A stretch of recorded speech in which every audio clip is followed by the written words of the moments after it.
of the country. 1. Transition to the 18th century. 1. Advent of Europeans.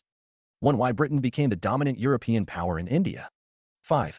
Socio-economic and political condition of India in 18th century. For fragmented polity in the 18th century. 8. Expansion and consolidation of British power in India. 11. Administration before 1857. 13.2. Peasant, tribal and other movements. 12. Introduction. 12. Civil uprisings. 12. Peasants' revolt. 13. Tribal revolt. 17. Military uprisings in India. 23. The revolt of 1857. 19. Causes behind 1857 revolt. 21. Beginning and spread of the revolt. 23. Aftermaths of the rebellion. 23. Nature of the revolt. 26. 4. Socio-religious reform movements. 27. Introduction. 27. Nature of socio-religious movements. 29. Hindu reform movements. 31. Muslim reform movements. 33. Parsi reform movements. 34. Fight against caste-based exploitation. 34. Issues of women and socio-religious movements. 35. Role played by women. 35. Common features of socio-religious reform movements. 36. Impact of socio-religious movements in Indian freedom struggle. 36. Limitation of socio-religious movements. 36.5. Analysis of British policies in India from 1757 to 1947. 36. Administrative policies. 36. British foreign policy in India. 38. Development of press. 41. Role of the press in the Indian national movement. 39. Evolution of civil services in India. 42. Development of local bodies under British rule. 42. British policy towards Indian states. 42. Economic policies of the British. 43. Revenue policies, Indian agriculture and British rule. 46. The decline of traditional artisanal industry and the crippling of the rural economy. 47. Deindustrialization and ruralization of the Indian economy. 47. Sudden spurt in famines in colonial India since the mid-18th century. 48. Development of modern means of communication and technology. 51. Social policies. 51. Comparison between Mahatma Gandhi and Rabindranath Tagore. 55. Social reforms initiated by various governors and viceroys. 55.6. Emergence of Indian nationalism. 55. Rise of Indian nationalism and factors responsible. 55. Early political organizations in India and their achievements. 58. Foundation of Indian National Congress. 60. Approaches and limitations of moderate phase, 1885 to 1905. 61.7. Indian National Movement, Phase I, 1905 to 1917. 62. Partition of Bengal, 1905, and reactionary policies of Curzon, 1899 to 1905. 62. Swadeshi Movement, 1905. 63. Background and actions carried out throughout the movement. 63. Muslim League, 1906. 67. Surat Split, 1907, and its impact. 68. Rise of militant and revolutionary nationalism. 69. Comparison between revolutionary and extremist. 68. Molly Minto reforms, 1909, and responses. 71. First World War, 1914 to 1919, its impact and responses. Home Rule Movement. 71. 73. Lucknow Pact, December 1916, its significance and impacts. Montagu-Chelmsford reforms, 1919. Contribution of Chandrasekhar Azad. 74. 75. 76. RN Raiding Mutiny, 1946. Second World War and aftermath. Election of 1945. Cabinet Mission, 1946. Significant consequences. 100. 101. 102 and 102. Mountbatten Plan, 1947, or June 3rd Plan and responses to it by various stakeholders. 104. 8. Indian National Movement, Phase II, 1918 to 1939. Dawn of Gandhian Era. 76. 78. Gandhiji's early career and truth experiments in the role of British imperial power in complicating the process of transfer of power during the 1940s. 104.10. Role of different stakeholders in South Africa. 78. Gandhi's initial satyagraha after arriving in India. Gandhi's major ideologies. 79. 80. Relevance of Gandhian thoughts in present context. 80. Impact on freedom struggle after Gandhi's arrival. 81. The Khilafat and non-cooperation movement, 1919 to 1922. Swaraj Party, 1923. The Simon Commission, 1928. The Nehru Report, 1928. Demand of Puma Swaraj, 1929. Civil Disobedience Movement of 1930. 82. 84. 85. 86. 87. 87. Gandhi, Irwin Pact or Delhi Pact, March 1931, and its significance. Karachi Session, March 1931. 89. 90. Second Roundtable Conference, its significances and impacts. 91 Communal Award, 1932, and Pune Pact, 1933. 92 Gandhi's Harijan Campaign and thoughts on caste. 93 Ideological differences and similarities between Gandhi and Ambedkar. The Government of India Act of 1935. Elections of 1937. 94. 94-95. 9. Indian National Movement, Phase 3, 1939 to 1947. Second World War in India, impacts. August Offer, 1940. 95. 95. 95. Individual Satyagraha, 1940, and its significance. 96 Cripps Mission, 1942. Significance and consequences. 96 Quit India, 1942, or August Kranti. 97 C are Formula or Rajaji Formula and Gandhi, Jinnah-Talks, 1944. Shimla Conference and Wavell Plan, 1945. 98. 99. India National Army, INA, or Azad Hind Fauj and INA Trials, significance. 99. Indian National Movement. 106 Role played by women in the national movement. 106 Limitations of women's role in national movement. Role of Gandhiji in women's contribution. National movement. Role of capitalist class in freedom struggle. 107 for 107. 108. Contribution of industrialists during national movement. 111 Role of labor and communist class in freedom struggle.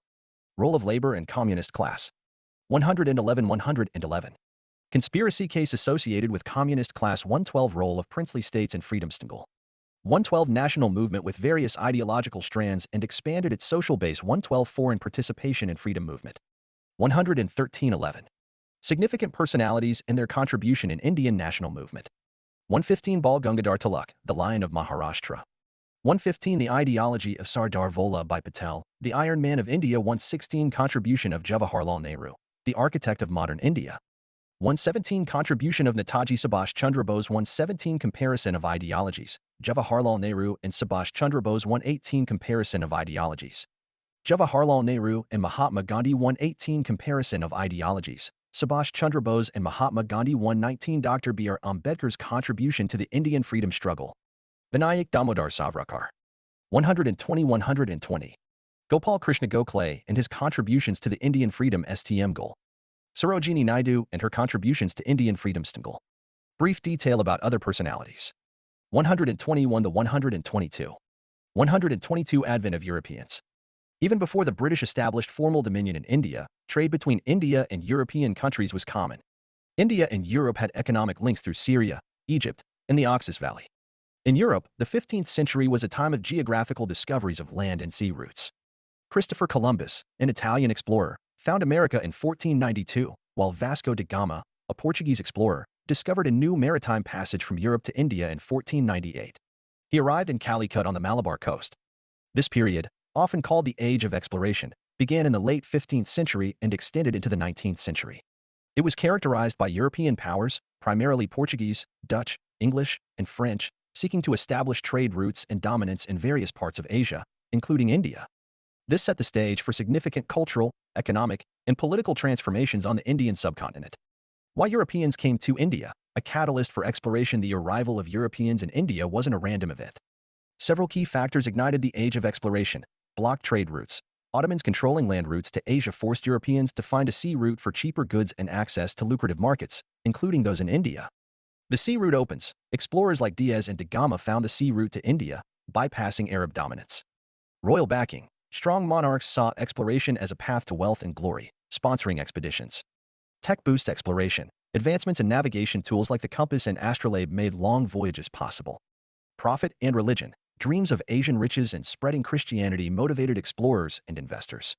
Joint stock companies emerge. This new business model shared risk and funded large-scale trade ventures. These factors launched Europe's Age of Exploration, culminating in their arrival in India and a forever changed world of trade. Portuguese rule in India.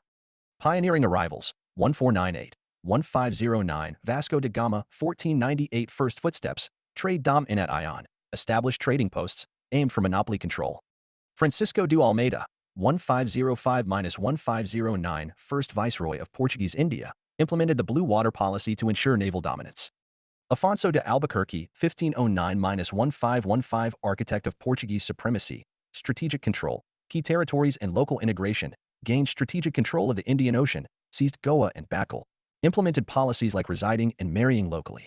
Policy of imperialism, trade routes, and spices, focused on controlling trade routes and securing spice sources. Expansion across India, established Portuguese settlements in various locations. Consolidation under Nino da Cunha, 1529-1538. Nino da Cunha, 1529-1538. Shifting capital and eastward expansion, moved the capital to Goa. Expanded Portuguese territory beyond the western coast, extended authority to the eastern shores. Contribution of the Portuguese in India, medicine. Portuguese scholars, such as Garcia de Orta, enriched India's medical knowledge with the first treatise on medicinal herbs in 1563. Tobacco cultivation. Introduced tobacco cultivation to India, diversifying agricultural practices. Printing press. Established the first printing press in Goa in 1556, advancing literacy and communication. Architecture. Influenced ecclesiastical architecture in the Deccan region, exemplified by elaborate Emmanuelesque buildings along the western coast. Dutch rule in India, beginning. Driven by commercial interests, the Dutch ventured eastward, with Cornelis de Houtman's visit to Sumatra and Bantam marking their initial foray in 1596. Charter of Dutch Parliament, 1602. The Dutch Parliament's charter in March 1602 formalized the establishment of the United East India Company of the Netherlands, granting it extensive powers including the authority to declare war, sign treaties, and establish forts. Dutch factories in India. From Masulipatam, 1605, to Cochin, 1663, the Dutch established numerous factories across both the eastern and western coast of India, including Pulicat, Surat, and Nagapattinam. Decline. Focus on Indonesia. With their primary commercial interests centered in the Spice Islands of Indonesia, the Dutch prioritized trade over imperial expansion in India. Anglo-Dutch War. Following their defeat in the Anglo-Dutch conflicts, the Dutch redirected their attention towards the Malay archipelago, shifting away from their presence in India. Bedera Battle, 1759. After a prolonged conflict, the Dutch suffered defeat at the hands of the English in the Bedera Battle, further contributing to their decline in India. British rule in India. The Company of Merchants of London trading into the East Indies was the name of the joint stock company that later became the British East India Company. It was founded in 1600.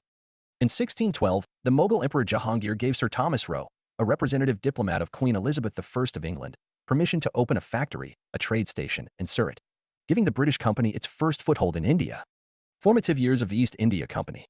1600. The East India Company was established. 1609. William Hawkins arrived at Jahangir's court. 1611. Captain Middleton obtained the permission of the Mughal governor of Surat to trade there. 1613. A permanent factory of East India Company was established at Surat. 1615. Sir Thomas Roe, the ambassador of King James I, arrived at Jahangir's court. By 1618, the ambassador succeeded in obtaining two farmans, one each from the Emperor and Prince Khurram, confirming free trade with exemption from inland tolls. 1616. The company established its first factory in the south in Masulipatam. 1632. The company got the golden farman from the Sultan of Golconda, which ensured safety and prosperity of their trade. 1633. The company established its first factory in East India in Hururupur, Balasore, Odisha. 1639. The company got the lease of Madras from a local king. 1651. The company was given permission to trade at Hooghly, Bengal. 1662. The British king, Charles II, was given Bombay as dowry for marrying a Portuguese princess, Catherine of Braganza. 1667. Aurangzeb gave the English a farman for trade in Bengal. 1691. The company got the imperial order to continue their trade in Bengal in lieu of payment of 3,000 rupees a year. 1717. The Mughal Emperor Farrukhsiyar issued a farman, called Magna Carta of the company, giving the company a large number of trade concessions. French East India Company was founded in 1664 by Louis Exevi's minister Colbert, who also gave it a 50-year monopoly on French trade in the Indian and Pacific Oceans. Settlements in India. 1667. François Caron established Surat. 1669. Merkara, Masulipatam permission from the Sultan of Golconda. 1673. Chandernagore, near Calcutta permission from Shista Khan, the Mughal Subhadra of Bengal. The Danes. The Danish East India Company, formed in 1616, established a factory at Tranquilbar in 1620 and a main settlement at Serampore. Their Indian ventures were not significant, and in 1845, their factories were sold to the British. The Danes are more renowned for their missionary work than for commerce in India. Comparison of rule under various imperialists. Aspect: Portuguese rule in India, British rule in India, French rule in India, Dutch rule in India. Time period: 1498-1961, 1600-1947, 1664-1954, 1605 to 1824. Geographical scope: mainly concentrated in Goa. Widespread across Indian subcontinent. Presence in various regions, including Pondicherry and Chandernagore. Presence in Coromandel Coast, Malabar Coast, and Bengal. Focus of rule trade. Missionary activities, military control. Economic exploitation, administrative reforms, plantation economies. Economic exploitation, administrative reforms. Economic exploitation, trade dominance, establishment of trading posts. Cultural influence. Imposed Portuguese language, culture, and religion. Introduced English language, legal systems, education. Introduced French language, legal systems, education. Introduced Dutch language, legal systems, education. Resistance movements. Limited resistance due to authoritarian governance. Significant movements for independence and resistance. Movements for independence and resistance. Resistance from local rulers and European competitors. End of rule ended in 1961. With Indian military action. Ended with Indian independence in 1947. Ended on November 1, 1954. Diminished due to British dominance, formally ended in 1825. Legacy of Portuguese language, architecture, and Christianity. Legacy of English language, legal system, and institutions. Legacy of French language, architecture, and culture. Legacy of Dutch architecture, place names, and influence on local customs. Religious inspiration. Inspired by Catholicism and Orthodox Christianity. Rule influenced by Protestantism. Rule influenced by Catholicism and secular Enlightenment ideals. Inspired by Protestantism and commercial interests. Maritime versus mainland. Concentrated around coastal areas due to maritime strength. Focused on colonizing mainland India based on diplomatic and military successes. Coastal presence with focus on trading posts. Coastal presence with emphasis on trade dominance. Why Britain became the dominant European power in India. Advantages of the British East India Company, structure and leadership. Unlike state-controlled companies of other European powers, the English East India Company had a more dynamic structure. Elected directors influenced by shareholders ensured better decision-making and focus on profitability. Naval power. Britain's Royal Navy, the largest and most advanced of its time, gave them a significant advantage in trade routes and military conflicts with other European powers in India. 2. Broader societal and technological factors. Industrial Revolution. Britain's Industrial Revolution led to advancements in textile production, metallurgy, and steam power. This economic and technological edge allowed them to outpace other European nations. Military strength. Well-trained and disciplined British soldiers, coupled with technological advancements, made their military a formidable force. Stable government. Compared to the political instability faced by other European powers like France during the Revolution and Napoleonic Wars, Britain enjoyed a period of relative stability, allowing for better strategic planning. Financial strength. Britain's innovative use of debt markets through the Bank of England allowed them to outspend competitors on military campaigns. 3. Exploiting the situation in India, power vacuum. The decline of the Mughal Empire and conflicts among regional rulers created an opportunity for the British to establish themselves in India. Leadership. Robert Clive, Warren Hastings, Elphinstone, Monroe, and others demonstrated excellent leadership abilities. The British also benefited from second-line leaders like Sir Eyre, Lord Lake, Arthur Wellesley, and others. Financial resources. Strong financial backing from the company and increased trade wealth allowed the British to sustain their military campaigns in India. 4. Weaknesses of Indian rulers. Internal divisions. The British skillfully exploited the lack of national unity among Indian rulers, often inciting internal conflicts. Military inferiority. Despite employing European weapons and personnel, Indian rulers lacked effective military strategies compared to the British. Diplomacy. The British cleverly used diplomatic tactics like the doctrine of lapse and subsidiary alliance to expand their control over Indian territories. V. Cultural and psychological warfare. Promotion of Western education and Enlightenment ideals. The British promoted Western education and Enlightenment ideals, which gradually shifted the intellectual and cultural milieu of India. This was part of a broader strategy to establish cultural dominance and create a class of people who were Indian in blood and color, but English in tastes, in opinions, in morals, and in intellect, which facilitated easier governance and administration. Use of propaganda. British propaganda depicted them as bearers of civilization and modernity, which helped legitimize their rule in the eyes of both Indians and Europeans, reducing the resistance to their expansion. 6. Legal and administrative reforms. Introduction of British laws. Introduction of British legal practices and administrative reforms such as the permanent settlement, which restructured land revenue systems to favor British economic interests, often at the expense of the local agrarian community. Civil service. Establishment of a civil service that was loyal to the British Crown, which helped in the efficient and effective administration of a vast and diverse country like India. In conclusion, a combination of factors, the efficient structure of the East India Company, advancements during the Industrial Revolution, a strong and stable government, and the ability to exploit internal divisions within India, allowed Britain to emerge as the dominant European power in India. Socio-economic and political condition of India in 18th century. Social conditions, land of contrast, extreme riches and magnificence coexisted with extreme poverty. The affluent and powerful nobility who lived in luxury and comfort on the one hand, and the backward, downtrodden, and impoverished peasants on the other, caste system. Hindus were split up into a number of castes, jatis. In addition to the four varnas based on where they lived, castes were strictly established, and each person's social standing was set for life. Position of women. Women lacked individuality at the time. However, exceptions like Ahilya by successfully administered Indore from 1766 to 1796, and many other Hindu and Muslim women played important roles in 18th century politics. Education. Higher education institutions. They could be found all over the nation and were frequently supported by affluent zamindars, nawabs, and rajas. Elementary education. It was widespread. Maulvis taught it to Muslims in maktabs and mosques and to Hindus in municipal and village schools.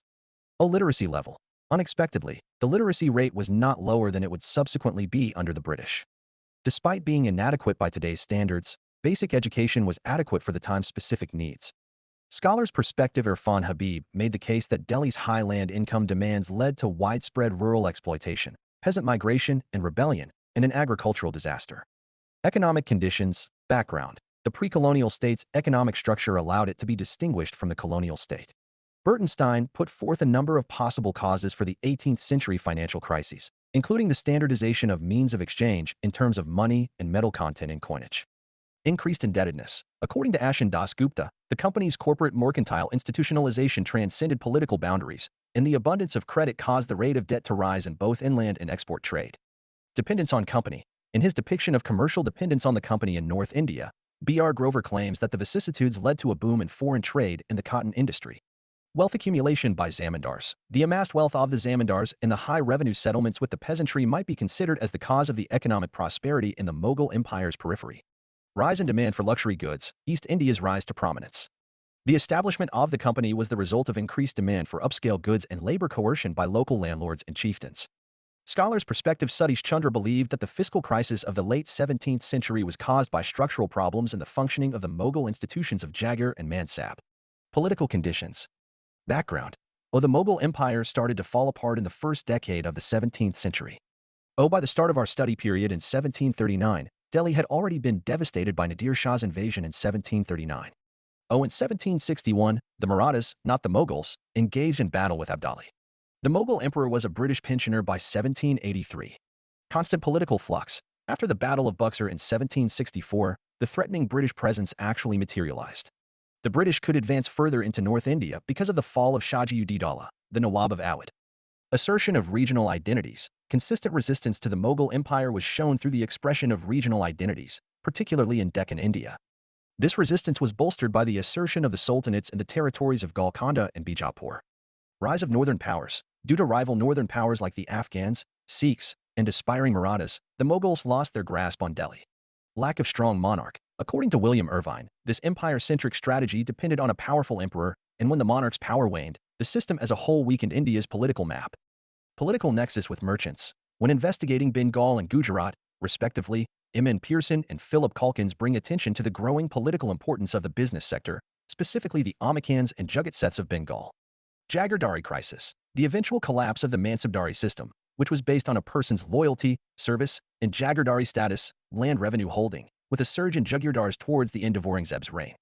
18th century, a dark age, disorder, and instability. The 18th century was once thought of as a dark age during which disorder and instability reigned. Failure of regional nations. They failed to create empires after the fall of the Mughal Empire, and stability was only restored with the expansion of British control in the late 18th century. The influence of the Mughal Empire was not as extensive or profound as often thought. Numerous social groups and substantial portions of India, particularly the northeast and south, remained outside of it. Therefore, the decline of the Mughals cannot be used as a sufficient theme to illustrate changes occurring throughout India. Scholars' view. According to historian Jadunath Sarkar, India's Middle Ages came to an end on June 23, 1757, and her modern age began. In the 20 years following Plassey War and Hastings, everyone experienced the energizing influence of the Western impetus. Fragmented polity in the 18th century. The difficulties this time period faced added to the threat of a divided democracy, creating a complicated and unstable political environment. The fall of the Mughal Empire. In the middle of the 18th century, the once dominant Mughal Empire began to gradually crumble.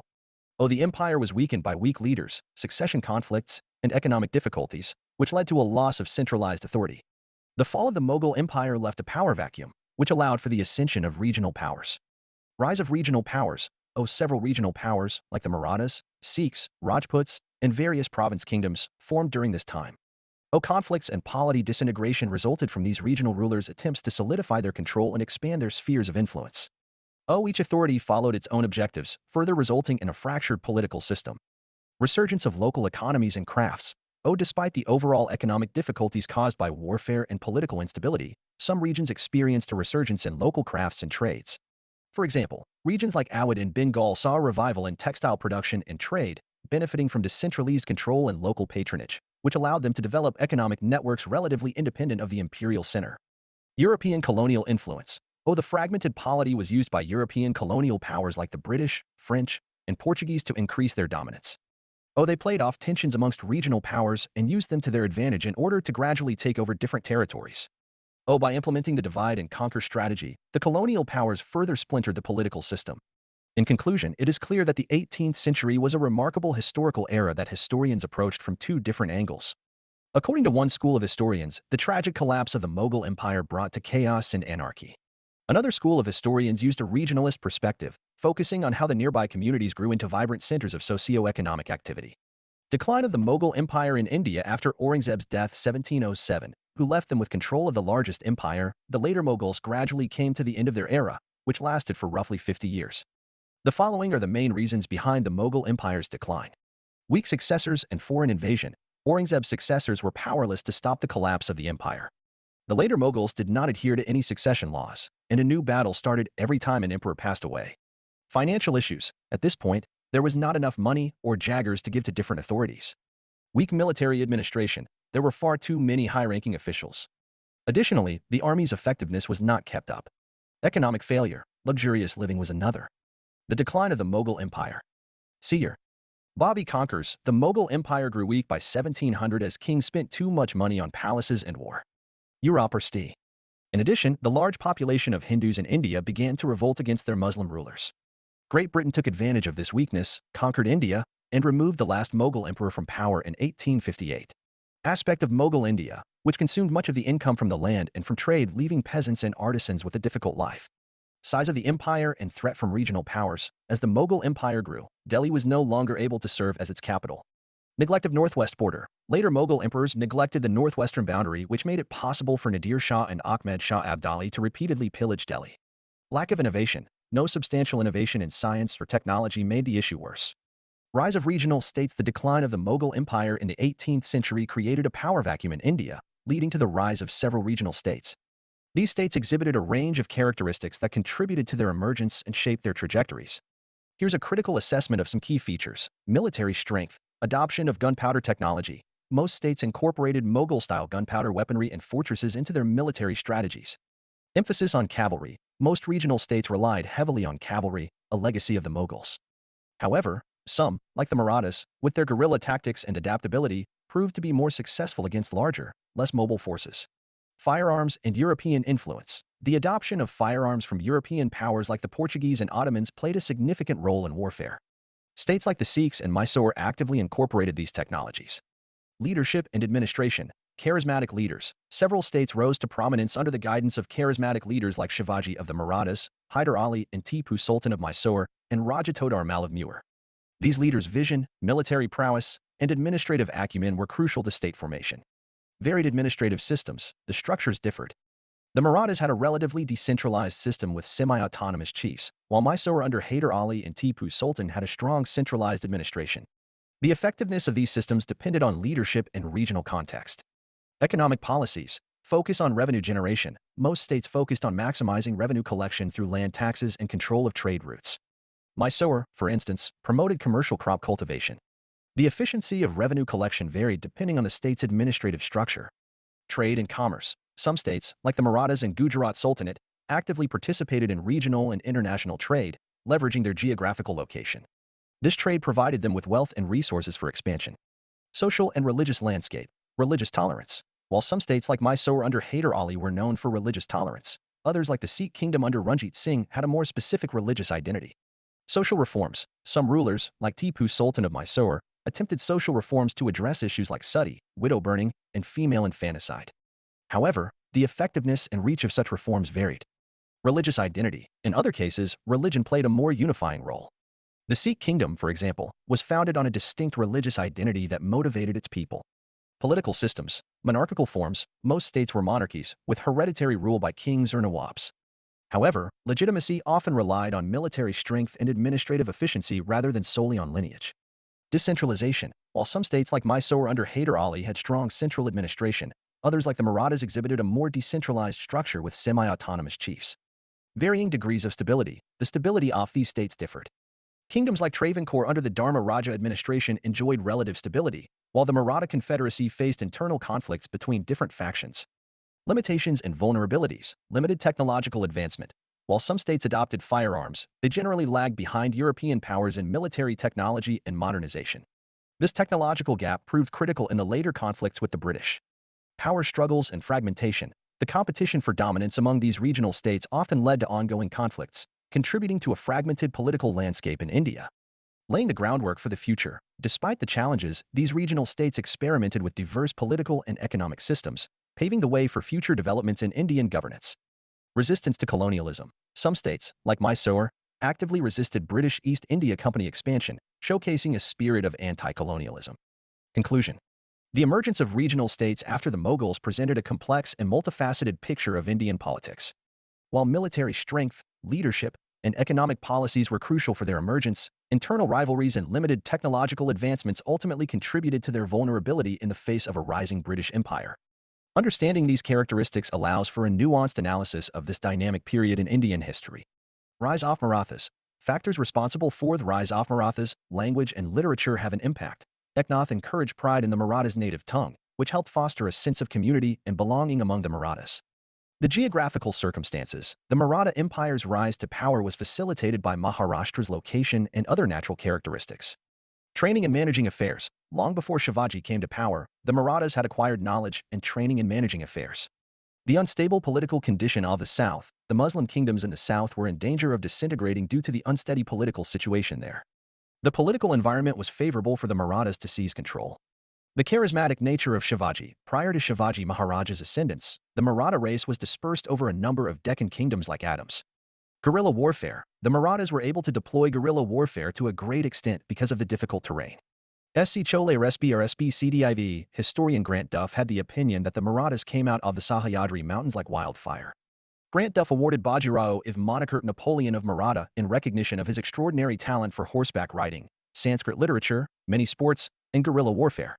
Wars and Treaties 5 AL are ACAEND and PVEOOLPVLEED RESULTF IRSTANG low MYSOREWAR 1767-69 MYSOREBORDER H. Ider A. Lee, in Isam of HYDE Rabad, Joseph S. M. Ith. Colonel Brooks. MADH.AV Rao. Beatul of CH Ngam. Teeler V. NAM A. La I. Siege OFAMBUR. Beatul OF Oascoda. MULWAGUL and DB Oglor. HYDERA Lee F. NDS HIPW with French. MYSOREBORDERD is PUTEBETWEENTHEMADRASGOVT. ANDNAWABOFCAR and a tick. HYDERA Lee EDGEOVERE and G Lease H. SECONDANG low MYSOREWAR. 1780-84CARN a tick ARCOT. HYDER Ali. Tipu Sultan. Erkud ANDH Ecto RM Unro. Beatul of PORTO in OVO. SEIGEOFM ISORI. Beatul OF Polar ANDSH Olin GHUR. CAP2RE OFM AHEBYNG Lish. MARATHAS plus N is AMSSIDEDW with English. HYDERA Lee DE Fea TED. DRAW and STRUGG Lu. THIRDANG low MYSOREWAR.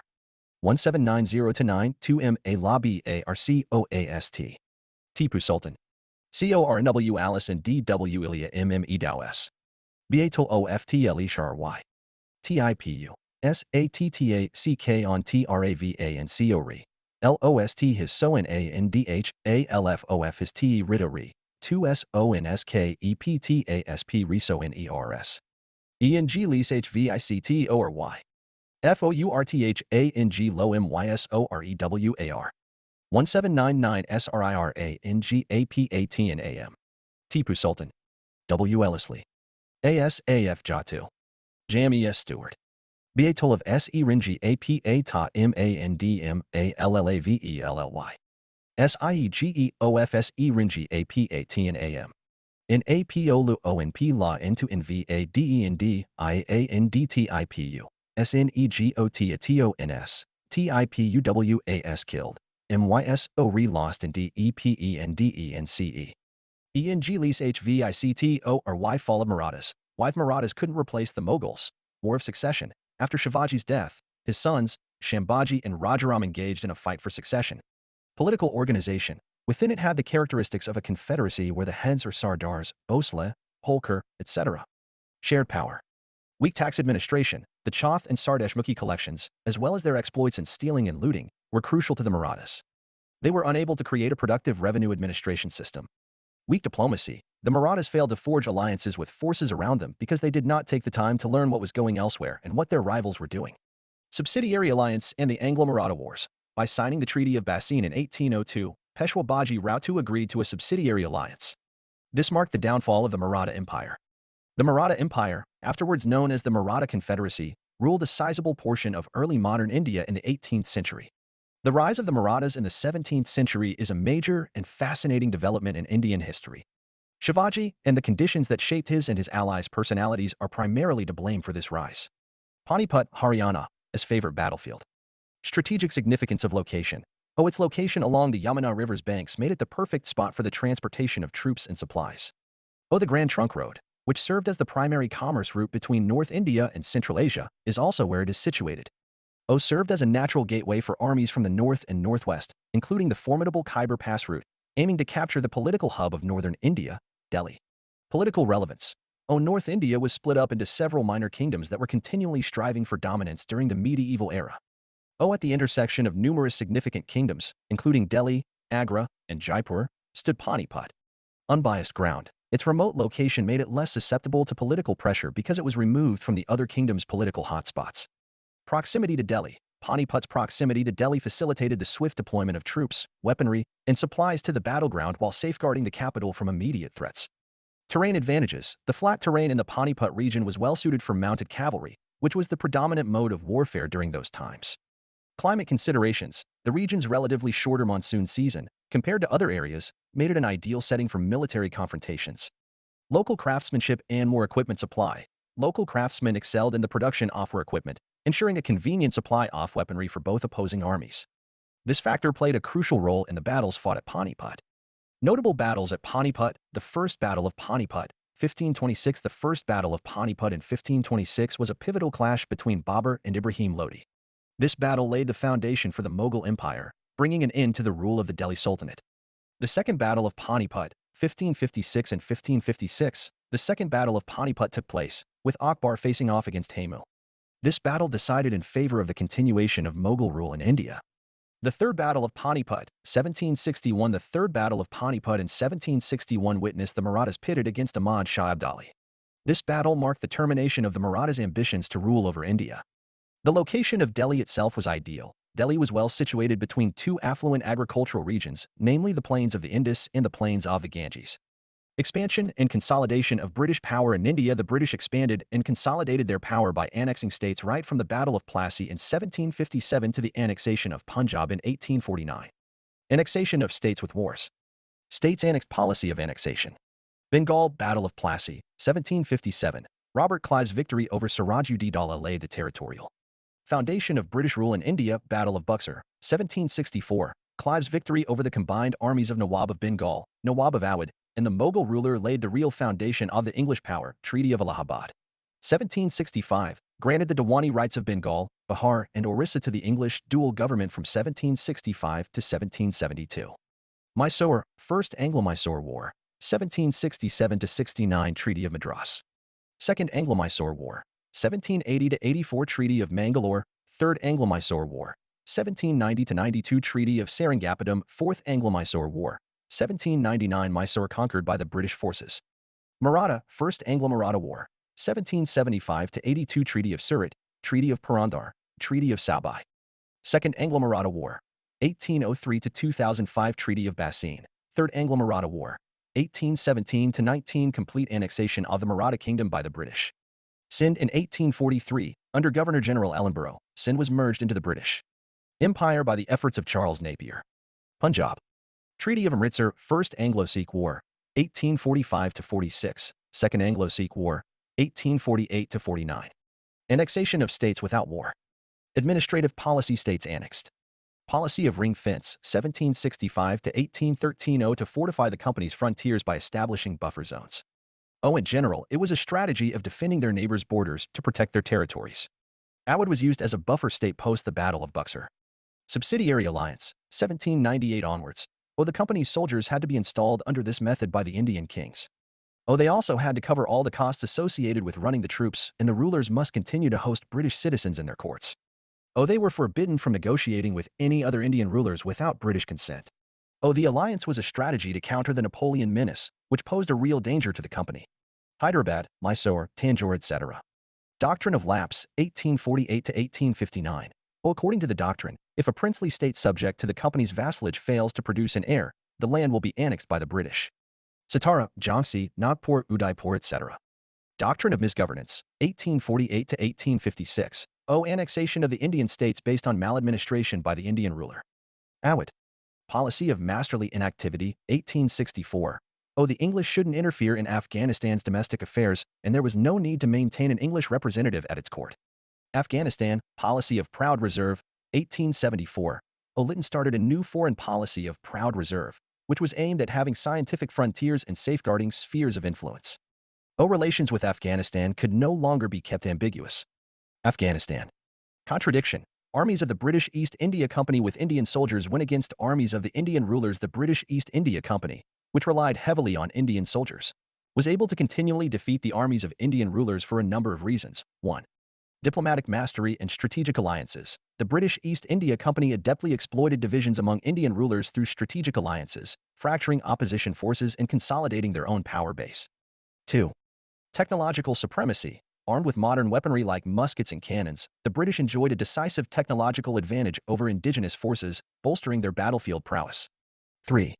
Organizational efficiency. The British Army's superior organization and training stood in stark contrast to the often disorganized and untrained Indian forces, enhancing their combat effectiveness. 4. Financial superiority. The substantial financial resources of the British East India Company facilitated the recruitment and equipping of sizable armies, while also enabling the manipulation of local authorities through bribery, further solidifying their dominance. 5. Naval dominance and logistical edge. Control over the seas granted the British East India Company unparalleled logistical flexibility, allowing for swift troop movements and supply lines, a capability beyond the reach of indigenous rulers. 6. Unified command structure and professionalism. Under a centralized and well-organized command structure, the British forces exhibited greater coordination and efficiency in military operations compared to the fragmented commands of their adversaries. 7. External support and exceptional leadership. Backed by the Crown, Parliament, and guided by exemplary leadership, the British forces enjoyed crucial external support and leadership, which further fortified their military endeavors and ensured sustained success on the battlefield. Through a combination of diplomatic finesse, technological supremacy, organizational efficiency, financial leverage, naval dominance, unified command, external support, and exceptional leadership, the British East India Company established military hegemony over the Indian subcontinent, laying the foundation for enduring colonial rule. Administration before 1857. Administration in India till 1858 was in the hands of the East India Company, a monopoly trading body. To regulate its management of Indian affairs, the British Parliament passed two major acts, the Regulating Act and Pitt's India Act. Subsequently, Acts of 1793, 1813, 1833, and 1853 were passed by which the company was steadily deprived of its authority and power in India and its privileges curtailed. Features of the administration of East India Company: commercial in nature, basically government by council, which had executive and legislative powers with the governor or the governor-general having the casting vote. A government by boards, viz., Board of Trade, Revenue Board, Military Board, etc. A government by record. When transactions were commercial, records were brief and manageable. But political dealings made record-keeping cumbersome and voluminous. Mismanaged the administration of acquired territories. One example is Clive's double or dual government of Bengal, Bihar, and Orissa, which resulted in rampant corruption and bankruptcy. Previous year questions. 1.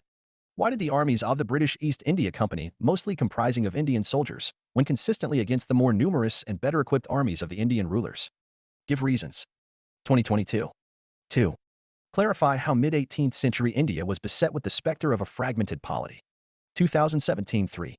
The Third Battle of Panipat was fought in 1761. Why were so many empire-shaking battles fought at Panipat? 2014. 2. Peasant, tribal, and other movements. Introduction. The British acquisition of power in India unfolded gradually, marked by incremental conquest and subsequent efforts to control the economy and society, sparking dissatisfaction and opposition. Indian resistance against British rule encompassed diverse societal groups: peasants, artisans, tribals, ruling classes, military personnel, and religious leaders, who joined forces to protect their interests. According to historian Bipan Chandra, resistance took three main forms: civil rebellions, tribal uprisings, and peasant movements. Military revolts by Indians and the company's forces added depth to this historical period. Establishment of British power. N. Prolonged process OF equals discontent. Reaction RESENTMENT colonialization of GT to asterisk POP. UAR. Culminated info revolt I2S7. I civil rebellions. Tribal uprisings peasant movements. Economy and society every stage resistance forms. Civil uprisings. The civil uprising included sections of society that were impacted by the British. Peasants, artisans, tribes, ruling classes, military personnel, religious leaders, etc. All engaged in conflict to protect their respective interests. General characteristics of civil uprisings. Causes of civil rebellion: economy. No investment of revenue, free trade, tariffs, ruin of artisans. Administration: corrupt police, Gen. ADM and judiciary tilted in favor of British rule. Land revenue system. Max. Revenue * debt, land selling, evictions, famines. Scholars A. Priests. Traditional rulers out * financial loss * incite rebellion. Zamindars and polygars lost land control, replaced by outsiders * resentment, foreign character of British rule, under foreigners heel * hurt pride. Traditional protest. The semi-feudal leaders of civil uprisings were backwards-looking and traditional in outlook. Aimed to establish traditional customs. Their basic objective was to restore earlier forms of rule and social relations. For instance, Sannyasi revolt, centered at the local level. These uprisings were the result of local causes and grievances and were also localized in their consequences. Affected traditional sections of society. At a time when the newly created class of urban intelligentsia was reaping the benefits of British rule, it was the traditional sections of society, whose lives had been almost completely changed for the worse, who rebelled. Represented common conditions. Even though they occurred at different times and locations, these uprisings typically mirrored widespread conditions. The major factors responsible for the people's resentment and uprisings against the company's rule: economic exploitation, loss to peasants and zamindars, British land revenue systems, and economic changes hurt peasants and zamindars, leading to suffering and discontent. Eviction and exploitation. Peasants faced eviction and exploitation by revenue collectors, tenants, and moneylenders, fueling resentment. Destruction of handicraft industry. British promotion of manufactured goods. Led to series of civil rebellions. Deposed rulers in mass base almost every year: zamindars, etc. Peasants, artisans, soldiers, and everywhere. And heavy duties destroyed Indian industries, causing unemployment and poverty. Transition to agriculture and pressure on land. Destruction of industries forced people into agriculture, increasing pressure on land. Social and cultural discontent. Impact on priestly class. British policies disrupted the social order, impacting the priestly class who protested against interference. Encroachment on tribal land. Expansion of revenue administration into tribal territories threatened their way of life, leading to resistance. Personal factors and cultural disdain. British arrogance and disregard for Indian culture alienated rulers and the populace, fueling resentment. Peasants' revolt. The peasants' movements created an atmosphere for post-independence agrarian reforms, for instance, the abolition of zamindari. They eroded the power of the landed class, thus adding to the transformation of the agrarian structure. The peasants suffered from high rents, illegal levies, arbitrary evictions, and unpaid labor in zamindari areas.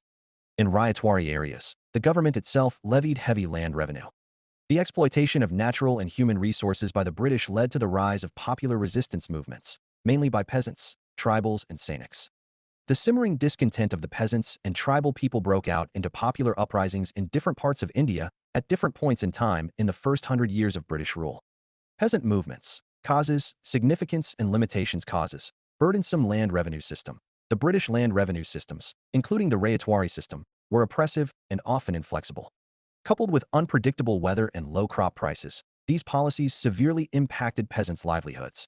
Example, Deccan riots, fluctuating cash crop demands, the rise and fall in demand for cash crops like cotton. Colonial exploitation of Indian peasants, impoverished peasan colonial eco. Policies in CIS, land, ADM Judd, Zamindari, rack rent. Illegal dues. Began.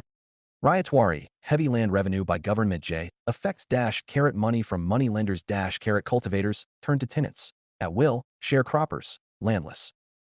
Lands, crop, cattle, taken away by colonial system.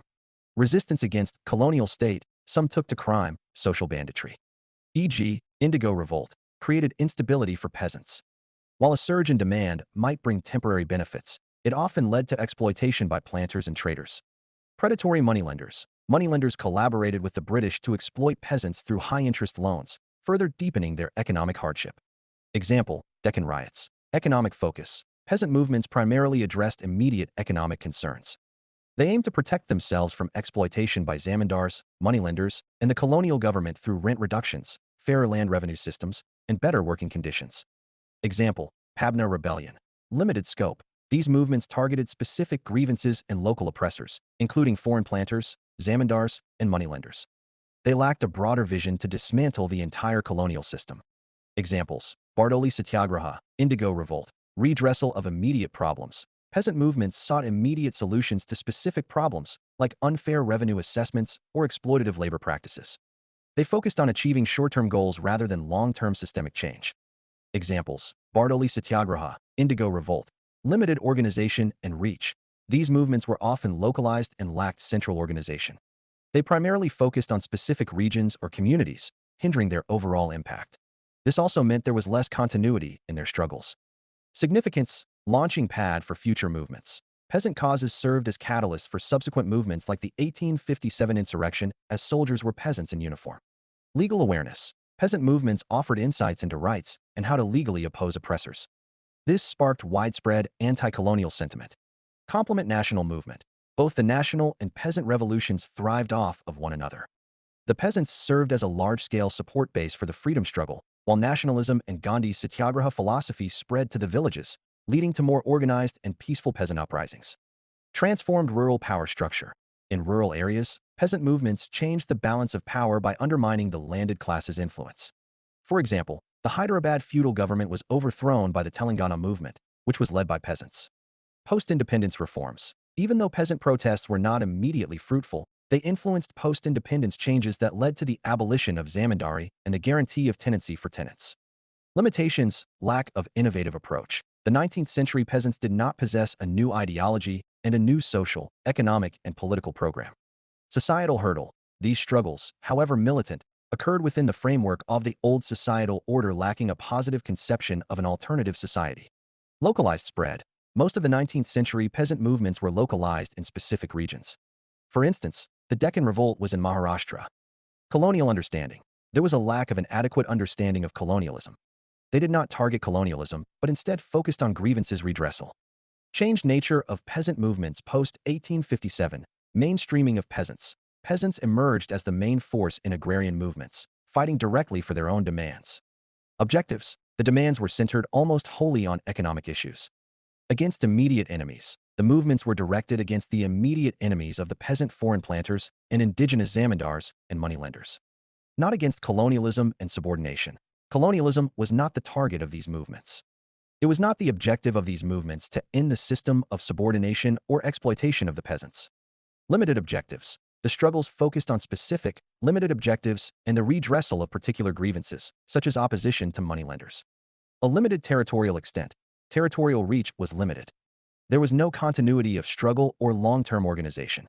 Awareness of legal rights. The peasants developed a strong awareness of their legal rights and asserted them outside the courts.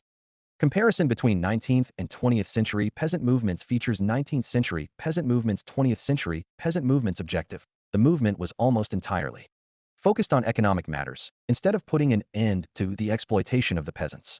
The struggle against colonialism started with Champaran, Keita, and later Bartoli movements. Leaders emerged from the peasants themselves. The movements were led by the Congress and the Communist Party. Keita Satyagraha led by Sardar Vallabhbhai Patel. Spread of movements. Limited territorial spread Pabna Revolt in Bengal. All India movements All India Kisan Sabha. Colonialism issues. Not target colonialism grievances redressal, instead focus on emergence of anti-colonialism consciousness among peasants. Formal organization. There was as such no formal organization at the national level. All India Kisan Sabha Sajahanand Sarasvati established by contribution of social reformers towards the peasant movement. Mahatma Jyotirao Phule.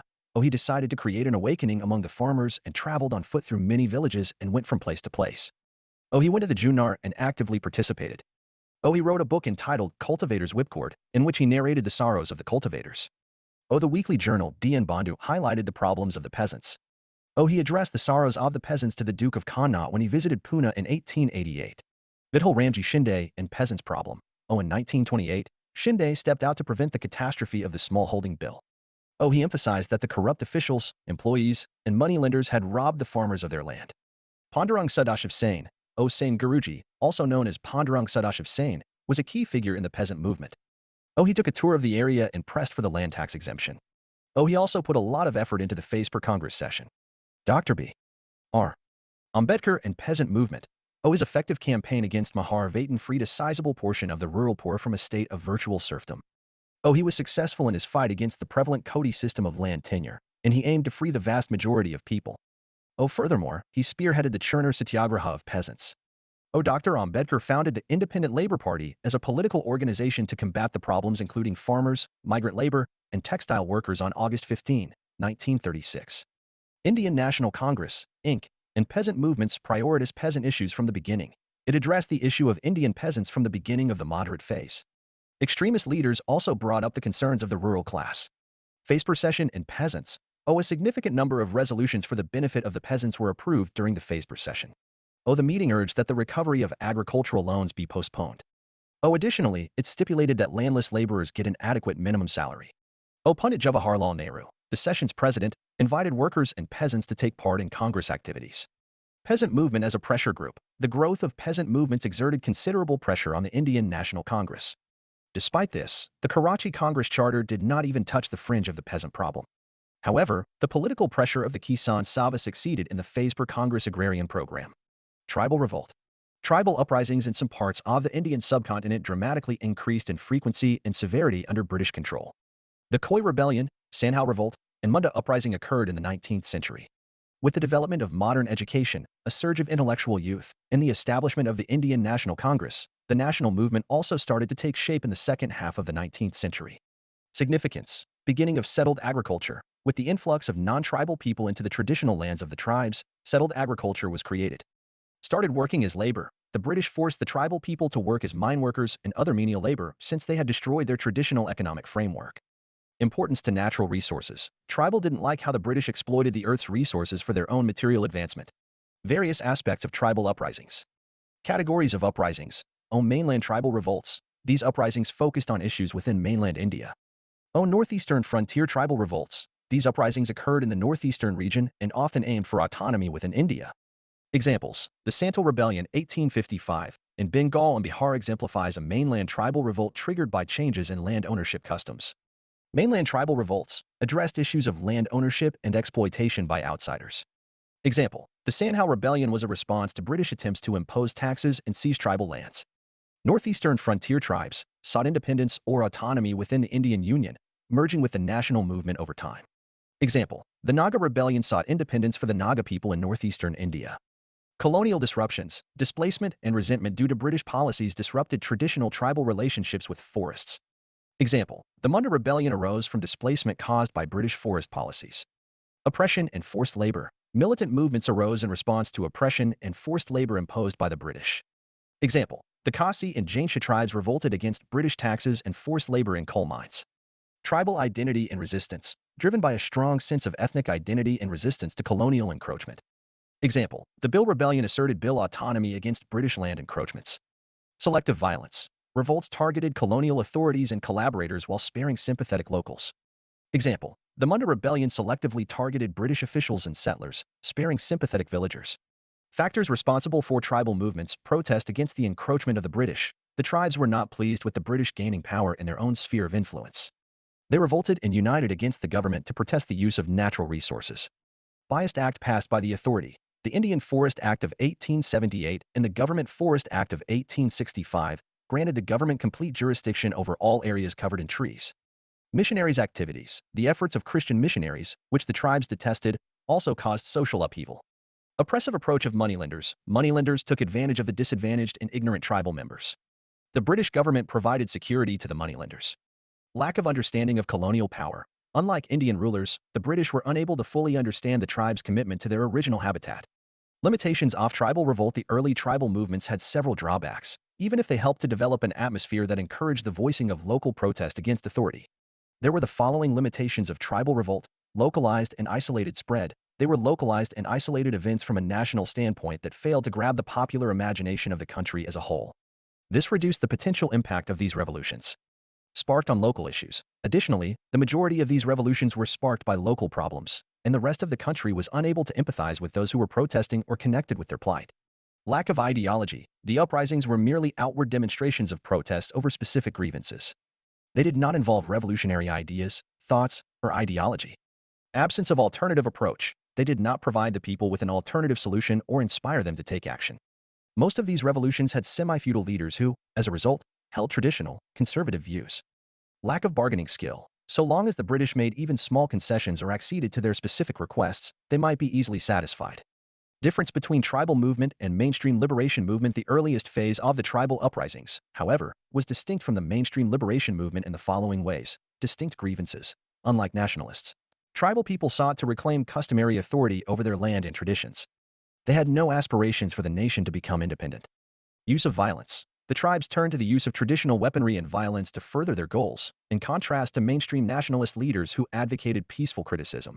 Local organizational structures. In the early years, the tribes organized their own military, collected taxes, and banded together based on kinship ties, and the educated middle class provided little support. Lack of intellectual support. The targets of tribal people were the local officials and moneylenders who had driven them from their land, in contrast to the goals of the nationalists. The oppressive and cruel actions of the British administration and moneylenders were repelled with resolute resistance by the tribes. Even though they were unable to end British rule, their actions encouraged their fellow citizens to stand together and oppose British practices. The Ramoshi, Bill, and Coley initiatives in the Indian Freedom War were instrumental in achieving independence in 1947. Tribal movements, period, region, cause at a glance. 1. Pahariyas Rebellion by the Marshal Pahariyas, 1778. Rajmahal Hills. Against the British expansion on their lands. 2. Chuar Uprisings by the Chuar Aboriginal Tribesmen, 1776. Against rise in demands and economic privation by the British. 3. Khoi Uprisings by the Kols of Shah and Akbar led by Bhutto Bhagat, 1831.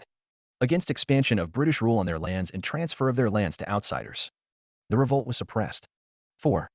Ho and Munda Uprisings, A, by Ho tribals led by Raja Parahat, 1827. Singhbum and Shah and Akbar. Against occupation of Singhbum by British, B, by Ho tribals and the Mundas, 1831. Against the newly introduced farming revenue policy, C, by the Mundas led by Birsa Munda, 1899 to 1900. South of Ranchi.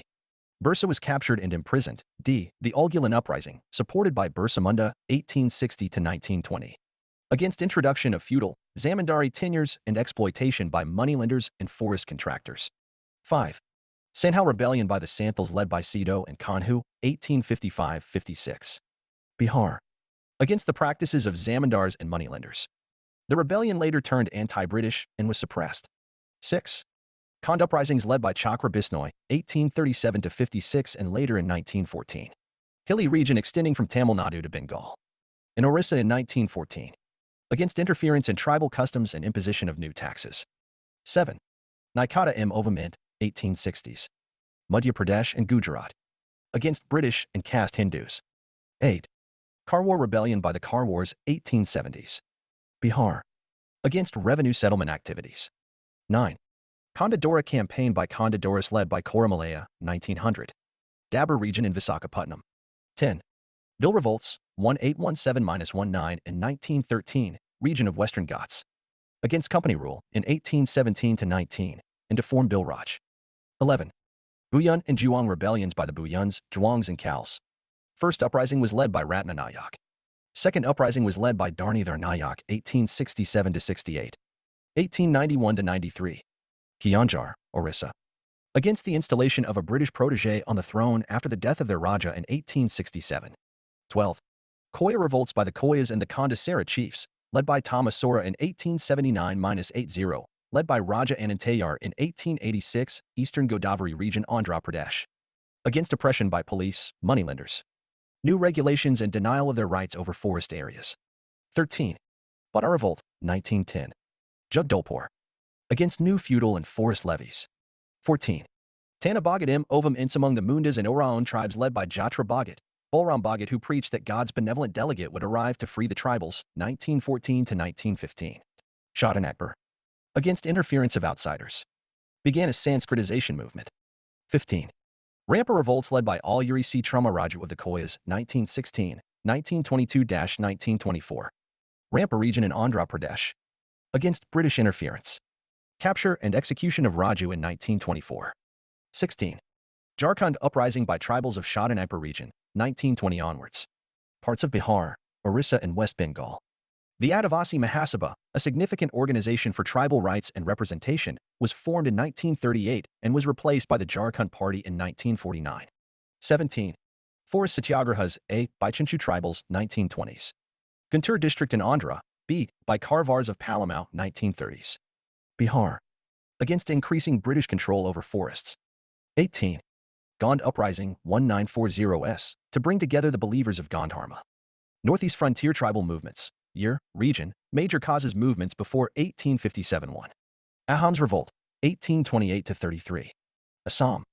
Against the non-fulfillment of the pledges of the company after the Burmese War. The uprising was suppressed by the company by dividing the kingdom. 2. Khasi's Revolt, 1830s. Hilly region between Jainsha and Garo Hills. Led by the Nunkla ruler, Tirath Singh. Against the occupation of the hilly region. 3. Singpho's Rebellion, 1830s. Assam. Led to murder of British political agent of Assam by Singphos in 1839. Was ultimately suppressed. Movements after 1857-1. Kuki's Revolt, 1917-19. Manipur, against British policies of recruiting labor during the First World War. 2. Revolts in Tripura against hike in house tax rates and against settlement of outsiders in the region, A. led by Parikshit Jamatiya, 1863. B. The Riang's Revolt led by Ratnamani, 1942-43, C. led by Bardi Singh, 1920s, 3. Ziliangrong M. Ovamint, 1920s. Manipur, led by the Zimi, Liangmei, and Rongmei tribes. Against the failure of the British to protect them during the Kuki violence in 1917-19. 4. Naga M. Ovamint, 1905-31. Manipur, led by Jadanang. Against British rule and for setting up a Naga Raj. 5. Haraka cult, 1930s. Manipur, led by Gay Dinliu, the movement was suppressed, but the Kabul Naga Association was formed in 1946. 6. Other smaller movements were the revolt of the Sintangs of Jainsha Hills in 1860-62, the Philaguri Peasants' Rebellion in 1861, the revolt of the Safias in 1872-73, the uprising of the Kacha Nagas of Kachar in 1882, and a women's war in Manipur in 1904. Military uprisings in India. These uprisings, fueled by discontent among soldiers, political issues, and social factors, were crucial precursors to the 1857 rebellion. They sowed the seeds for a wider revolt against British rule. Causes: unequal treatment. Sepoys faced lower pay and fewer promotions compared to British soldiers. Mistreatment. Sepoys endured harsh treatment from British officials. Foreign service. The government denied extra pay for deployments outside India. Religious concerns. The General Service Enlistment Act, 1856, clashed with Hindu sepoys' beliefs. Shared grievances. Sepoys sympathized with civilian struggles against British rule. Religious conflicts. Service requirements, like replacing turbans with hats, Vellore Mutiny, 1806, clashed with religious practices. Major sepoy mutinies before the Indian Rebellion of 1857. Several significant mutinies occurred. Bengal Sepoy Mutiny, 1764, a mutiny among sepoys in Bengal, indicating early signs of discontent within the ranks. Vellore Mutiny, 1806, sepoys in Vellore protested against interference in their social and religious practices, raising the flag of the ruler of Mysore in revolt. Mutiny of the 47th Native Infantry, 1824 Rebellion by Sepoys of the 47th Native Infantry Unit. Grenadier Company Revolt, 1825, by the Grenadier Company in Assam. Sholapur Mutiny, 1838, by an Indian regiment in Sholapur. Mutinies of the 34th N. L. 22nd N. L. 66th N. L. and 37th N.I. Native Infantry, 1844, 1849, 1850, 1852 respectively, were the various mutinies in different native infantry units. While these mutinies were significant, they were localized and were brutally suppressed by the British Indian government. This involved violent measures, including executing leaders and disbanding the rebellious regiments. Despite their limited scope, these mutinies played a crucial role in shaping the larger rebellion that would occur in 1857. Keywords: economic exploitation, cultural disdain, handicraft industry decline, land revenue systems, Sannyasi revolt, Deccan riots, Indigo revolt, Pabna rebellion, Bardoli satyagraha, riotory system, predatory moneylending, zamindari abolition, social and cultural discontent, impact on tribal lands, nationalist movements, legal awareness in peasants, rural power structure. Previous year questions. 1. How did the colonial rule affect the tribals in India, and what was the tribal response to the colonial oppression? 2023. 2. The 1857 uprising was the culmination of the recurrent big and small local rebellions that had occurred in the preceding 100 years of British rule. Elucidate. 2019-3 The revolt of 1857. There had always been opposition to the East India Company across regions from various groups. The resistance put forth by the tribals, peasants, and religious groups had remained localized and haphazardly organized. The revolt of 1857 was a significant uprising against British rule in which disgruntled princes, disengaged soldiers, and disillusioned individuals took part. Difference between the British colonists in India and earlier invaders: the establishment of the British Empire in India altered the country's economic, social, and political landscape. Around 1608, British settlers arrived in India. The arrival of Europeans brought about several changes in Indian society's socio-economic and political spheres. The major difference between the early invaders and the British Empire was that none of the previous invaders brought structural changes in the Indian society, administration, and economy. Causes behind 1857 revolt. Political causes: war and conquests. The East India Company seeded dissatisfaction and disaffection among the dispossessed ruling dynasties. For example, Lord Dalhousie humiliated the royal dynasty by annexing Punjab. Dalip Singh was deposed and deported to England, and assets of Lahore Darbar were put up for sale. Subsidiary alliance. This alliance prohibited the rulers of India from having separate armed forces. They had to pay for the subsidiary forces that the company would use to defend them. Hyderabad, 1798, Mysore, 1799, Tanjore, 1799, Awadh, 1801, Peshawar, Marathas, 1802, and Scindia, 1803, entered into subsidiary alliances.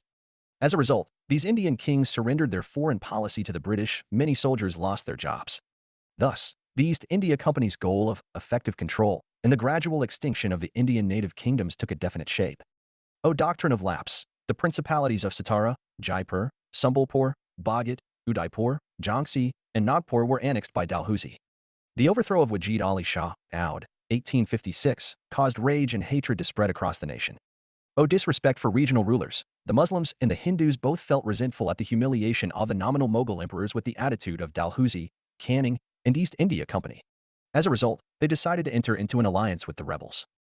Feeling of superiority. The British sought to perpetuate racial myths of white superiority through a deliberate policy of discrimination and segregation. This caused great distress among Indians. Suspension of pension. The annual stipend of Rani Jean Dan had been cut from £15,000 to £1,200, and pensions of Lakshmi Bai, Nana Sahib, Nawab of Tanjore, and Carnatic were abolished. This prompted them to rebel against the British. Administrative causes. New administrative system. The British government officials were unapproachable as well as arrogant and scornful towards the Indians. As a result, the Indians found it difficult to adapt to the new administrative structure. Deprived of benefits and privileges. The Indian aristocracy lost social and economic privileges due to the annexation program of East India. For instance, Indian kings donated rent-free estates to several religious and educational organizations. The company confiscated rent-free property by appointing the Anam Commission. For example, the commission in Bombay alone seized over 20,000 properties.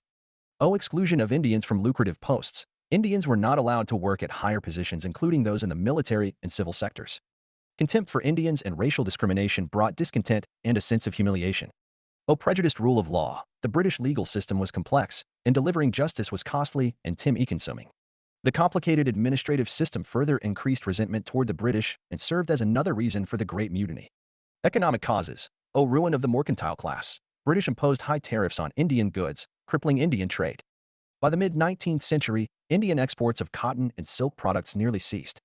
Land revenue system. Indians had to provide letters of grant to prove property rights legitimacy. An commission, established by Lord Dalhousie, investigated landlords' title documents. Failure to show documents resulted in loss of ownership claims. Destroyed indigenous industries. Handmade products couldn't compete with English goods. Indian manufacturing suffered from free trade and lack of protective duties on English machine-made goods. Exploitation through plantation. Plantation industries like indigo, jute, tea, and coffee made life difficult for planters. Inhumane treatment and persecution of planters fueled resentment and contributed to the mutiny. Economic drain. Criticism of economic exploitation fueled anti-British sentiment. Economic nationalism fostered skepticism of British intentions, paving the way for national movements. Socio-religious causes. Attitude of social exclusiveness. Indians were displeased with British social exclusivity policies and their arrogant treatment. They could be insulted, attacked, and even killed by the British. For instance, every native was forced to salute all Englishmen in the streets. Missionary activities. According to the Charter Act of 1813, missionaries were allowed to disseminate their faith in Western education. Indians were suspicious of intervention in societal conventions and behaviors through Christian missionaries. Social legislations. The British made an effort to abolish social evils such as child marriage, infanticide, and sati, etc. The Orthodox were opposed to the legislation. Empowering rights. Laws related to the right of inheritance, widow remarriage, and schools and colleges for Western education for women were not well received by Hindus. Decrease in the influence of religious people. The British viewed religious people to be on par with ordinary citizens without giving any special privileges. This caused them to become bitter enemies of the British Empire. Circulation of mysterious things. The unrest was indicated by the mysterious objects like chapatis, cakes, and lotus flowers, which were circulated across villages around 1850. Superstitious belief. The masses anticipated the end of British authority at the centennial of the Battle of Plassey fell on June 23, 1857. Military causes. Afghan war debacle. British military discipline plummeted after the defeat in the First Afghan War, 1838-42. Historians note that the British were forced to withdraw from Afghanistan, with only one soldier surviving. Erosion of loyalty to the army. Indian troops began recognizing their role in aiding English expansion and exploiting their own people. Fear for their future grew due to recruitment of Gurkhas, Sikhs, and irregular forces in Punjab and other frontier areas. Legislation to go abroad. The General Service Enlistment Act, 1856, mandated sepoys to accept duty to fight overseas, leading to resentment toward the British. Disparity among Indian and British soldiers. A significant gap existed between the British and Indian armies. Indian troops realized attacking British power in India could overwhelm it. Crimean War. Many Indian soldiers fought in the Crimean War, where British failures undermined morale in India. Lubricated cartridges. Sepoys had to bite cartridges' tips, and rumors spread that they were lubricated with cow and pig fat. Sepoys were incensed by the perceived insult to their religious beliefs. Beginning and spread of the revolt. The 1857 uprising took place in Meerut, where 85 Cavalry Regiment sepoys were sentenced to 2 to 10 years in prison for refusing to use greased cartridges. The following day, on May 10, 1857, 3 regiments went on the offensive. They assassinated British officers and broke open the prison doors to free their comrades. Mungai Pandey was the first soldier to openly defy command. On March 29, 1857, he assassinated 2 English officers in Barakpur, near Calcutta. He was apprehended, tried, and killed. Barakpur regiments were disbanded. Choice of Bahadur Shah as symbolic head. The long reign of the Mughal dynasty had become a traditional symbol of India's political unity. As a result, Delhi was soon to become a hotbed of rebellion, with Bahadur Shah as its symbol. Bahadur Shah Zafar, who was elderly and powerless, was crowned Emperor of India. Regional variations in the revolt. Even though the uprising was large and widespread, it was still mostly fragmented, unorganized, and localized. According to famous historian Dr. R.C. Mazumdar, it had a localized, constrained, and poorly organized character rather than an all-Indian one. Punjab, the United Provinces, Rohilkhand, Oudh, the territory between the Nirmada and the Chambal, as well as the western portions of Bengal and Bihar on the northeastern border, were the areas impacted. Afghanistan was cordial during Dost Muhammad's rule. Rajputana was dependable, while Sindh was quiet. Delhi was captured by the sepoys on May 12, 1857. The political agent from England, Simon Fraser, Lt. Willoughby, attempted to fight back but was ultimately defeated. As a result, he set the Delhi ammunition dump on fire. Bahadur Shah II was declared the Emperor of Delhi. He was merely acting as the leader. Bukit Khan held the reins of power. On September 20, 1857, the English took back control of Delhi. Delhi was liberated by Henry Bernard and B.G. Wilson. Bahadur Shah II, who sought refuge in the Humayun tomb, was detained by Lt. Hudson and he was deported to Rangoon. John Nicholson scaled the Kashmir Gate and took control of the city entrance, suffering serious injuries. Bihar Kanwar Singh was a leader during the Indian Rebellion of 1857. He belonged to Jagdishpur, Bhojpur district, Bihar. At the age of 80, he led a selected band of armed soldiers against the troops under the command of the British East India Company. He was an expert in the art of guerrilla warfare. He was assisted by Babu Amar Singh and his commander-in-chief, Har Krishna Singh. Other states. Weakness of the 1857 revolt. Places features of revolts. Assam Diwan Manram Dutta fought against the British Maharashtra Satara, Ranga Bapuji Gupta Himachal Pradesh. Kullu, Rana Pratap Singh, and Veer Singh. Localized nature. Despite its intensity, the 1857 uprising was limited in scope and organization. Dr. R.C. Mazumdar described it as localized, constrained, and poorly organized rather than a nationwide movement. Unequal spreads. The uprising was predominantly concentrated in northern and central India, with eastern, southern, and western regions less affected. The armies in Madras and Bombay remained loyal to the British East India Company. Premature start to the revolt. Originally planned for May 31, 1857, the uprising began earlier on May 10 in Meerut. Triggers included events like the hanging of Mangai Pandey and the disbandment of certain Indian regiments. Lack of organizational cohesion and unity. Indian rebels lacked proper organization and faced weak central leadership. Despite individual bravery, they lacked experience in coordination and concerted action. Lack of leadership. Few capable leaders like Babu Kanwar Singh, the Rani of Jhansi, Tatya Tope, and Nana Sahib emerged. However, overall leadership was fragmented. Individual rivalries among the mutineers. Leaders of the revolt were plagued by personal rivalries and jealousy, hindering unity. Continuous intrigue against one another weakened the movement. Weak safeguard from Bahadur Shah Jafar. The last Mughal emperor lacked strength and leadership compared to the British. His inability to effectively lead and safeguard regions contributed to the failure of the revolt.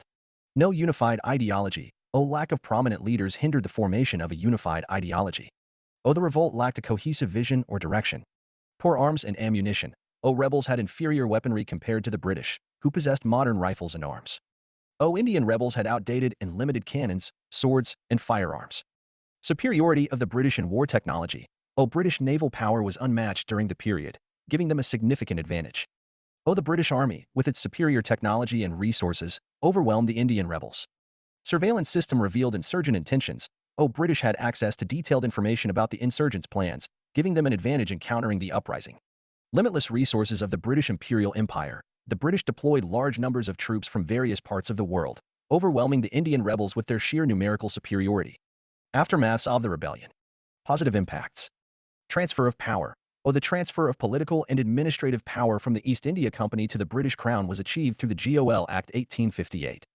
Under this act, governance was under the Crown through a Secretary of State. He was made directly responsible to the British Parliament. India Council was created to assist and advise him in transacting the affairs of this country. Queen Proclamation 1858 and onwards roadmap. She announced the acquisition of the Indian administration and assured the people that they would be treated at par with the subjects of the British Crown. The Governor-General became the Viceroy. Reorganization of the Indian Army. Major changes such as realigning proportions between the English and Indian Army, organization of the forces, etc. were brought. Increase in participation in governance. Under the GOL Act 1858, the power of the Crown was to be exercised by the Home Government in England consisting of the Secretary of State for India. The legislation served as the cornerstone for a new British strategy in India for almost 60 years. Abolished annexation policy. British government gave up annexation policies like the doctrine of lapse and guaranteed the integrity of the Indian states. Right of adoption. The British authorities realized the importance of the princely states and hence the right of adoption by the native princes was duly acknowledged. Freedom of religion and equal treatment. As per the proclamation of the Queen, freedom of religion was granted to all the people in India and the administration vowed never to hurt anyone's religious sentiments in any way. Occupancy rights. Following the Bengal Rent Act of 1859, farmers who had owned particular fields for more than 12 years were entitled to occupancy rights. Other reforms. Universities were established at Kolkata and Madras. Introduction of Code of Criminal Procedure. Enactment of Indian High Courts Act. Indian Penal Code, 1858. Passing of Indian Councils Act. 1861 introduced a portfolio system in India. Negative impacts. Increase in racial animosity. Indians were embarrassed and insulted because the British painted them as being unreliable.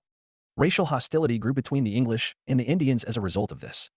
Reversal of social reforms. The revolt persuaded the British that interfering with India's established socio-religious practices was counterproductive. The British were forced to take a backseat as a result of the vehement resistance to the social regulations. Increased focus on administrative changes. After the revolt of 1857, the British decided to focus on establishing a stable and effective administration rather than bringing Western concepts and reforming an established Asian society. Policy of divide and rule. Post-revolt, the British had applied the most unscrupulous policy to divide the Indians into castes and classes. One community was used against another. Hindus were enraged among castes, and Muslims were forced to fight with Hindus.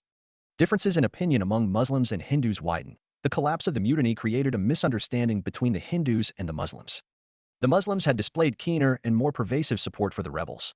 Replacement of territorial conquest with economic exploitation. With the failure of the Great Rebellion, the era of British territorial conquest came to an end, and the territorial conquests gave place to economic exploitation of the Indians by the Britishers. Slowdown in Muslim Renaissance. Muslim Renaissance, which had been growing in Delhi before the mutiny, got an irreparable setback.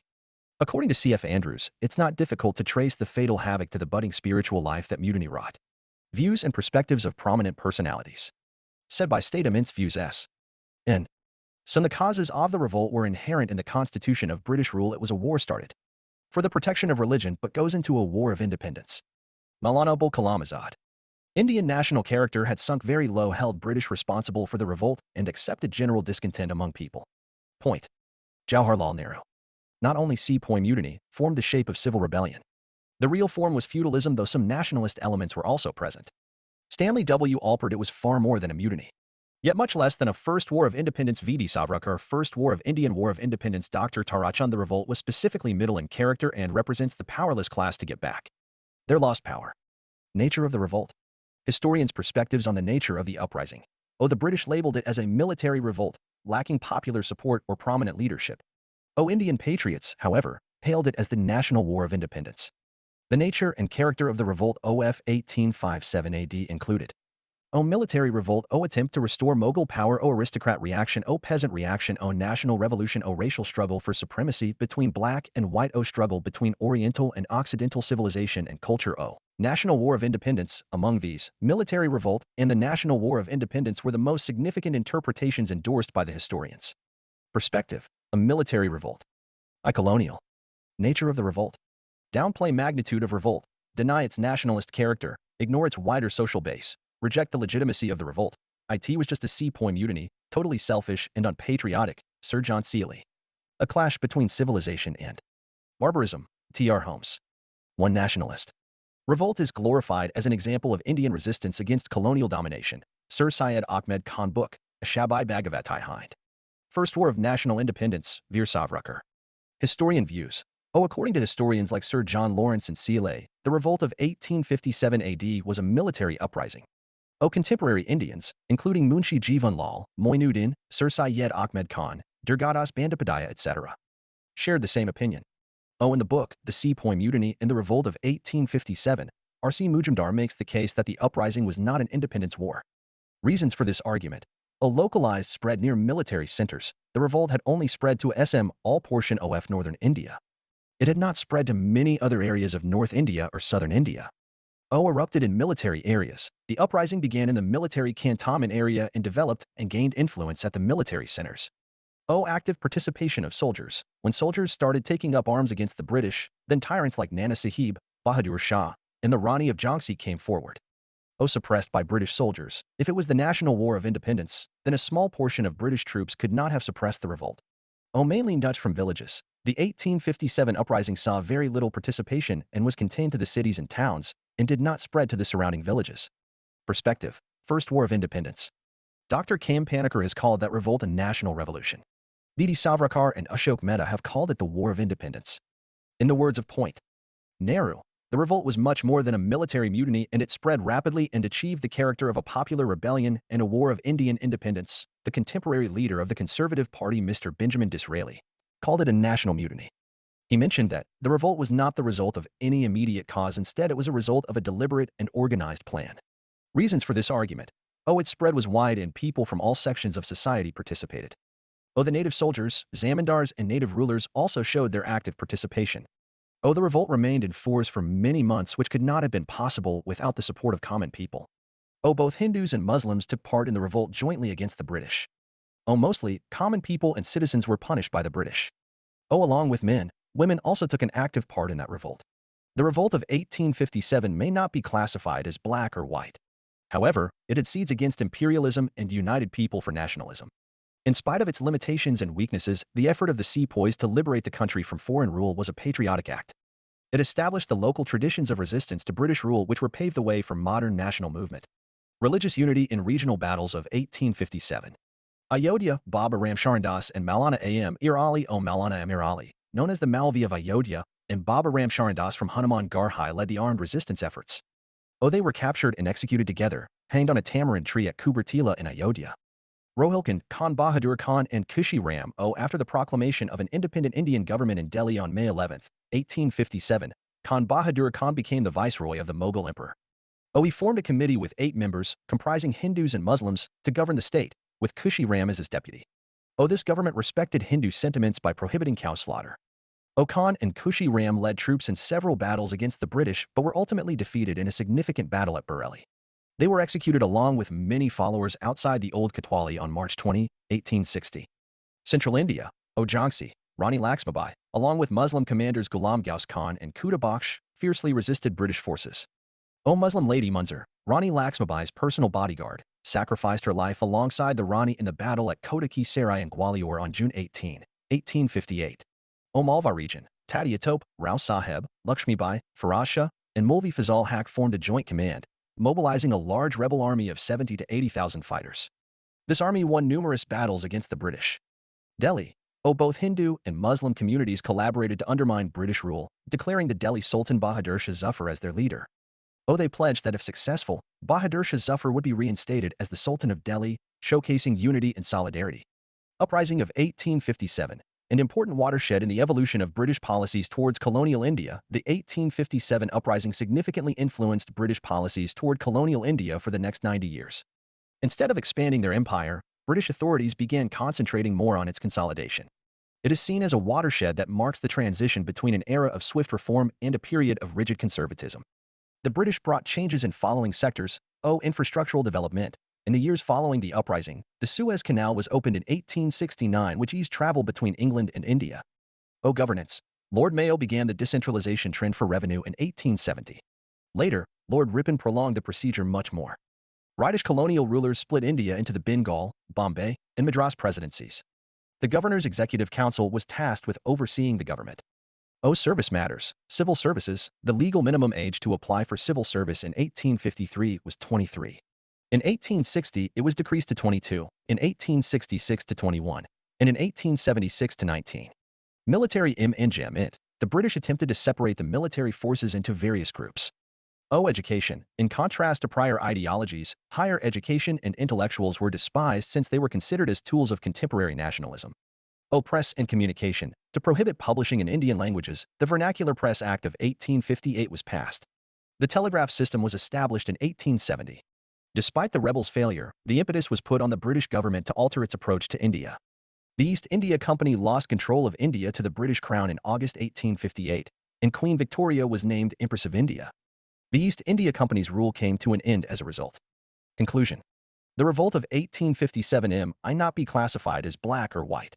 However, it had seeds against imperialism and united people for nationalism.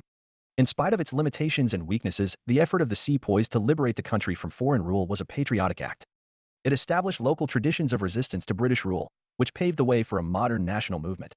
Keywords: Revolt of 1857, British colonialism, doctrine of lapse, subsidiary alliance, economic exploitation, racial discrimination, military grievances, Hindu-Muslim unity, Bahadur Shah Zafar.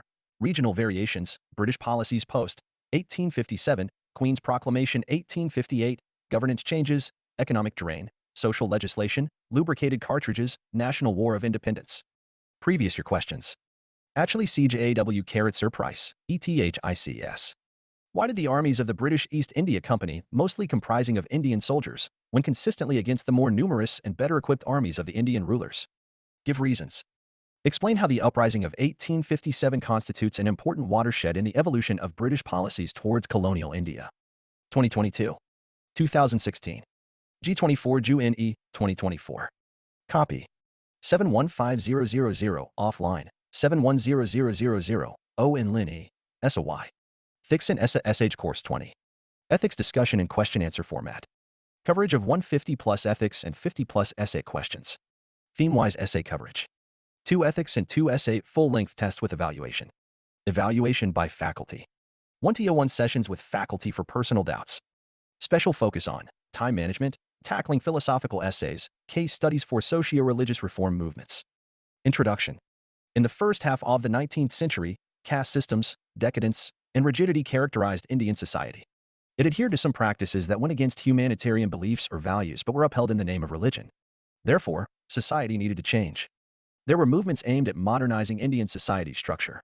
In an effort to reform and revitalize society, a number of people and movements worked to change social and religious norms. Nature of socio-religious movements. Recognition of the connections between religious and social issues characterized the reform perspectives of the movements and their leaders. They tried to alter social norms and customs by using religious concepts. To abolish caste distinctions in society, for instance, Keshab Chandra Sen interpreted the unity of Godhead and brotherhood of mankind. The main social issues that the reform movement sought to address were casteism and untouchability, emancipation of women, which involved addressing sati, infanticide, child marriage, and widow marriage, and education to promote societal enlightenment. Religious issues such as polytheism, idolatry, religious superstitions, and priestly exploitation. Reformist and revivalist movement. Both reformist and revivalist movements contributed to the advancement of socio-religious reforms in society. Reformist and revivalist movement. Both reformist and revivalist movements contributed to the advancement of socio-religious reforms in society, which finally paved the way for the emergence of a contemporary and forward-thinking society. Reformist movement, revivalist movement. These groups relied more on reason and rationalism to conclude whether to embrace or reject a social custom or religious institution. Modern Western values in the socio-cultural realm, such as gender equality and the freedom to select one's life partner, liberal thoughts, etc., were the characteristics of these movements. Leaders of these movements rejected to completely restructure society along Western lines, despite accepting modern Western principles. Instead of Westernization, modernity was their goal. For example, Brahmo Samaj, the Aligarh movement. These movements leaned firmly on the lost purity of religion they were trying to revive. Movements toward revivalism were more in tune with tradition than with reason and conscience. These initiatives sought to show the progressivism and rationalism of traditional Indian socio-cultural beliefs. For example, Wahhabi movement, Deoband movement, and Arya Samaj movement. Reasons for socio-religious reform movements. 1. Response to colonial critique. British rule and criticism. The British colonial authorities and Christian missionaries often criticized Indian social and religious practices as barbaric and backward, particularly sati, the practice of widow burning, child marriage, and the caste system. Example, Raja Ram Mohan Roy founded the Brahmo Samaj in 1828 partly as a response to these criticisms. He aimed to purify Hinduism and abolish practices like sati, which he successfully campaigned against, leading to the Sati Abolition Act in 1829. 2. Desire for social reform. Internal social critique.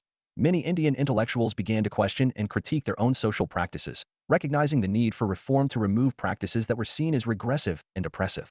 Example, Ishwar Chandra Vijayasagar championed the cause for widow remarriage, leading to the Hindu Widows Remarriage Act of 1856, which was a direct result of his advocacy and reformist ideology. 3. Rise of educated middle class. Western education. The introduction of Western education by the British led to the emergence of a new class of educated Indians who were exposed to liberal and progressive ideas. Example, the Young Bengal movement, inspired by Henry Louis Vivian Derozio, was an intellectual and social movement by young men in Bengal region who advocated for rationalism and critiqued existing religious and social norms. 4. Religious revivalism. Need to revive and rationalize religion. In response to the perceived threat from Western cultural and religious domination, there was a movement to revive Indian religions by removing what were considered corruptions and interpolations over the centuries. Example, Swami Dayananda Saraswati founded the Arya Samaj in 1875, which sought to return Hinduism to its supposed pure Vedic roots, emphasizing the authority of the Vedas and denouncing idol worship and caste restrictions. 5.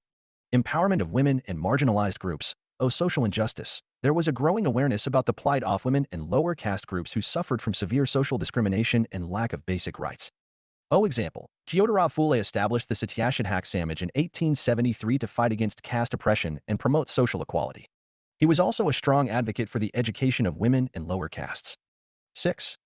Impact of global movements. O. Influence of global ideologies. The impact of global movements such as abolitionism, suffragism, and other reform movements influenced Indian thinkers and leaders to implement similar changes in their society. O. Example, Pandita Ramabai, influenced by the global women's suffrage movement, advocated for the emancipation of Indian women and their right to education. Method applied to bring reforms. The following 4 techniques were used in an effort to alter socio-religious practices. 1. Reforms from within. Ram Mohan Roy invented this technique. According to him, any reform needed to come from within society itself by raising people's awareness in order to be successful. People advocating this method had published tracts and held discussions and debates on various social issues. For example, Ram Mohan's campaign against Sati, Vijayasagar's pamphlets on widow marriage, and B.M. Malabari's efforts to increase the age of consent. 2. Reforms through legislation. It was symbolized in the effectiveness of government action. The proponents of this approach held that government assistance is necessary for reform initiatives to be made successful. For example, individuals like Keshab Chandra Sen in Bengal, Mahadev Govind Ranade in Maharashtra, and Veerasalingam in Andhra made an appeal to the government to support legislation that would increase the age of consent, legalize civil unions, and allow widow marriages. 3. Reforms through symbol of change. It was an effort to produce symbols of change through individual, unconventional activity. For example, Derosians, or Young Bengal as an example, symbolized an aggressive stream within the reform movement. They were heavily influenced by the new thought of the Western world and had a rigidly logical approach to social issues. 4. Reforms through social work. The Ramakrishna Mission, Arya Samaj, and Ishwar Chandra Vijayasagar's activities all displayed this methodology. For example, the Ramakrishna Mission and the Arya Samaj engaged in social work through which they attempted to spread concepts of reform and regeneration.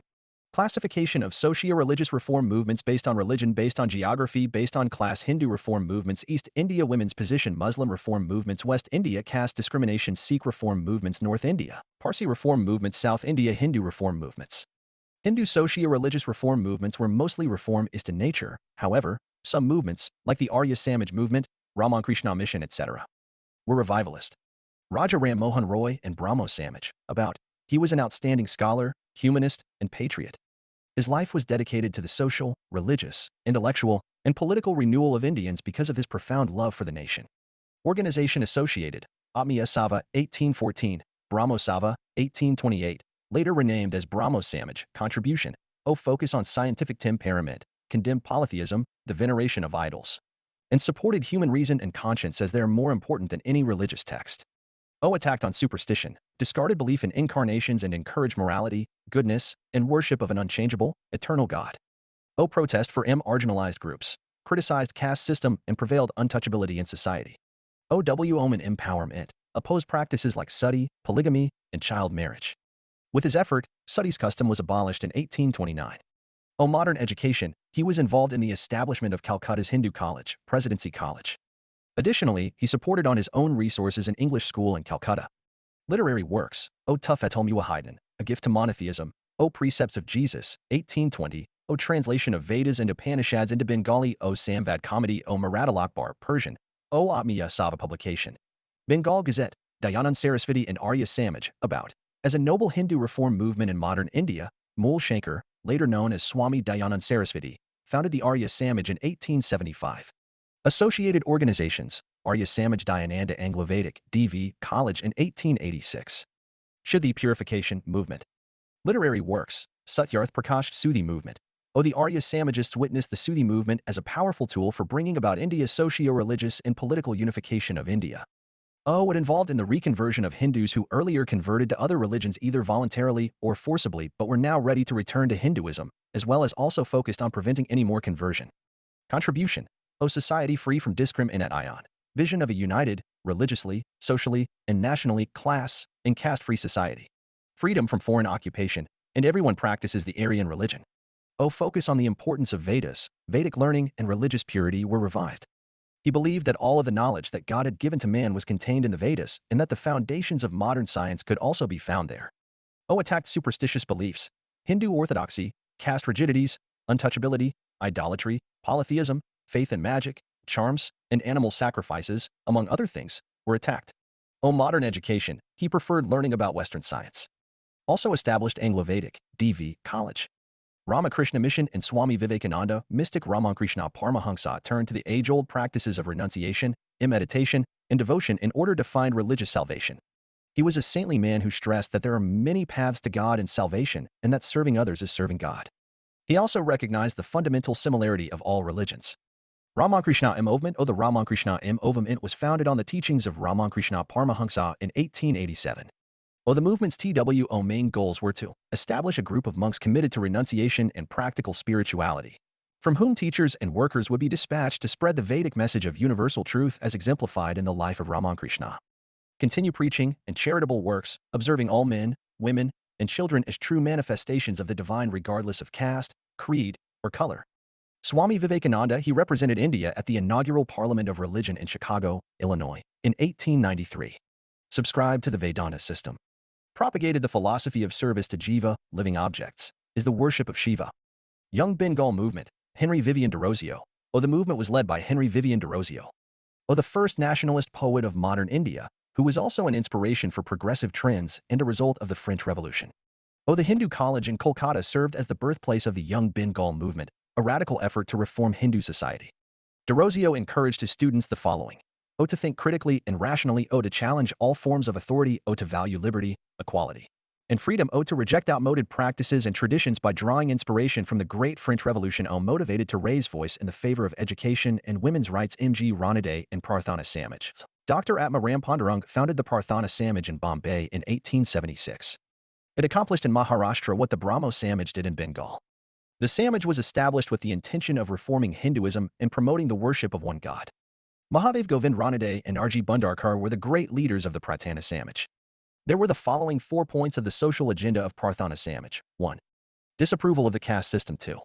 Women's education. 3. Widow remarriage. 4. Raising the age of marriage for both males and females. Contribution of Mahadev Govind Ranade.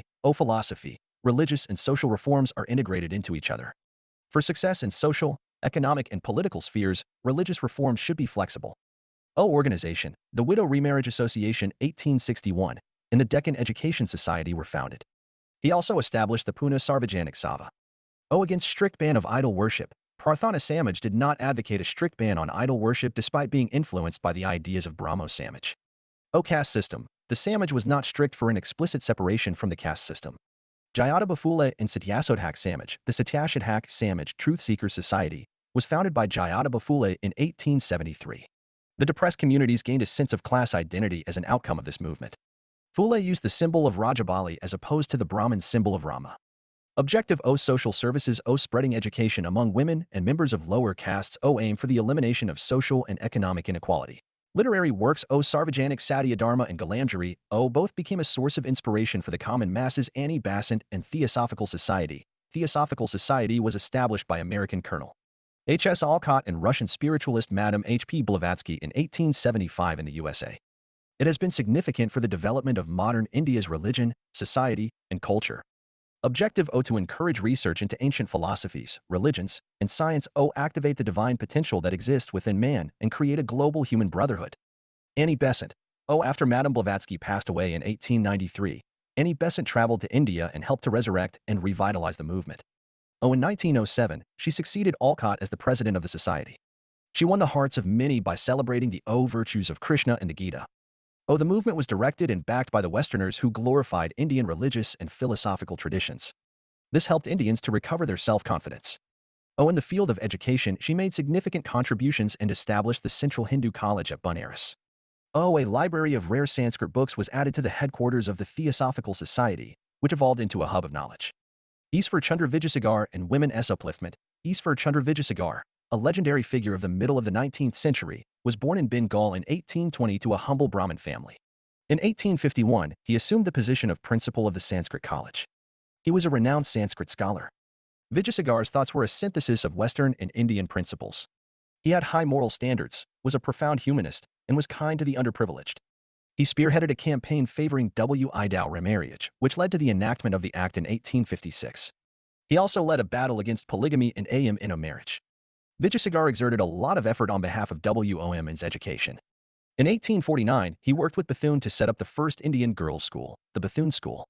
He assisted as a government inspector of schools and ran them at his own expense. Muslim reform movements. Lately, among Muslims, reformist social and religious movements had emerged. The majority of Muslims feared that Western education would jeopardize their faith because it was antithetical to Islam. Difference between Deoband and Aligarh movement. Deoband im ovum int Aligarh im ovum int. Its aim was the moral and religious renewal of the Muslim community. It sought to advance the standard of living of Muslims as per Western world. It was revivalist movement. It was reformist movement against the modern and Western education focus to provide modern education to youth, encourage spirit of jihad against the British, promote liberal thites and British government. Sponsorship. Sikh reform movements. Gurudwara reforms movement. Gurudwaras were governed by the Udasai Sikh Mahants before the 1920s. These Mahants treated the Gurdwara offerings and other income of the Gurudwaras as their income. An agitation was launched for freeing the Gurudwaras from these corrupt Mahants and for handing over the Gurudwaras to a representative body of Sikhs. A law was enacted in 1925 that granted the Shiromani Gurudwara Prabandhak Committee the authority to oversee Gurudwaras. Narankari im ovum int. 1855. They emphasized appropriate religious practice, producing hukanamas to clarify what was acceptable and establishing a network of worship places staffed by their priests. They grew by cooperating with the Britishers. Akali Campaign. A fresh reform campaign known as the Akali Campaign was started at the end of the 19th century to clean up the corrupt management of Gurdwaras. When the Akali movement surfaced in Punjab after 1920, the Sikh movement gained momentum. Sikh Sava. The Sikh religious reform movement began in the 1870s with the establishment of the two Singh Savas in Amritsar and Lahore. Khalsa College's founding in Amritsar in 1892 contributed to the advancement of Gurumukhi, Sikh education, and Punjabi literature. Several gurus led religious and social reform initiatives among the Sikhs in an effort to strengthen the Sikh religion. Baba Dayal Das promoted the concept of a Nirankar, formless, God. Parsi reform movements. In 1851, the Pars Religious Reform Association was founded. It waged a battle against religious orthodoxy. Following reforms were initiated: established organization, Naroji Ferdowji, Dadabhai Naoroji, SS Bengali, and others created the Rahanumai Mazdiastan Sava or Religious Reform Association for spreading education, particularly among girls. Against orthodox practices, they also campaigned against orthodox practices and child marriage in the Parsi religion. Religious reforms, restoration of the Zoroastrian faith to its pristine purity. Against extravagant functions, the leaders opposed and grandiose betrothal, wedding, and funeral customs. Scientific temperament, they discouraged people from using astrology and promoted scientific development. Contribution of Dadabhai Naoroji, he was known for social reformer, transnational connections, and statistical liberalism. Social reforms, focus on girls' education. Naoroji's endeavor was motivated by his reformist enthusiasm for gender equality. He later opened 6 girls' schools in October 1849 under the auspices of the Students' Literary and Scientific Society, SLSS. Religious reforms. These reforms were implemented to rationalize religious rituals that were thought to be unreasonable in addition to social difficulties. Establishment of organization. The Ranami Mazdiastan Sava, Society of the Guides of the Mazdiastan Path, and Rast Gaftar, a Gujarati journal, were established in 1851 by Naoroji and his associates. Against orthodox rituals. The Ranami Mazdiastan Sava campaigned against orthodox practices in the Parsi religion as well as the upliftment of women. Economic and political reforms. Dadabhai Naoroji contributed significantly as well in the economic and political spheres, which can be summarized as critics of economic policy, foremost critic of British economic policy, advocating the drain of wealth theory. Political contribution. Instrumental in the setup of London Indian Society with an aim to discuss social and political issues. Assisted to establish East India Association 1867 to convey the perspective of Indian to the British people. Served as a Liberal Party member and Member of Parliament, MP, in the UK House of Commons. Fight against caste-based exploitation. Issues. According to the Hindu Shatarvarn Ashrama concept, a person's caste determined their status and relative purity of different sections of the population. Caste factors governed activities such as clothing, food, place of residence, sources of water for drinking and irrigation, and entry into temples. The scheduled caste Dalits suffered the most from the discriminatory caste system, facing humiliating and inhumane treatment based on birth inequality. Factors which contributed to the reduction of caste-based discrimination include: British rule. The English rule, perhaps unintentionally, created conditions that weakened caste consciousness to some extent. Social reform movements. They also worked to dismantle caste-based exploitation. These movements were inspired by the principles of liberty and equality in their fight against the forces that tended to divide society. Literacy and scientific temperament. With increased educational opportunities and general awakening, there were stirrings among the lower castes. Role of Gandhiji. He established the All India Harijan San in 1932. His crusade for the root and branch abolition of untouchability was founded on humanism and logic. The removal of untouchability was at the forefront of all public activity for leaders like Gandhi. Role of reformers. As part of his fight against upper caste dominance in Maharashtra, Jayadabha Phule launched a lifelong crusade against Brahmanical religious authority. B.R. Ambedkar dedicated his life to opposing caste tyranny, founding the All India Scheduled Castes Federation in the process. The All India Depressed Classes Association was created by several other scheduled caste leaders. Contemporary evolved human rights concept. The evolution of values of equality and human rights also helped to remove caste discrimination from society. Freedom movement. It became a key impediment to the development of a sense of nationhood and the spread of democracy in modern India, which promoted the elimination of discrimination based on castes. The Free India Constitution requires equality and non-discrimination on the basis of caste. Issues of women in socio-religious movements. The situation of Indian women at the start of the 19th century was not good. Their lives had been rendered extremely dreadful because of evil customs, for instance, sati practice, the purdah system, child marriage, female infanticide, bride price, and polygamy. Regarding educational, social, and economic prospects, there was no equality between men and women in India. As a result, there were the following significant issues related to women during the 19th century. Gender biases in laws. The British honored the personal laws of Islam and Hinduism. In terms of marriage, divorce, property, succession, and adoption, these rules viewed women as second-class citizens and honored the rights of the patriarchal family. There seemed to be a broad consensus among the nationalist male elites in the colonial state to relegate women to domesticity and slavery in this context. Practice of purdah system in public life. Indian intellectuals used the moral code for women to revere India's illustrious past. She needed to be protected from the contaminating influence of the West. As a result, both the Muslim and Hindu elites of Bengal and Maharashtra came to universalize the concept of disconnected women in the purdah system. Issues of social acceptance of law. For instance, even though the British had authorized widow remarriage, Indian people started having their females live austere ascetic widowhoods because it had become a status symbol. Lacuna in remedial approach. Both Indians and British observed women's difficulties and claims as social matters, refusing to question the social structures, caste disparities, or religious dogmas that upheld women's inferior status. They had no plans to promote gender equality. Female labor force participation. Indian businesspeople and plantation owners started to stereotype female labor as being uncommitted and lacking in abilities. Additionally, wages for women were lower than for men. Indian intellectuals and British bureaucrats both fought to raise the status of Indian women in the 19th century. However, the issues of women's education, labor engagement, and position in the family and society were limited by domesticity. These neglected to address issues of gender equality, religious orthodoxy, and caste disparities. Role played by women. Sarla Devi Chaudhrani. She founded the Indian Women's Organization in 1910 in Allahabad. Its goals included advancing women's education and enhancing the socio-economic and political standing of women across India. Pandita Ramabai. Pandita Ramabai received her education in both England and the United States. She wrote about the unfair treatment given to Indian women. She established the Arya Mahila Sabha in Pune and the Sarda Sadan to aid widows in need. She pleaded for an improvement in the educational condition of Indian women. Lady Dufferin College began offering medical education to women on her request. Mirabai Tata, the National Council of Women in India, was established in 1925 as a national affiliate of the International Council of Women. Margaret Cousins. In 1917, Margaret Cousins brought up the issue of women's voting rights and met with the Viceroy together with Sarojini Naidu to make the case for women's voting rights. Legislative measures for women.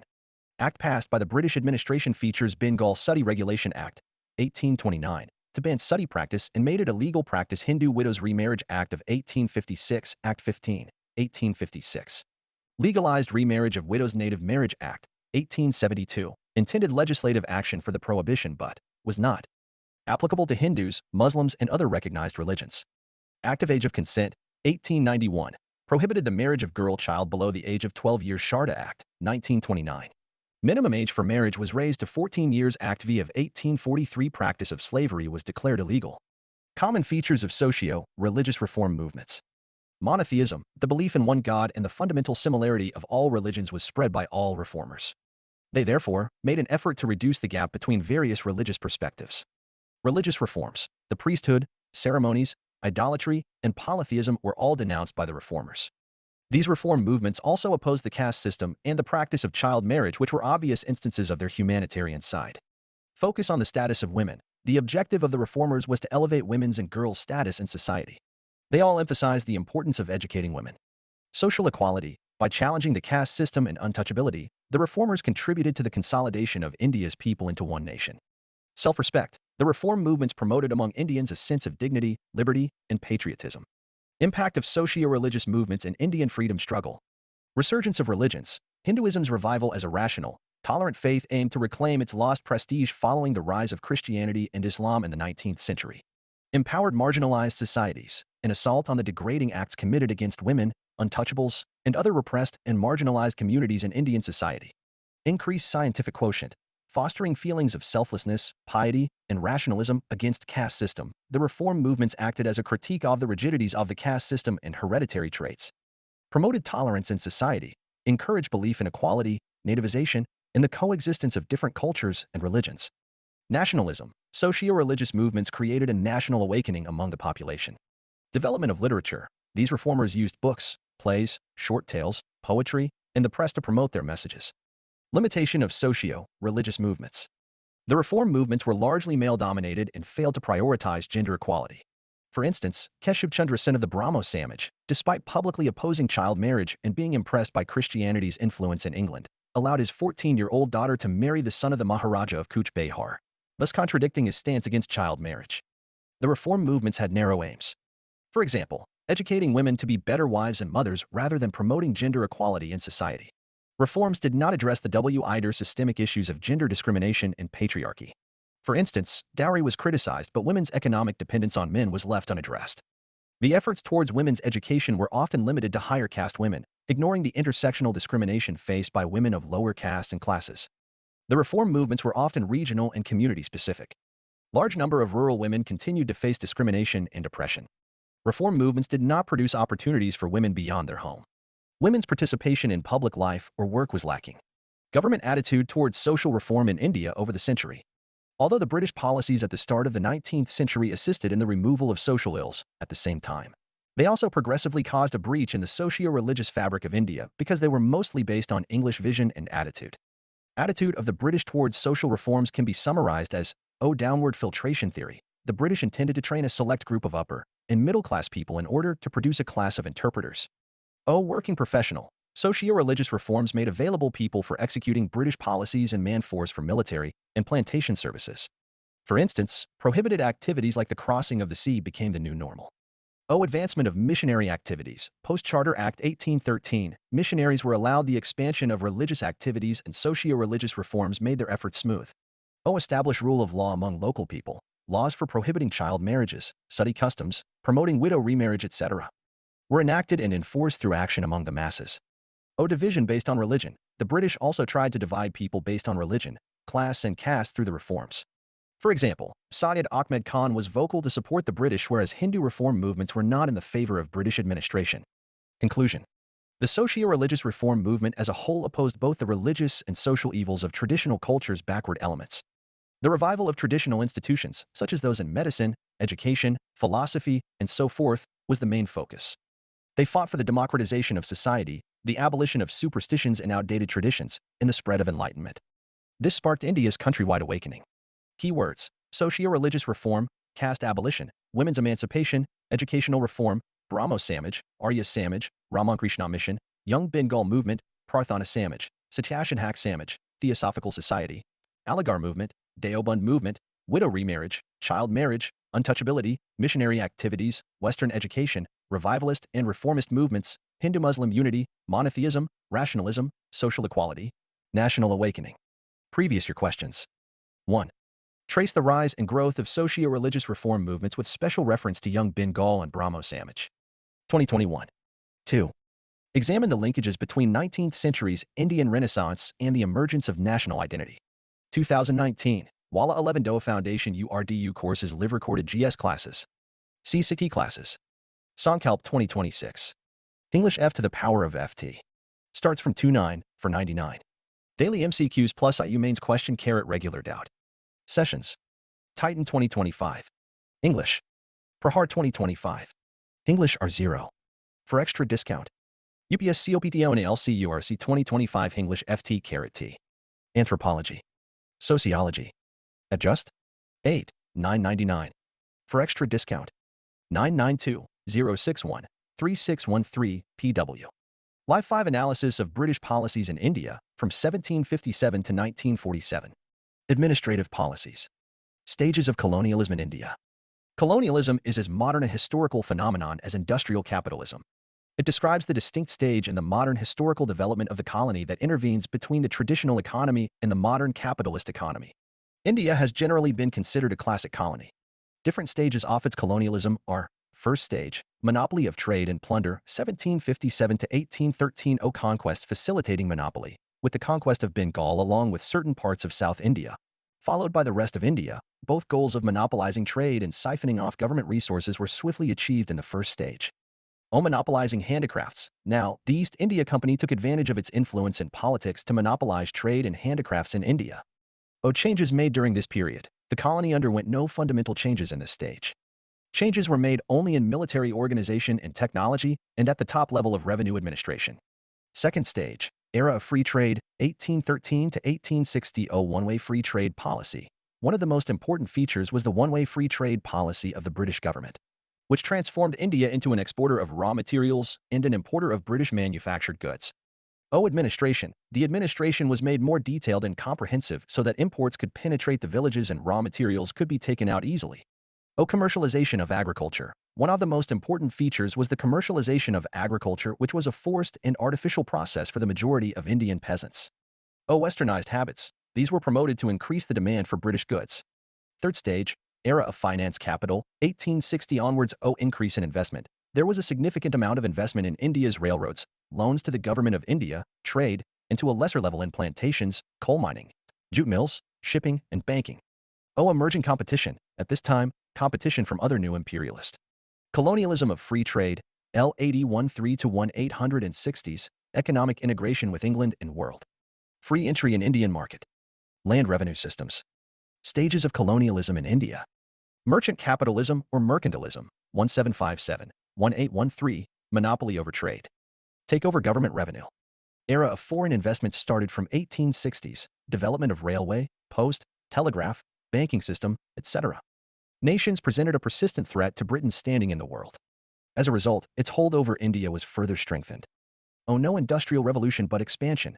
Three major events: the First World War, the Great Depression, 1929 to 34, and World War II, reduced or halted foreign trade and the entrance of foreign money. But because the ties were only loosed, not broken, there was simply industrial expansion and not an industrial revolution in India. Extension of British paramountcy. The East India Company maintained that its powers were stronger than those of Indian states and that its powers were supreme or paramount, according to the policy of paramountcy. The process of imperial expansion and consolidation of British paramountcy was carried on by the company during the 1757 to 1857 period through the policy of annexation by diplomacy and administrative mechanisms. The policy of ring fence, 1765 to 1813, meaning ring fencing was a strategy employed by Warren Hastings to fortify the company's frontiers by establishing buffer zones. Objectives. In general, it was a strategy of defending their neighbors' borders to protect their territories. Description. It required the states to maintain subsidiary forces that were to be organized, supplied, and led by company officers who, in turn, were to be compensated by the state's leaders. Example. After the Buxar War in 1964, Awadh was used as a buffer state. Subsidiary alliance, 1798 onwards. Origin. Lord Wellesley had designed the subsidiary alliance in India as a non-intervention policy, but French Governor Dupleix coined the phrase. Objective. The fundamental objective was to control Indian forces without going to war and incurring costs. Description. The company's soldiers had to be installed under this method by the Indian kings. They also had to cover all the costs associated with running the troops, and the rulers must continue to host British citizens in their courts. Example. The first ruler to accept the subsidiary alliance was the Nizam of Hyderabad. S.C. Chole or SVIEW, Wellesley converted the British Empire in India to the British Empire of India. From one of the political powers in India, the company became the supreme power in India and claimed the whole country as its sole protectorate. From Wellesley's time onwards, the defense of India was the company's responsibility. Sidney J. Owen. The Doctrine of Lapse, 1848 to 1859. Description. According to the doctrine, if a princely state subject to the company's vassalage fails to produce an heir, the land will be annexed by the British. Example. Lord Dalhousie adopted this strategy extensively to annex Indian states, e.g. annexation of Jhansi, Satara, Nagpur, Udaipur, etc. Doctrine of Misgovernance, 1848 to 1856. Description. Annexation of the Indian states based on maladministration by the Indian ruler. Example. Dalhousie annexed Awadh in 1856 under the pretext of misgovernance, citing maladministration under Wajid Ali Shah, the last Awadh ruler. Why British introduced these policies? Expansion of British Empire, To expand the British Empire in India by bringing new territories under its control. Mitigating French influence. To decrease the French influence so that the British could become the paramount power in India. Conquest of Indian states without war. Open annexation would have created political complication both for the company in India and the home government. Increase in revenue. To enable the British East India Company to monopolize their dominion over India state, which increases their revenue. Safeguarding company's frontiers. By introducing policy of ring fence, the company sought to defend its territories from other regional and foreign threats. Impact of these policies. Transformation of the EIC. The company had now grown from a predominantly commercial into a predominantly territorial power. Control over Indian rulers. British took over the authority of deciding the competence of the Indian rulers in their military and foreign relations. Control over princely states. The company took over the princely states of Satara, Jaipur, Sambalpur, Nagpur, and Jhansi, etc. under its control. Imperial expansion. Slowly but rapidly, the entire Indian subcontinent came under British rule. Subordination of the Indian economy to British interests. The policies resulted in direct control of the British over India's economy, agriculture, revenue, etc. Revolt of 1857. Policies like doctrine of lapse and doctrine of misgovernance became a cause for the revolt. Direct rule of the British Crown. The policies led to the revolt of 1857, which ultimately led to the downfall of the company in the administration of India went directly under the Queen. British foreign policy in India. During the British Raj in India, British foreign policy was characterized by a blend of imperialism, strategic maneuvering, and economic interests. The overarching goal was to protect and expand the British Empire's influence while managing relations with neighboring countries and powers that could threaten its control over India. Below is a detailed analysis of the key aspects and strategies of British foreign policy in India, strategic buffer and expansion. 1. The Great Game. British foreign policy in India was significantly influenced by the so-called Great Game, a term used to describe the geopolitical rivalry between the British Empire and Tsarist Russia. The main concern was the protection of India from possible Russian expansion southwards.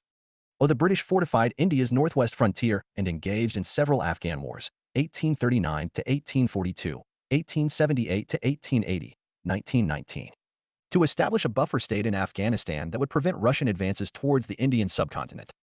2. Northeast frontier. Similarly, the British policy aimed at securing the northeast borders of India. This involved annexing regions like Assam and manipulating local chieftains in hill areas through political agents. The McMahon Line, drawn in 1914, sought to define borders between British India and Tibet, though it was contested by China. Economic exploitation and trade. 1. Trade monopolies. The British East India Company initially held monopoly control over British trade in India. This monopoly allowed the British to exploit India's vast resources, manipulate local economies, and dictate terms of trade favoring Britain. After the Crown took over in 1858, these policies continued with the British government promoting policies that benefited the British economy at the expense of India's, including the deindustrialization of India to make it a market for British goods and a source of raw materials. 2. Infrastructure for exploitation. The construction of railways, roads, and ports facilitated the easier extraction and export of resources. While ostensibly a modernizing influence, the infrastructure was primarily designed to consolidate British control and economic interests. Diplomatic manipulations and treaties. 1. Subsidiary alliances. Initiated by Lord Wellesley, subsidiary alliances were treaties that essentially established Indian princely states as vassal states under British protection but with significant loss of sovereignty. This policy not only expanded British territory but also prevented other European powers, like the French, from gaining influence in India. 2. Divide and rule. The British employed a strategic divide and rule policy that exacerbated divisions within India, such as those between Hindus and Muslims, to prevent unified opposition against British rule. This had lasting impacts on communal relations in India. Handling of princely states. 1.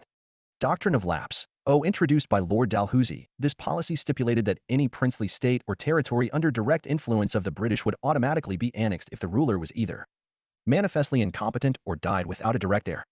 This policy helped expand British territories in India without direct military conquest. 2. Paramountcy. Under the doctrine of paramountcy, the British Crown claimed ultimate authority over the princely states, overriding both external and internal sovereignty. This allowed the British to control the foreign affairs of these states and integrate them into the British administrative framework. British foreign policy in India was driven by a complex mix of strategic, economic, and political motives aimed at ensuring the profitability and security of British interests in the region. The policies implemented by the British had profound effects on the political and economic fabric of India, many of which influenced the subcontinent's history long after the end of British rule. The legacy of these policies contributed to many of the challenges faced by the region during and after the transition to independence. Development of press. To prevent the growth of patriotic sentiment through the Indian press, the British government made an effort to exert control over it. The development of the Indian press was hampered by developmental issues, illiteracy, colonial limitations, and repression. It spread liberation beliefs and became an important weapon in the struggle for independence. Origin of the press in India. First printing machine in India. In 1557, the Portuguese brought a printing machine to India at Goa to promote Christianity.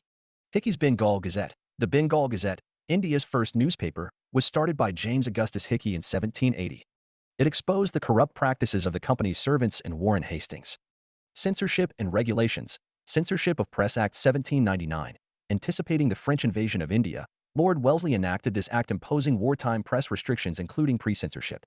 Licensing regulations, 1823. According to this act, enacted by John Adams, starting or using a press without a license was a penal offense. Press Act of 1835 or Metcalfe Act. Metcalfe repealed the obnoxious 1823 Act and thus liberated the press, which resulted in the rapid growth of newspapers. Licensing Act, 1857. The Indian press was subject to limitations after the uprising of 1857. The government has the power to forbid any newspaper or book from being published. Registration Act 1867. This act replaced the Metcalfe Act. It mandated every book newspaper to include the printer and publisher's names, as well as the location of publication. Nationalism in the Indian Press. Vernacular Press Act, 1878. Origin. It was introduced by Lord Lytton in 1878. Reason. Due to the increasing impact of the development of press. Early regulations. Censorship of Press Act, 1799. Enacted by Lord Wellesley, anticipating French invasion of India. Imposed almost wartime press restrictions including pre-censorship. Relaxed under Lord Hastings. Licensing regulations, 1823. Enacted by the acting Governor-General, John Adams. Starting or using a press without license was a penal offense. Ram Mohan Roy's Mirdal Akbar had to stop publication. Press Act of 1835 or Metcalfe Act. Metcalfe repealed the 1823 ordinance and followed a liberal policy. Known as the liberator of the Indian press. Licensing Act, 1857. In response to the 1857 revolt, this act imposed licensing restrictions. Registration Act, 1867. Replaced Metcalfe's Act of 1835 and was of a regulatory, not restrictive. Writings in the press, particularly in the language press. Objective, for spin gently controlling the newspapers. Provision. Under these regulations, any district magistrate or a police commissioner was empowered to force the printer and publisher of a newspaper to agree not to publish certain kinds of material, to demand security, and to confiscate any printed matter it deemed to be objectionable. Newspaper Incitement to Offences Act, 1908. This act gave magistrates the authority to seize press property when it published offensive content that would have catalyzed violent extremist acts or as a justification for murder. Indian Press Act, 1910. It empowered the local governments to issue warrants against any newspaper or book containing seditious matters, which were to be forfeited to His Majesty, and thus prohibited the publication of a large amount of nationalist press and political literature. Indian Press Emergency Powers Act, 1931. The Indian Press Act of 1931 granted provincial governments broad authority to curb propaganda encouraging civil disobedience. In 1932, it was broadened to cover all actions intended to undermine governmental authority.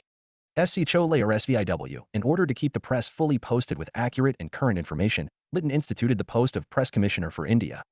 His main job was to liaise between the press and the government. In Krishnamurthy. Role of the press in the Indian national movement. The impact of the press on the Indian national movement was multifaceted and played a crucial role in various aspects of the struggle for independence.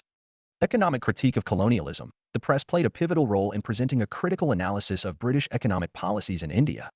It highlighted the actual economic conditions of the country and fueled anti-British sentiments. For instance, Nehruji's Poverty and Un-British Rule in India introduced the drain of wealth theory, while R.C. Dutt's Economic History of India thoroughly examined the economic record of colonial rule since 1757. Education and information dissemination. Both vernacular and Anglo-Indian press publications educated the masses by reporting on local, national, and international events.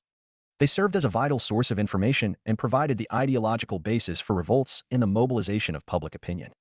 The Hindu Patriot by H.C.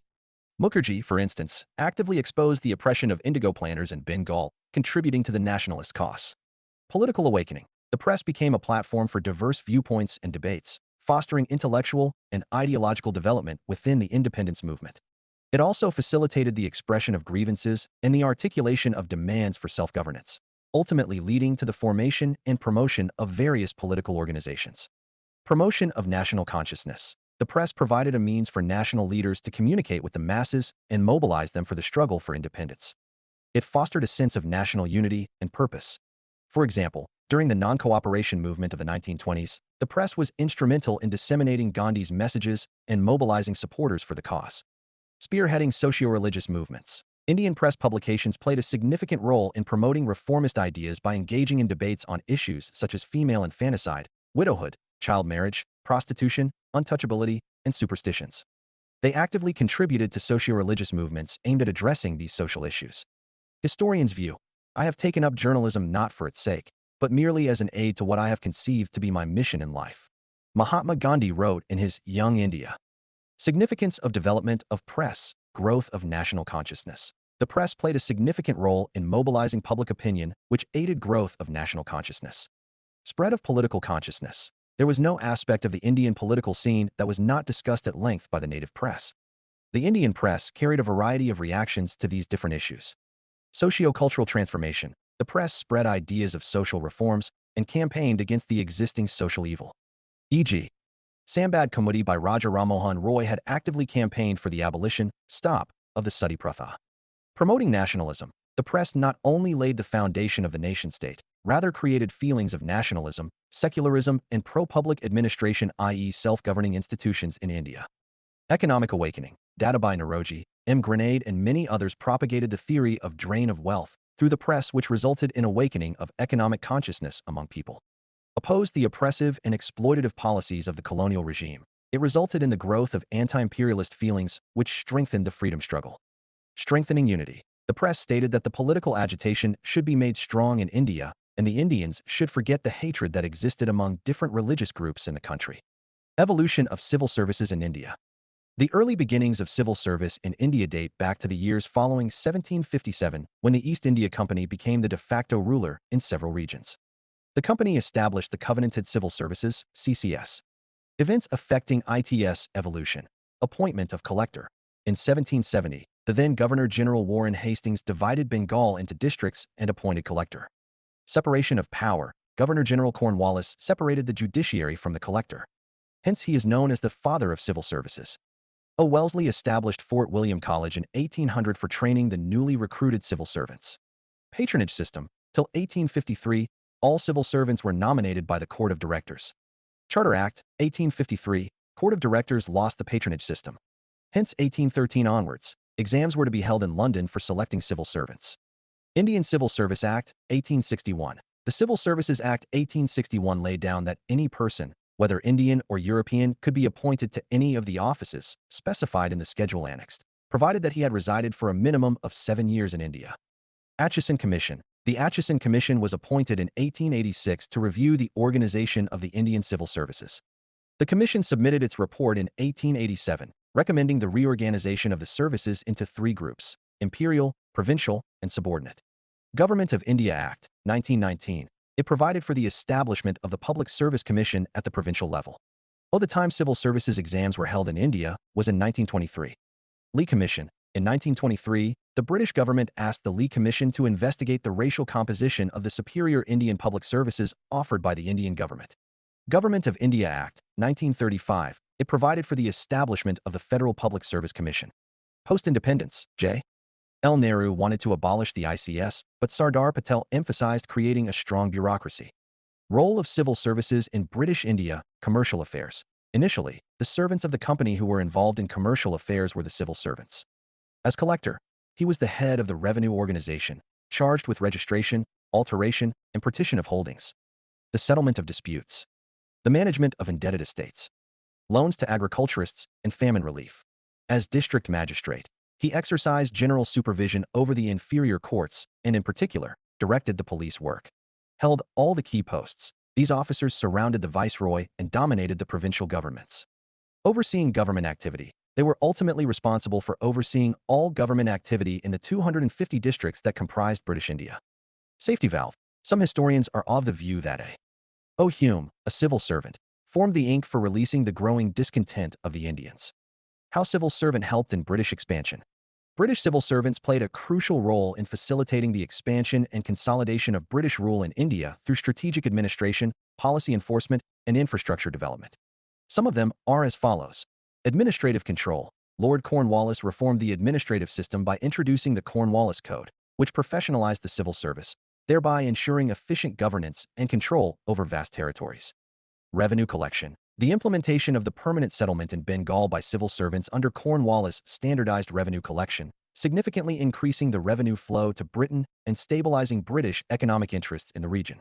Legal and judicial roles. The establishment of the Indian Civil Service, ICS, created a cadre of civil servants who enforced British laws and suppressed local dissent, thereby embedding British authority more deeply within Indian society.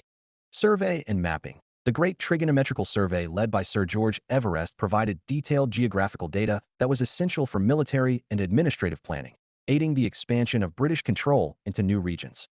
Policy implementation. Civil servants implemented the Railways and Telegraph Act, which helped build infrastructure that not only improved communication and transport, but also enabled quicker military deployments and economic exploitation. Diplomatic and political manipulation. Civil servants like Lord Dalhousie utilized the doctrine of lapse policy to annex states whose rulers were deemed incompetent or who died without a biological heir, significantly expanding British territory in India. Infrastructure development. Under British civil servant administration, the development of railways, such as the establishment of the Indian Railways Network starting in 1853, facilitated the rapid movement of troops and goods, integrating the Indian economy with global markets and reinforcing British dominance. Development of local bodies under British rule. The British came to India as traders. The local governments were hardly their first priority. In fact, till the advent of British rule in India, the rural republic had flourished and thrived. During the British period, the Panchayati Raj institution was created only to collect revenue, and the power was actually not transferred to the institution. Measures taken with regard to local bodies. In the initial days of British rule, the interest of the British was limited to the creation of local bodies with nominated members. These bodies were built around trading centers. It was Lord Mayo, the then Viceroy of India, 1869 to 1872, who felt the need to decentralize powers to bring about administrative efficiency, and in the year 1870 introduced the concept of elected representatives in the urban municipalities. The Bengal Chowkidar Act, 1870. The original village Panchayati system in Bengal was revived with the Bengal Chowkidar Act of 1870. The Chowkidar Act gave district judges the authority to form panchayats in the villages with designated members to collect taxes for the chowkidars or watchmen they employed. Ripon Resolution, 1882. Incredibly, Lord Ripon contributed to the growth of local government. He abandoned the previous in-place system of municipal administration run by formally nominated members. His local self-government proposal called for the local boards to be divided into smaller groups to increase efficiency. He established an election process for the local boards to ensure public engagement. Montagu-Chelmsford Reforms of 1919. This reform transferred the subject of local government to the domain of provinces. The reform also recommended that as far as possible there should be complete popular control in local bodies and the largest possible independence for them from outside control. Government of India Act, 1935. Most provincial administrations felt obligated to pass laws to further democratize local self-government organizations, including village panchayats, as a result of the provinces having popularly elected governments. British policy towards Indian states. The British policy towards the princely states of India was determined by their own ambitions, which ranged from reaching parity to complete subjugation. The various British rule policies can be used to chart the development of interactions between British rule and Indian states. Policy of the British description of the policy of Ring of Fence, 1765 to 1813. This policy, which attempted to establish buffer zones to protect the company's borders, was reflected in Warren Hastings' conflicts with the Marathas and the Mysore Empire. Wellesley's subsidiary alliance policy was an extension of the ring fence policy. Policy of subordinate isolation, 1813 to 1857. As the idea of imperialism spread, the ideology of paramountcy started to take shape. Indian nations were expected to cooperate with the British administration in a subordinate manner to recognize its superiority. The states retained internal administrative sovereignty, but gave up all forms of exterior sovereignty. Policy of subordinate union, 1857 to 1935. With the power to declare war, peace, or neutrality for states, the Indian government possessed total and undeniable influence over international affairs. The British government exercised its right to intervene in the internal affairs of states. For international relations, state territory is in the same position as British territory, and state subjects are in the same position as British subjects, wrote the Butler Commission in 1927. Policy of equal federation, 1935 to 1947. The Government of India Act of 1935 proposed a federal assembly to enlist the assistance of princely states in reducing the power of the national movement. Economic policies of the British. The economic policies of the British were concerned with the protection and promotion of British economic interests. It was not directed to develop the economic condition of the colonized country and its people. Such policies brought about a fundamental change in the structure of the Indian economy, transforming the country into supplier of raw materials and consumer of finished industrial products from Britain. Thus, India became a market for industrialized Britain. Economic policy during different phases. Early phase OF, the foundation of British rule. The company's priority was to finance Indian trade through Indian resources. British policy in India placed a strong emphasis on increasing revenue collection and encouraging trade investment. Consequently, the drain of wealth started from India to Britain, which impoverished Bengal and adversely affected the Indian economy. Early 19th century. Rise of industrial capitalism in Britain. Shift in economic policy to convert India into a market for Britain's finished goods while supplying raw materials. It resulted in the decline of handicraft industries and the commercialization of agriculture, which caused poverty, unemployment, and recurring incidents of famine. Post 1858. India was kept open for British capital investment. The influx of capital from Britain to India for investment in railways, the shipping industry, etc., and in return, home charges incurred. Economic drain theory and its proponents. The drain was conceived as a unilateral transfer of resources from India to Britain without any corresponding economic or commercial gain. Proponents of the theory, Dadabhai Naoroji. In 1867, in a speech, he argued that Britain was siphoning off India's wealth, which amounted to about 25% of the country's revenue, which was added to the resources of England. In 1873, he further criticized Britain for ignoring India's interests and making it the drudge for the benefit of England. His book Poverty and Un-British Rule in India, 1901, remains a significant milestone in the formulation of the nationalist political economy, R.C. In his book, Economic History of India, he wrote about the entire economic system of the nation under Britishers. Since the Battle of Plassey, one half of India's net revenue flows out of India each year, according to R.C.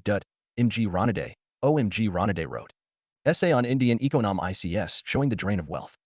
He declared that more than a third of the national income of India was taken away by the government in one form or another. William Digby. According to his calculations, the annual drainage was £30 million. Historians view, under the native despot the people keep and enjoy what they produce, though at times they suffer some violence. Under the British Indian despot, the man is at peace, there is no violence. His substance is drained away, unseen, peaceably and subtly he starves in peace, and peaceably perishes in peace, with law and order. Dadabhai Naoroji. Constituents of the drain off wealth, commercial revenues, through territorial expansion. The company was able to increase commercial revenues and get access to Indian goods for export. Transfer of private capital. The transfer of private capital to England was also part of the drain. Home charges also formed a major part of the drain. This included salaries, pensions paid to the company's employees in England. Salary, the money paid to banks, insurance companies, and shipping corporations in England for services provided in India, was another way that wealth was transferred away from India. Historian SVIW. Our system acts very much like a sponge, drawing up all the good things from the banks of the Ganges and squeezing them down on the banks of the Thames. John Sullivan. Impact of the drain of wealth. Revenue export. A substantial portion of India's revenue was sent to Britain as home charges, which included payments for British civil and military services in India, pensions, and interest on British investments. For example, a significant part of the revenue generated from Indian taxpayers was used to pay salaries and pensions of British officials working in India. Deindustrialization of India. British policies favored the import of British manufactured goods and stifled Indian industry, leading to the decline of traditional crafts and industries. This included imposing high tariffs on Indian manufactured goods while allowing British goods to enter India with little or no duty. Cities like Dhaka, once famous for their muslins, saw their weavers' livelihoods destroyed. Capital investments for British benefit. Infrastructure projects like railways and telegraphs primarily served British military and economic interests rather than fostering Indian economic development. Railways, for example, were used to transport raw materials from the interior to ports for shipment to England and brought British goods back into India, undermining local businesses. Agricultural exploitation. The colonial emphasis on cash crop cultivation, like cotton and indigo, for export markets led to the displacement of food crops, contributing to food shortages and famines. The forced cultivation policies, which mandated farmers to grow certain crops, severely impacted the agricultural economy and food self-sufficiency. Famines and poverty. British agricultural policies and heavy taxation contributed to several famines in India. The Great Bengal Famine of 1770, the famine of 1876-78, and the early 1940s Bengal famine, which collectively killed millions, were exacerbated by these policies. During these famines, food exports to Britain continued despite massive local shortages. Neglect of education and health. Little of the wealth drained from India was reinvested in vital public services like education and healthcare. The literacy rates and health conditions in India lagged far behind other regions under British rule, impacting India's social and economic development for generations. Hadrain off-wealth theory appealed general masses' economic awakening. People realized that the British rule was inimical to the economic interests of India because the economic policies of the colonial government were geared towards the benefits of Britain. Economic nationalism. Economic nationalism emerged in India out of the ideological contestation between the colonial government officials and the early nationalists who propounded the drain of wealth theory. Anti-imperialistic feeling. It started to grow in the masses because of widespread poverty and exploitation. Exposure to the reality of the British. It exposed the exploitative and selfish nature of British rule and made people believe that the British were the main reason for existing poverty. Revenue policies, Indian agriculture, and British rule. Maximizing revenue from the colony became the main goal of the British administration after the Diwani of Bengal, Bihar, and Orissa were awarded to the East India Company in 1765. The company's primary source of revenue was from agricultural taxes, and it had to distribute dividends to its British investors. To achieve this, the British government experimented with a variety of land revenue strategies. Land revenue systems. Izaridar system, 1773 under revenue farming, introduced by Warren Hastings in Bengal, European district collectors would farm out the right to collect money to the highest bidder. Due to the arbitrarily high revenue demands, this system was a complete disaster and destroyed the growers. The failure of the Izaridar system highlighted the need for a more equitable and sustainable revenue collection method, eventually leading to the introduction of the permanent settlement in 1793. Permanent settlement, 1793 origin. Cornwallis introduced the system of permanent settlement in 1793 under which the zamindars were established as the proprietors or owners of the land. Role of zamindars. Zamindars collected land revenue from the farmers. The state was to receive 1,011th of the rent the zamindars collected from the peasantry, with only 111th going to the zamindars themselves. The amounts they were required to pay as land revenue were made permanent. Regions. West Bengal, Bihar, Odisha, Andhra Pradesh, and Madhya Pradesh had the highest prevalence of the system. Advantages. Increased crop production. The company aimed to establish a business-minded class of landowners through this system, who would work to increase crop production in their farms to make money. Ease of administration. Dealing with a small number of zamindars rather than every peasant would be easier for the state. Rise of loyal class. A significant portion of society would develop loyalty to the British government. Drawbacks. Impoverishment. It led to greater impoverishment of the tenant cultivator because of the burden of high revenue assessment. Sunset clause. It also caused great difficulty for zamindars, many of whom were unable to pay the revenue on time and lost their lands under the sunset clause. Collapse of zamindar houses. A large number of traditional zamindar houses collapsed. Subinfeudation. The system also encouraged subinfeudation, i.e. many layers of intermediaries between the zamindar and cultivator, adding to the woes of the peasantry. Ryotwari system, 1820 origin. Under the Ryotwari system, introduced by Alexander Reed and Thomas Monroe, revenue was initially collected from each village separately, but later each cultivator, or ryot, was assessed individually. Property ownership. Peasants, not zamindars, were established as property owners. Regions. Madras, Bombay presidencies. Advantages. Increased revenue collected by the state due to the absence of any intermediary. Drawbacks. The assessments were faulty. The peasants were overburdened by the taxes.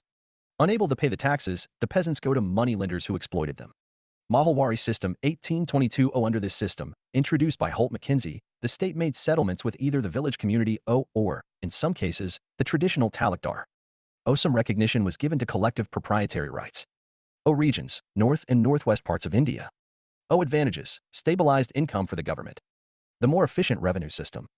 Drawbacks. The exploitation of the farmers' cultivators. The farmers were bound to pay taxes even in drought. Impact of the land revenue system. Lack of innovation in agriculture. Agriculture becomes stagnant owing to the lack of any technological innovation due to the poor financial condition of the cultivators. Poor condition of peasants. Peasants almost became tenants at will. Absentee landlordism. It increased the number of landed intermediaries and sub-intermediaries, giving rise to absentee landlordism. Rise of the money-lending class. Time-bound and excessive demand for revenue by the British government forced the peasants to take loans from the moneylenders, who in turn exploited the peasants by imposing high interest rates. Rise of landlords and zamindars. Landlords and zamindars became an important class and collaborators of British colonial rule.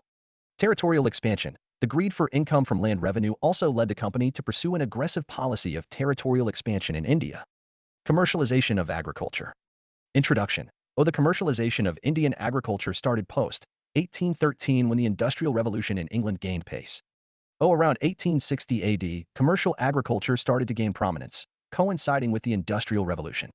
The crops on which the company concentrated were indigo, cotton, raw silk, opium, pepper, and, in the 19th century, also tea and sugar. Factors leading to commercialization: British paramountcy, British instituted political unification, and the emergence of the single national market that followed. Industrial Revolution in Britain. Many commercial crops such as cotton, jute, tea, and tobacco were introduced to meet the demand for raw materials in Britain. Cultural erosion. The replacement of custom and tradition by competition and contract also led to the commercialization of Indian agriculture. Improved communication and transport infrastructure. The ability to trade agricultural goods, especially across vast distances, was made possible by improved communication and transport like the expansion of railways, etc. Monetization of land revenue payments. The spread of the money economy replaced the barter, and agricultural goods became market items. Effects of commercialization. Impoverishment. The exports of cash crops served essentially to remit resources out of India. The Indian tribute was transferred to Britain. India received no imports in return for these exports. Increased dependency on moneylenders. Indian moneylenders advanced cash advances to the farmers to cultivate the commercial crops, and if the peasants failed to pay them back in time, the land of peasants came under the ownership of moneylenders. Instability in the rural economy. Commercialization led to instability in the price.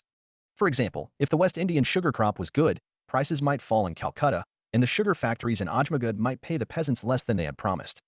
Underdevelopment of full labor market. The continual use of coercion and state power distorted the markets and prevented the appearance of a full labor market. Small farming. Neither the methods nor the organization of production was altered. As a result, small farming based on family labor remained the predominant form in the Indian countryside. Occurrence of famine. Scarcity of food grains due to the substitution of commercial non-food crops, which resulted in a reduction in the area under cultivation of food crops. Peasant revolts. Oppression of Indian peasants by the British, e.g. Indigo Revolt in 1859. Positive impact. Social exchange. Commercialization encouraged social exchange, and it made possible the transformation of the Indian economy into a capitalistic form. Economic nationalism. It strengthened economic nationalism when agricultural problems acquired national form. Region-specific crop cultivation. It also brought about regional specialization of crops on an efficient basis. Historian S. view, the servants of the company forced the natives to buy dear and sell cheap. Enormous fortunes were thus rapidly accumulated at Calcutta, while 30 millions of human beings were reduced to the extremity of wretchedness. They had never had to live under tyranny like this. Macaulay. The decline of traditional artisanal industry and the crippling of the rural economy. The decline started post-1757 when the IC established a monopoly over the production of the Bengal artisans. Artisans were forced to supply goods at low prices to the company, which created great hardship for the weavers and other artisans. Factors behind the decline: the disappearance of court culture. Artisans were deprived of patrons and contractual transactions owing to the disappearance of court culture. Anglicization of Indians. The newly established Indian bourgeoisie not only despised local industries' goods but also attempted to imitate everything European. Competition from machine-made goods. The British could import their machine-made textiles to India and sell them at a lower price and in greater quantities. One-way trade policies. Britishers were able to access Indian markets duty-free. In contrast, substantial taxes were imposed on Indian goods in the European markets. Prohibition of use and possession of arms. British rule also effectively killed a handicraft which used to produce arms, weapons, and shields by active prohibition of their use and possession. Development of infrastructure. Improved transport facilities like railways made India's hinterland accessible for economic and commercial exploitation. Decline of traditional industry and the subsequent crippling of the rural economy. Economic ruralization. There were no local enterprises developed to replace the traditional means of subsistence. This aided in the economic ruralization process. Shifting to agriculture. Due to the decline of traditional employment, artisans turned to agriculture as a source of income, which increased dependency and pressure on land. Rise in rural poverty. Excess dependency on agriculture led to rise in poverty and distorted the village economic setup. Rise of intermediaries. Merchants, bankers, baniyya, and other middlemen started to rule the economic and social ties in the rural economy under colonialism as cash, credit, and contracts gained popularity. The destitution of tribals and small peasants. Decrease in demand for MFP by the artisans resulted in the distortion of the tribal economy. The decline of weekly hots. Suffering of the peasants and artisans resulted in fewer spot transactions, and thus several communities discontinued holding weekly hots. Deindustrialization and ruralization of the Indian economy. According to Karl Marx, it was the British intruder who broke up the Indian handloom and destroyed the spinning wheel. England began by driving the Indian cotton from the European market. It then introduced a twist into Hindustan and in the end, inundated the very mother country of cotton with cotton. The decay of Dhaka, Surat, Murshidabad, and many other flourishing towns bears testimony to the deindustrialization of India. The motive behind systematic deindustrialization: demand for raw material. To get the raw materials from India at a cheap rate. Facilitating industrial revolution in Britain, to reduce India to a mere exporter of raw materials to fulfill the needs of British industries driven by the Industrial Revolution. Market for British goods, to sell the British manufactured goods in the Indian market at a higher price. Events leading to deindustrialisation, Calico Act. In 1720, the British government banned the use of printed cotton textiles in England. Charter Act of 1813. After the Charter Act of 1813, cheap and machine-made imports flooded the Indian market. Decline in Indian exports. After 1820, European markets were virtually closed to Indian exports. Creation of communication infrastructure. Rail networks established in 1855 facilitate accessibility to the remotest corner of the country. Historian SVIW, the armor of the isolated self-sufficient village was pierced by the steel rail, and its lifeblood ebbed away. D.H. Buchanan.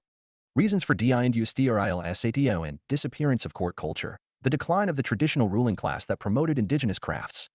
No industrialization in India. The loss of traditional livelihood was not accompanied by a process of industrialization in India. Anglicization of Indians. These newly created Indian bourgeoisie not only disdained the products of indigenous industries but also tried to copy everything European, which was considered to be the hallmark of enlightenment. Industrial revolution in Britain. It resulted in the influx of machine-made goods. Tariff policy. To put her manufacturing industries on a sound footing at home, England pursued the policy of protection through the imposition of import duties. But for India, she preached the gospel of free trade. Weak industrial structure in India, due to which the Indian manufacturers were unable to find new markets. India also did not have a class of industrial entrepreneurs. Impact of deindustrialisation, distortion of village economy. British ended the blending of agriculture and handicrafts.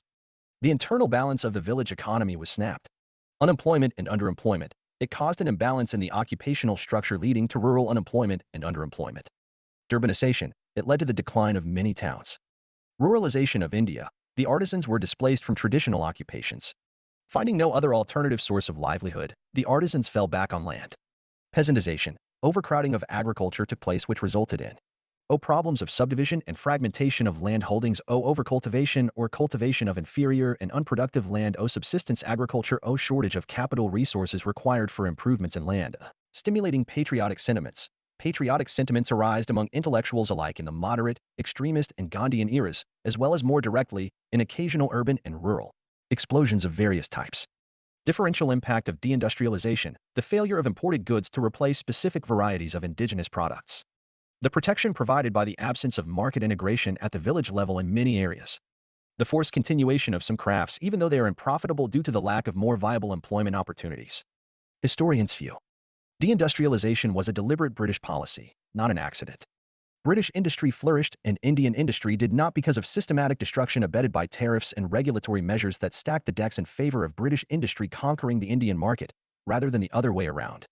Shashi Tharoor in an era of darkness. Sudden spurt in famines in colonial India since the mid-18th century. Famine is a situation where many people lack food and die from hunger and disease. During the British period, there were a total of 31 famines. The most devastating was the Bengal famine of 1943, which resulted in the death of approximately 2 to 3 million people. These famines were largely a result of colonial policies, including rack renting, free trade, neglect of agriculture, and high levies. Reasons for the occurrence of famines: neglecting agricultural investment. For e.g., food grain production was negatively impacted by poor rainfall since there were no irrigation facilities. Exporting food grains. The British government kept on exporting food grains to its native country, England, and elsewhere despite the shortage in India. Feeding army. It also used food grains to feed its soldiers who were fighting wars in different parts of the world. Poverty. Famines were a direct result of poverty. Commercialization of agriculture. Shifting of agriculture from producing food grains to cash crops. Changes in the composition of India's trade also resulted in food scarcity. Impact of famines. Stagnation of population growth. It occurs due to mass mortality. Destruction of traditional Indian society. It happened owing to mass migration, overcrowding, conflicts for the last grain, etc. Increased exploitation of women. It forces a large number of women into prostitution. Cloth famine. The British Army consumed nearly all the textiles produced in India, resulting in scarcity of clean clothing or any clothing at all. Homeless women and children. Men began selling off their land as a result of the famine in order to advance and join the army. Entire quest for relief. They continued moving from one location to another. The ladies and their kids were left homeless as a result. Unhygiene and outbreak of infection. The famines caused extensive sanitary problems, appalling hygiene practices, and an outbreak of infection. Development of modern means of communication and technology under the colonial regime. Basic infrastructure such as railways, ports, water transport, posts, and telegraphs developed. The real motive behind this development was not to provide basic amenities to the people, but to subserve various colonial interests. Different infrastructures developed under British rule. Infrastructure description. Railways, it enabled people to undertake long-distance travel and thereby break geographical and cultural barriers. It fostered the commercialization of Indian agriculture, which adversely affected the self-sufficiency of the village economies in India. Roads, it served the purpose of mobilizing the army within India to draw out raw materials from the countryside to the nearest railway station or the port to send these to faraway England or other lucrative foreign destinations. Port, to export raw materials and import finished goods from Britain. Post, despite serving a useful public purpose, remained inadequate. Inland water. Ways, at times it proved uneconomical, as in the case of the Coast Canal on the Orissa coast. Electric telegraph, it served the purpose of maintaining law and order. To enhance the efficiency of administration. How development of these infrastructure helped Indian freedom struggle. Breaking geographical and cultural barriers. The railways facilitated the movement of people across the country. Strengthening unity among masses. The railway stations became sites of mass nationalism, which were used for truly secular purposes by M.K. Gandhi, thus strengthening unity among masses. Connected national leaders. All educated nationalists from various regions of the subcontinent were able to communicate with one another through improved communication infrastructure. They addressed their issues that they were having living under foreign control and exchanged ideas. Exposure of real nature of British rule. With improved connectivity, people quickly figured out that British rule was to blame for the widespread land theft that occurred throughout the Indian subcontinent, with no region being exempted. Provide easy targets for revolutionaries. For example, for anti-British sabotage, the trains became the most symbolic as well as practical recourse. Social policies. Development of education under British. Modern education in India began under British rule, transitioning from the traditional gurukulas and madrasas. Pre-1835, early efforts included establishing the Calcutta Madrasa, 1781, and Sanskrit College, 1791. Post-1835, Lord Macaulay's Minute on Education advocated for English instruction and Western knowledge, leading to the founding of universities in Calcutta, Bombay, and Madras in 1857. Measures taken between 1764 and 1835. During this period, the Britishers tried to learn different regional languages and understand the diverse cultures for better administration through the following establishments. Calcutta Madrasa in 1781. Warren Hastings established Calcutta Madrasa in 1781 to study Islamic law written in Urdu Persian. Asiatic Society of Bengal in 1784. William Jones established the Asiatic Society of Bengal in 1784 to understand Indian culture and history. Sanskrit College in 1791. Jonathan Duncan established Sanskrit College in 1791 at Varanasi to study Hindu law. Charter Act of 1813. In the Charter Act of 1813, 1 lakh rupee was allocated for the promotion of the Indian education system.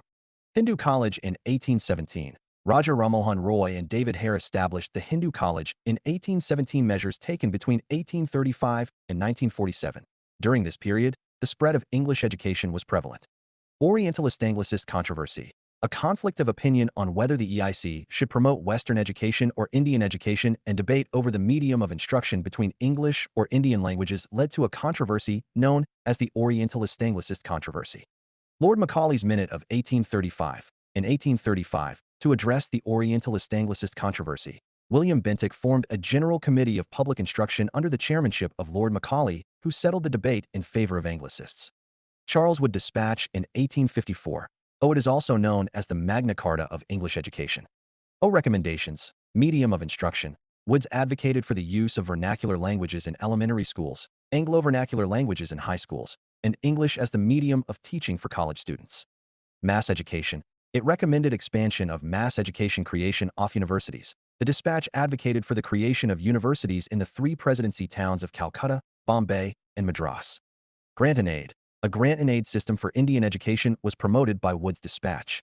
Women's education. The Dispatch advocated for continued government support of women's education. Teacher training. The Woods Dispatch suggested opening teacher training programs in every province. Teachers in special schools should have training in engineering, medicine, and law. Network of graded schools. The Woods Dispatch promoted the creation of a network of graded schools across the country. O. Impact. Establishment of provincial universities. In 1857, universities were established in Bombay, Madras, and Calcutta. Education departments. These were set up in each province. Macaulay Minute, 1835. A. Settled the row in favor of Anglicists. The limited resources were to be devoted to teaching of Western sciences and literature through the medium of English language alone. Orientalist-Anglicist controversy. A. Anglicists. Government. Spending on education should be exclusively for modern studies. B. Orientalists. While Western sciences and literature should be taught to prepare students to take up jobs, emphasis should be placed on expansion of traditional Indian learning. C. Anglicists were divided over the question of medium of instruction, English versus Indian languages, vernaculars. B. Opened a few English schools and colleges instead of a large number of elementary schools, thus neglecting mass education, downward filtration theory. Woods Dispatch, 1854. A. Asked Government of India to assume responsibility for education of the masses, thus repudiating the downward filtration theory. B. Systematized the hierarchy from vernacular primary schools in villages at bottom, followed by Anglo-vernacular high schools, and an affiliated college at the district level, and affiliating universities in the presidency towns of Calcutta, Bombay, and Madras. C. Recommended English as the medium of instruction for higher studies and vernaculars at school level. D. Laid stress on female and vocational education, on teachers' training, and promote secular education. Note, considered the Magna Carta of English education in India. Education for women. Bethune School was founded by J.D. Bethune to provide education for women. Creation of institution. Both an agricultural institute at Pusa, Bihar, and an engineering institute in Roorkee were established. Westernization of education. British India's educational system swiftly underwent a process of westernization thanks to the presence of European headmasters and principals in schools and colleges. Independent Indian educators. There were independent Indian educators. Hunter Commission in 1882 to 1883. The Hunter Commission, appointed in 1882, emphasized primary and secondary education, recommended more government schools, increased Indian involvement in education administration, and improved female education. Thomas Rayleigh Commission in 1904. It was established to examine the working of universities in India, which led to the Indian University Act 1904. Resolution on Education Policy of 1913. In this policy, the government accepted the responsibility of removal of illiteracy and urged the provincial government to provide free elementary education. Sadler University Commission in 1917 to examine the working of Calcutta University. Hartog Commission of 1929. The Hartog Commission was set up in 1929 to examine the development of education in India. It focused on reducing dropout rates, promoting vocational education, and improving primary and secondary education. Sargent Plan of Education in 1944. It recommended adequate technical, commercial, and arts education. Reason for spread of English education by the British, filling low post in administration, to assure a low-cost supply of educated Indians to fill an expanding number of subordinate positions in British commercial concerns. Creating market for British goods. They expected that educated Indians will aid in boosting the market for British goods in India. Glorify British rule. There was a belief that Western education would help Indians accept British rule, especially as it praised the virtues of the British conquerors and their rule. Strengthening authority. To fortify the pillars of their political dominance in India through the spread of English education. Pacifying missionaries. The missionaries promoted the adoption of Western education primarily for proselytizing purposes. Assessment of the British efforts on education. Ignorance of women's education. The administration largely ignored women's education because it did not want to upset the orthodox portions. Ignorance of technical education. Education in the sciences and technologies was severely disregarded. Only 3 medical schools existed in Calcutta, Bombay, and Madras by 1857, and the sole good engineering school was in Roorkee, which was only accessible to Europeans and Eurasians. Maintaining balance between the community and state. In between the two social systems, the educational system grew to balance the demands of the community and the state. No universal access to education. Norms of access to education was governed by the traditions of each locality. The state was not particular about this aspect, and hence there was no regulation governing access applicable to all types of institutions. Educational administrator. With the advent of English education, a separate role of educational administrator entered into the structure of education.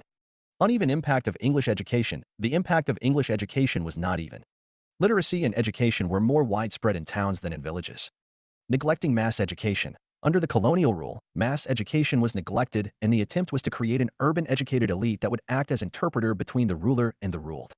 Impact of British education. Rise of educated middle class. It helped in creating a new class of people who later helped the British in governance as well as in controlling many aspects of administration in India.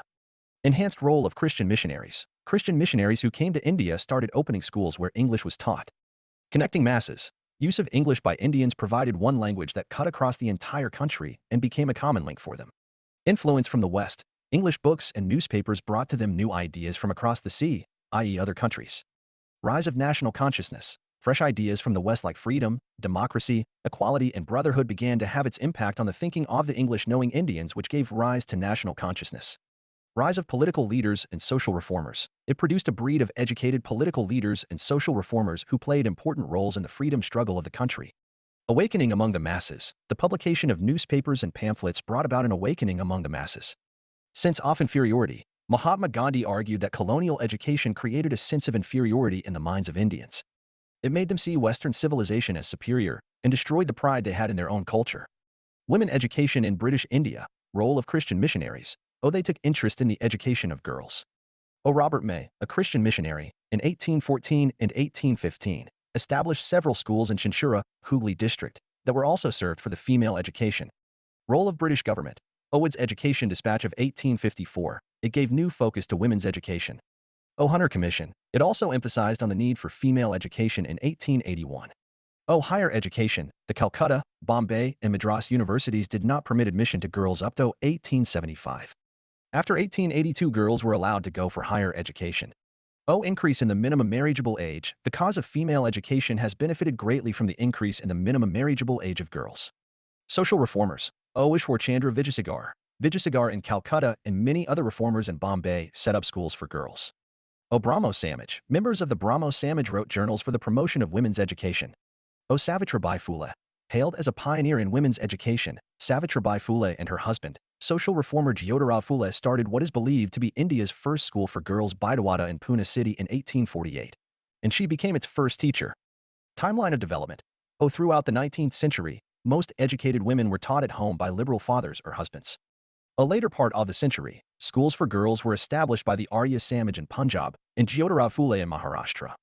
Early 20th century, Muslim women like the Begums of Bhopal played a notable role in promoting education among women. They founded a primary school for girls at Aligarh. Another remarkable woman, Begum Rokeya Sakhavat Hossain, started schools for Muslim girls in Patna and Calcutta. By the 1880s, Indian women began to enter universities. Some of them trained to be doctors, some became teachers. Many women began to write and publish their critical views on the place of women in society. By the end of the 19th century, women themselves were actively working for reform. They wrote books, edited magazines, founded schools and training centers, and set up women's associations. From the early 20th century, they formed political pressure groups to push through laws for female suffrage, the right to vote, and better health care and education for women. In the 20th century, leaders such as Jawaharlal Nehru and Subhash Chandra Bose lent their support to demands for greater equality and freedom for women, thus promoting female education. Comparison between Mahatma Gandhi and Rabindranath Tagore. Mahatma Gandhi and Rabindranath Tagore, two towering figures in Indian history, had distinct and influential views on education, reflecting their philosophical beliefs and visions for India. Here's a comparative analysis of their educational philosophies. 1. Philosophical foundations. Gandhi. His educational philosophy, often referred to as Nai Talam or basic education, was deeply rooted in pragmatism and morality. Gandhi believed education should be closely integrated with the life of the community and should emphasize self-reliance. He saw education as a tool to achieve total development of the individual, socially, economically, and morally. Tagore. In contrast, Tagore's philosophy was more idealistic, influenced by a blend of Eastern and Western philosophies. He emphasized the aesthetic development of the senses in addition to the intellectual development of the mind. Tagore believed in education that nurtured a deep connection with nature and fostered creative expression. 2. Curriculum and pedagogy. Gandhi advocated for an education system that was work-centered and linked to the socio-economic environment of the learner. The curriculum under Nai Talam included manual labor, craft work, and self-sufficiency, alongside traditional academic subjects, to foster dignity of labor and economic self-sufficiency. Tagore's curriculum at Shantiniketan was broad and inclusive, emphasizing arts, music, dance, and drama, alongside traditional subjects. He believed in an open-air education, where students were free from the conventional restrictive classroom setting, which he thought stifled creativity. 3. Goals of education. Gandhi. His ultimate goal was to cultivate moral citizens and self-reliant individuals who could serve and uplift rural communities. Gandhi's vision included using education as a means to achieve Swaraj, self-rule, and to promote social reforms. Tagore sought to produce global citizens who were deeply humane, creatively free, and capable of independent thought. Tagore's education aimed at transcending geographical and cultural boundaries to foster a universal bond among people. 4. Methodologies. Gandhi emphasized learning through doing. He was a proponent of experiential learning where education was directly linked to the practical aspects of life. He encouraged an education system that was not solely based on textual knowledge, but on practical engagement with the environment. Tagore advocated for personalized education, where teaching was adapted to the individual needs of a child. He stressed the importance of motivation in education, arguing that a love for learning was more important than rigorous academic pursuit. 5. Impact and legacy. Gandhi Nai Talam influenced various educational initiatives in India focused on vocational training and skill development, particularly in rural areas. However, its impact was limited in terms of widespread formal adoption in mainstream education. Tagore's ideas led to the establishment of Visvabharati University, which continues to be a center for progressive education and cultural exchange. His educational experiments have influenced open schooling and alternative education movements worldwide. Social reforms initiated by various governors and viceroys. Governors and viceroys social reform as undertaken Lord William Bentinck, 1828-1835, abolition of sati and other cruel rights, 1829. Suppression of female infanticide and thuggee, 1830. Abolition of lawlessness, abolition of human sacrifice. Lord Ellenborough, 1842-1844. Abolition of slavery, 1843. Lord Hardinge I, 1844-1848. Abolition of female infanticide. Abolition of human sacrifice. Lord Dalhousie, 1848-1856. Widow Remarriage Act 1856 championed the cause of female education legislative initiatives for social causes till 1947. Abolition of femme-ale infanticide. Bengal Regulation Acts 1795 and 1800 for the Bengal Regulation Acts of 1795 and 1804 made it unlawful to kill a female newborn. A law outlawing female infanticide in 1870 was passed to change how Indian culture was perceived. Abolition of sati. Bengal Sati Regulation 1829 and 1829. The Governor-General of India, Lord William Bentinck, passed Bengal Sati Regulation 1829, which made the practice of sati illegal in all of British India. Culpable homicide. By this regulation, the people who abetted sati were declared guilty of culpable homicide. Abolition of slavery. Charter Act of 1833. In the Charter Act of 1833, slavery was outlawed in India. Act V of 1843. By the Act V of 1843, the practice of slavery was criminalized. Penal Code of 1860. Trading of slaves was prohibited by the Penal Code of 1860 as well.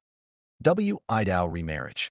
Hindu Widows Remarriage Act of 1856. It legalized the remarriage of Hindus. Rights and inheritances. This act also provided all the rights and inheritances to all the widows that they had at the time of her first marriage. Prohibition of child marriage. Native Marriage Act, Civil Marriage Act, of 1872. It sought to enact legislation against child marriage, but its reach was highly constrained because it did not cover Muslims, Hindus, or other accepted religions. Age of Consent Act of 1891. B.M. Malabari's efforts paid off in 1891 when the Age of Consent Act, which forbade the marriage of girls younger than 12 years old, was passed. Child Marriage Restraint Act of 1929, also known as the Sharda Act. It set the age of majority for marriage at 14 for girls and 18 for boys. Key words: stages of colonialism, British paramountcy, policies of expansion, economic exploitation, drain of wealth, educational reforms, development of judiciary, press control, civil service evolution, infrastructure development, social policies, legislative reforms in British India. Previous year questions. 1. What was the difference between Mahatma Gandhi and Rabindranath Tagore in their approach towards education and nationalism? 2023. 2. Why was there a sudden spurt in famines in colonial India since the mid-18th century? Give reasons. 2022. 3. Examine how the decline of traditional artisanal industry in colonial India crippled the rural economy. 2017. 4. Examine critically the various facets of economic policies of the British in India from the mid-18th century till independence. 2014. 6. Emergence of Indian nationalism. The period from 1858 to 1905 was the seed time of Indian nationalism. The early nationalists sowed the seeds well and deep. Bipan Chandra. Rise of Indian nationalism and factors responsible. Indian nationalism was a significant and transformative response to British colonial rule. It marked a crucial phase in India's struggle for independence and played a pivotal role in shaping the country's destiny.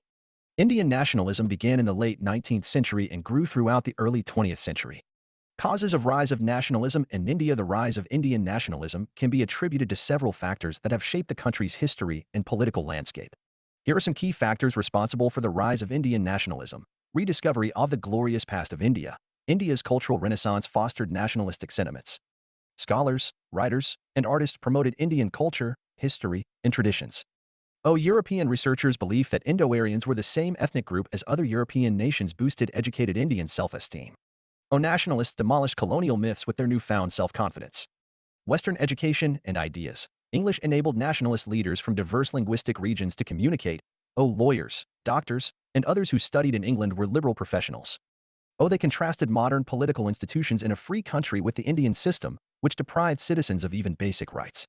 The emergence of the middle class. These new opportunities intersected with traditional Indian social divisions and created a new status group, the Western educated elite, from privileged indigenous collectives like Bengal's Bhadralok, Bombay's Chitpavan Brahmins, and Madras Tamil Brahmins. Socio-religious movements. Late 19th and early 20th century socio-religious movements promoted cultural pride and social reform. Arya Samaj, Ramakrishna Mission, and Singh Sabha sought to revive Indian traditions, fight social injustice, and create a national identity. Use of press and literature. The press criticized the official policy and called for unity. It also promoted democracy, civil liberties, industrialization, and self-government. Institutions built by Britishers. As the British introduced local self-government and election systems to recruit more collaborators, interest groups expanded their area of influence. Political and administrative integration of India. The British sword unified India politically. A professional civil service, uniform judiciary, and codified civil and criminal laws across the country added political unity to India's centuries-old cultural unity. Economic integration of India. Modern transport and communication infrastructure including trains, roads, electricity, and telegraph were meant to promote British economic penetration and commercial exploitation.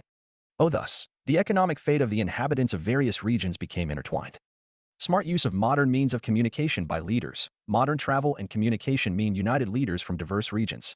This facilitated political discourse and public opinion mobilization on economic and political issues. Impact off world affairs. Conservative reactionary policies of Britishers. The Great Delhi Durbar of 1877 during a famine, the Vernacular Press Act, 1878, and the Arms Act, 1878, sparked widespread criticism.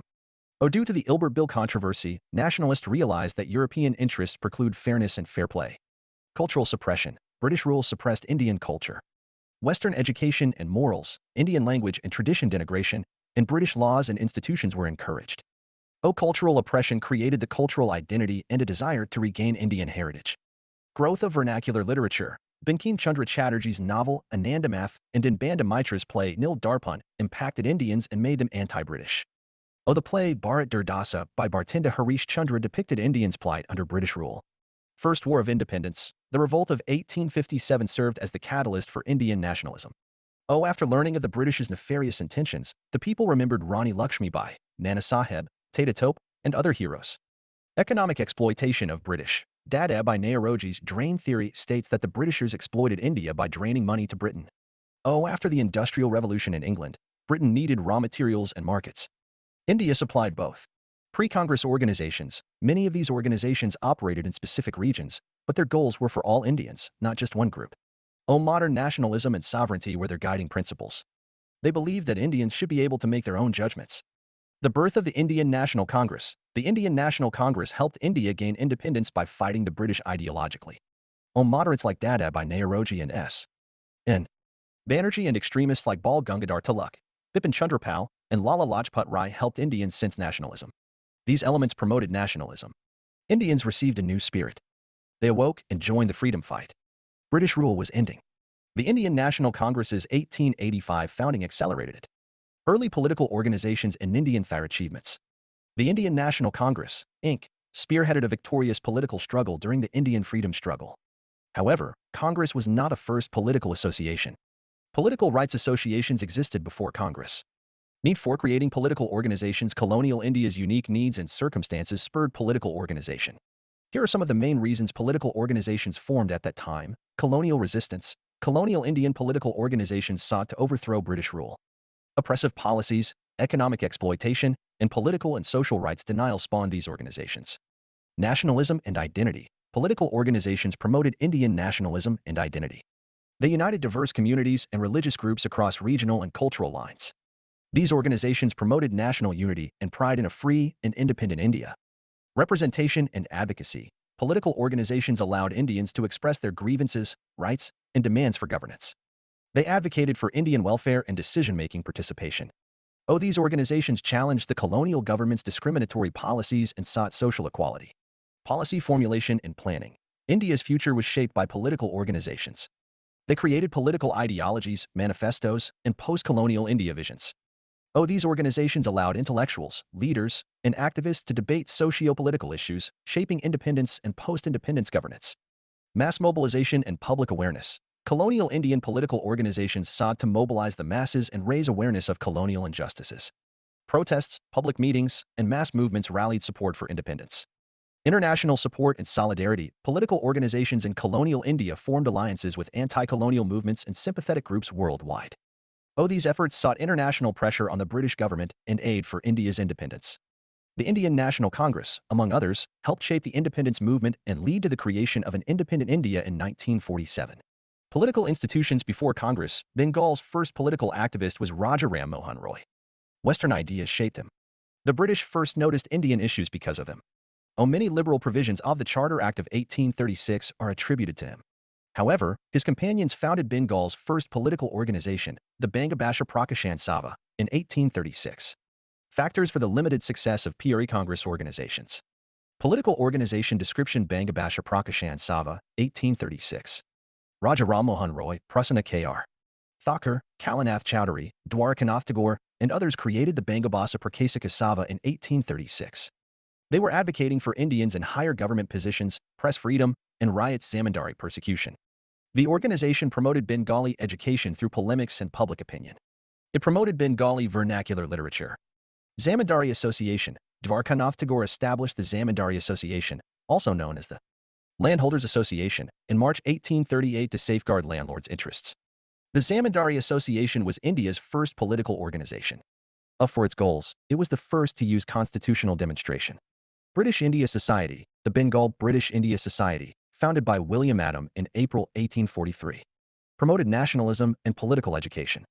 The British Indian Society was founded in 1851 when the Zamindari Association and Bengal British India Society amalgamated. Methods and demands. It applied to the British Parliament to include some of its recommendations in the company's new charter, such as establishing a separate legislature with populist goals. Lower bureaucrat salaries. Elimination of salt, excise, and postage. Success. In 1853, the Governor-General's Legislative Council increased by 6 members. Indian Association of Calcutta, establishment. Sisir Kumar Ghosh created the Indian League in 1875 to promote nationalism and political education. Surendranath Banerjee and Ananda Mohan Bose founded the Indian Association of Calcutta in 1876, replacing the Indian League. Prominent role. It rose to prominence when it took a forceful stand in the Ilbert Bill controversy, 1883. Method. It was envisioned as an all-India national conference and met in Calcutta in 1883. Its objectives are to build popular support for the political system, to unite Indians around a political program, the association opened many Bengali and non-Bengali branches, to attract low-income members. The association charged little. Lack of unity. Early Indian political parties struggled to retain unity. Disintegration, clashing ideologies, and personal conflicts often reduced their political impact. Limited support base. These organizations struggled to fight British colonial control without substantial grassroots support. British repression. The British colonial authority quickly suppressed political activity deemed a threat to their control. Early political organizations lacked effective methods and goals. They struggled to gain support because they concentrated on local issues or didn't present a comprehensive vision for India's independence. Communication challenges. Political organizations have trouble mobilizing and coordinating throughout the vast and diverse Indian subcontinent due to poor communication infrastructure. While many political organizations before the Indian National Congress failed to achieve their goals, they set the framework for future movements and grew nationalist consciousness in India. The 1885 founded Indian National Congress helped India gain independence. Foundation of Indian National Congress. Factors leading to the foundation of Congress, political awakening of masses. The founding of the Indian National Congress in 1885 was not a historical accident. It was the culmination of a political awakening that started in the 1860s and 1870s and accelerated in the late 1870s and early 1880s. A.O. Hume's initiative. British civil officer Alan Octavian Hume recognized the need for a political conversation and representation platform and founded the Indian National Congress. In 1885, Hume convened the Congress and became its general secretary. Moderates and early leadership. These politicians promoted constitutional reforms, peaceful means, and Indian interests within the British colonial framework. Demands for reforms. The Indian National Congress initially sought increased representation for Indians in the administration, civil services, and legislative councils under the British colonial government. Mass mobilization. To establish a broader movement against British rule, the party engaged with common people, workers, peasants, and others. Safety valve theory and Congress. Origin of safety valve theory. The safety valve theory is attributed to Lord Dufferin, Viceroy of India from 1884 to 1888. He argued that by providing political outlets like the Indian National Congress, the British could channel and regulate Indian nationalism and prevent extreme and revolutionary movements. Historical proof. William Wedderburn's biography OFA. Hume inspired the 7 volumes of Secret Reports. The safety valve theory of Congress creation cites A.O. Hume's possession of 7 volumes of confidential reports in Shimla that warned of boiling unrest in Indian society. Sir Valentine Kyrall's 1910 book, Indian Unrest, expanded on the safety valve notion. Kyrall claimed that the British fostered the Indian National Congress to relieve political pressure and avert more serious challenges to their power. In 1916's Young India, extremist leader Lala Lajpat Rai attacked Congress moderates with the safety valve doctrine. Palm Dutt's authoritative work, India Today, further strengthened this theory. Why is the safety valve theory refuted? No historical proof was found. The secret report of 7 volumes was never found in physical form. Lack of British control. In its later years, Congress challenged British control by demanding political reforms. This contradicts the safety valve assumption that Congress controlled opposition. The rise of radical groups and revolutionary organizations. Revolutionary terrorists and militant nationalists sought independence by more direct and violent means, proving that Congress was not the only nationalist outlet. Grassroots mobilization. According to the safety valve idea, Congress was a top-down British organization that channeled dissatisfaction.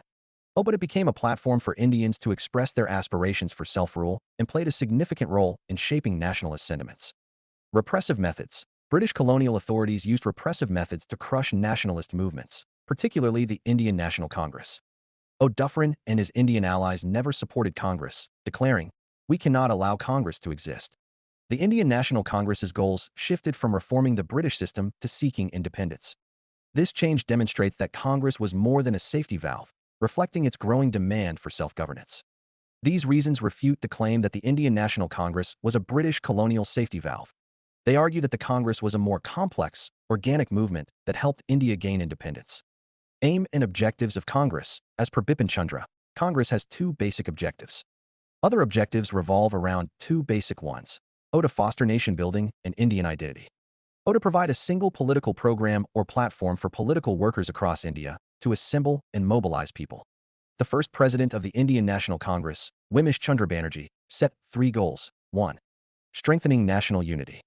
For this, Congress sessions were held nationwide. Presidents from various regions presided over these sessions. 2. To reach out to all religions and alleviate minority worries. In the 1888 session, if a majority of Hindus or Muslims opposed a resolution, it would not pass. 3. Congress was resolved to construct a secular nation. The Congress was fiercely secular for this. Social reform was off-limits to Congress. Dadabhai Naoroji made this explicit in his presidential address to the Second Congress. He believes Congress should only address national issues. Weaknesses of Congress in its early phase, elite leadership. The early Congress was predominantly led by English-educated, upper-class individuals like Dadabhai Naoroji and Surendranath Banerjee. This limited its appeal to the broader Indian masses who were predominantly rural and underprivileged. Moderate methods. The early strategies of Congress were characterized by petitions, resolutions, and discussions, often referred to as the politics of mendicancy. This moderate approach was criticized for being too passive and ineffective against the aggressive policies of the British. Lack of mass involvement. Initial movements and activities were largely confined to the urban elites, with little effort made to involve the vast rural population who formed the majority of India's demographic. Regional imbalance. The Congress leadership and activities were predominantly centered in a few regions like Bombay, Calcutta, and Madras, leading to uneven representation and participation across the diverse geographic and cultural landscape of India. Slow to address social issues. In its early years, Congress was cautious in addressing radical social reforms, focusing primarily on political and administrative issues. This approach often alienated socially marginalized groups who were affected by pressing issues like caste discrimination and untouchability. Communication gaps. The use of English as the primary language for Congress proceedings and communications excluded a large part of the population who were not versed in English, thereby limiting wider engagement and understanding. Limited aggressive posture. The Congress's early reluctance to push for complete independence and its satisfaction with dominion status under British rule were seen as a lack of resolve to fully confront colonial oppression. Despite its limitations, it marked a modernization of Indian politics by promoting national unity and making a crucial political demand.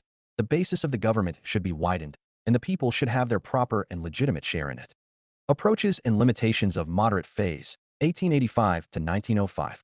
Demands of moderates and success achieved. The Congress was moderate in its early years because of its demands and methods. For example, expanding the council. It intended to expand the powers of the provincial and central councils and increase their elected members to strengthen Indian representation in government. The Indian Councils Act of 1892 expanded imperial and provincial legislative councils. Legislative councils debated budgets and questioned the executive.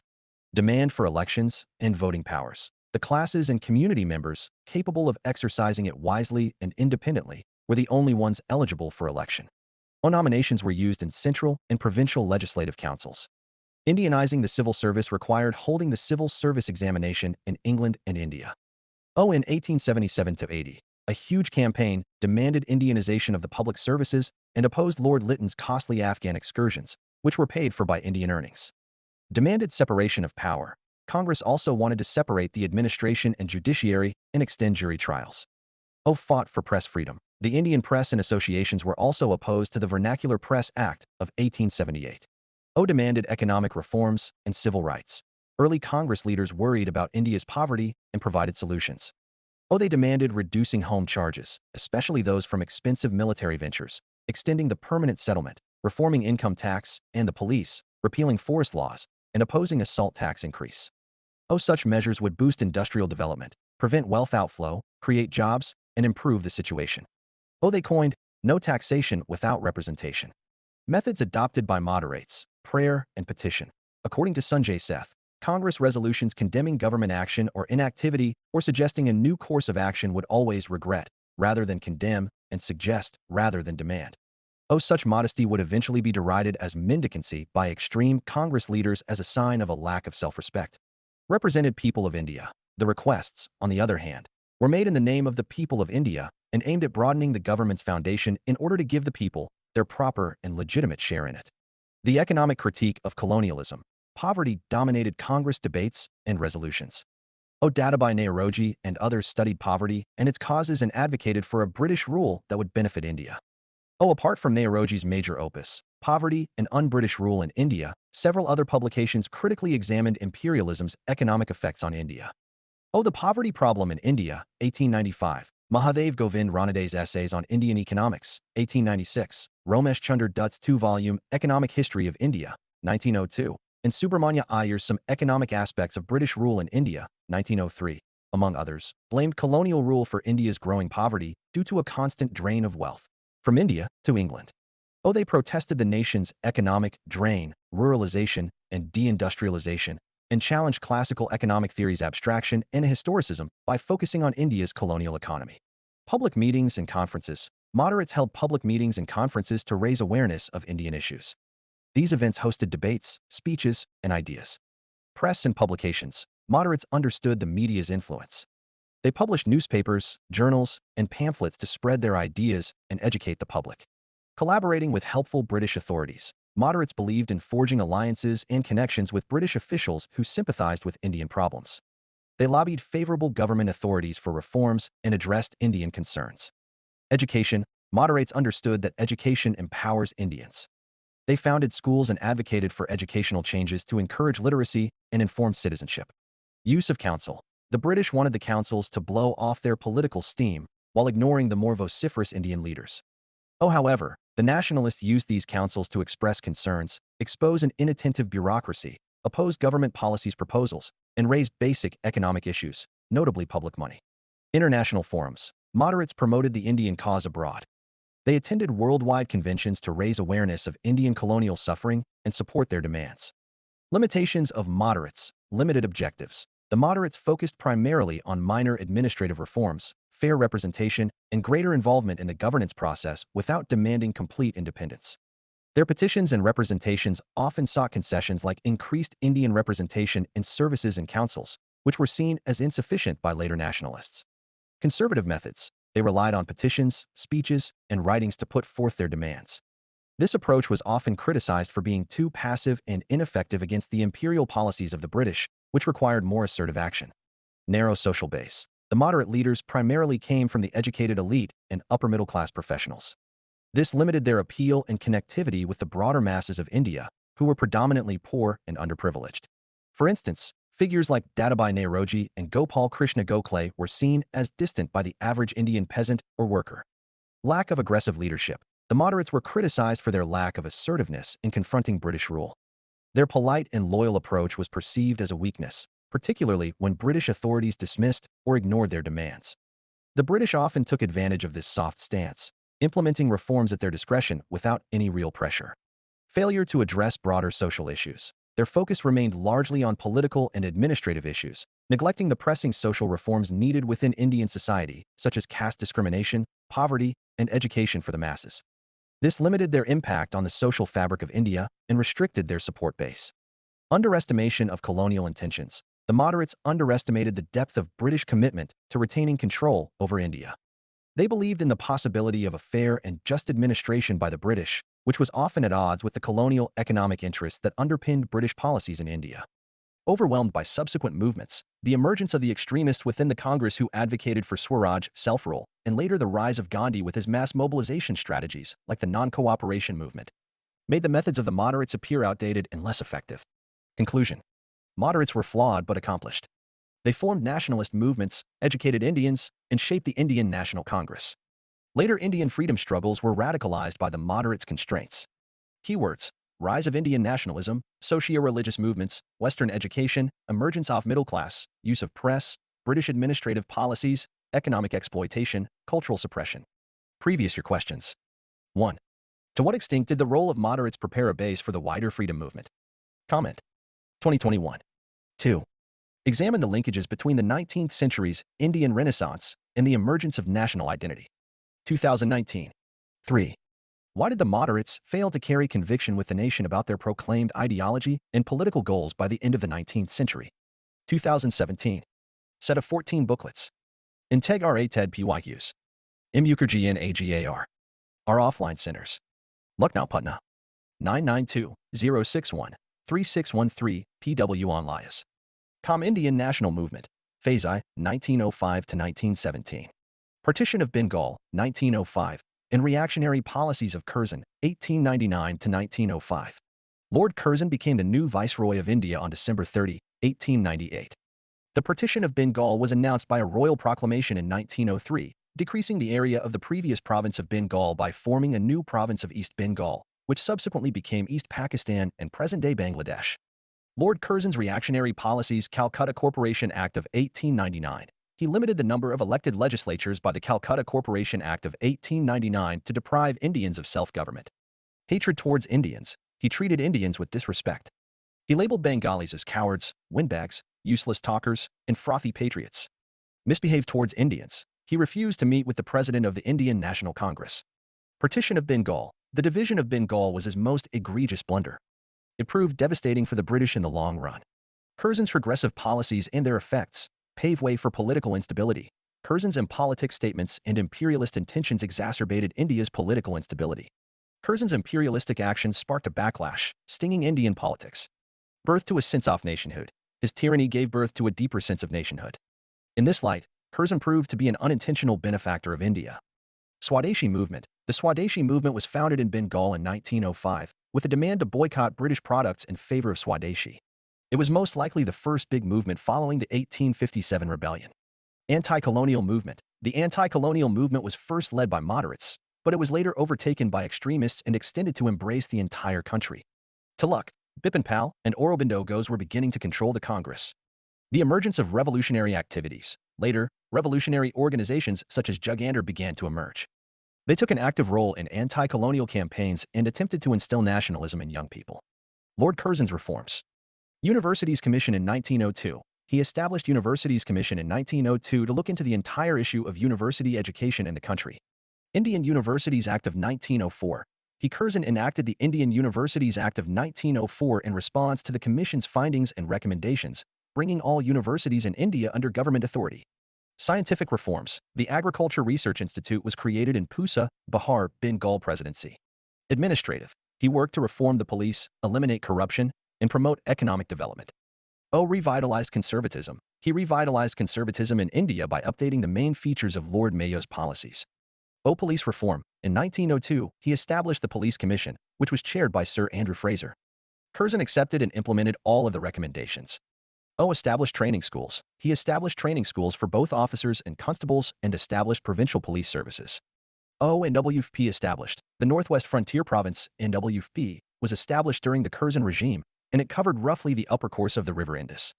Imperial Cadet Corps was established. The Imperial Cadet Corps was established, which later served as a tool for Indianizing the army. Background and government motive for partition. Official reasons. Bengal was a single province that included the states of Bihar, Orissa, Bengal, and Dhaka. Partition considers separating the Muslim population into East Bengal and Bihar, as well as Orissa and a portion of Bengal as another province.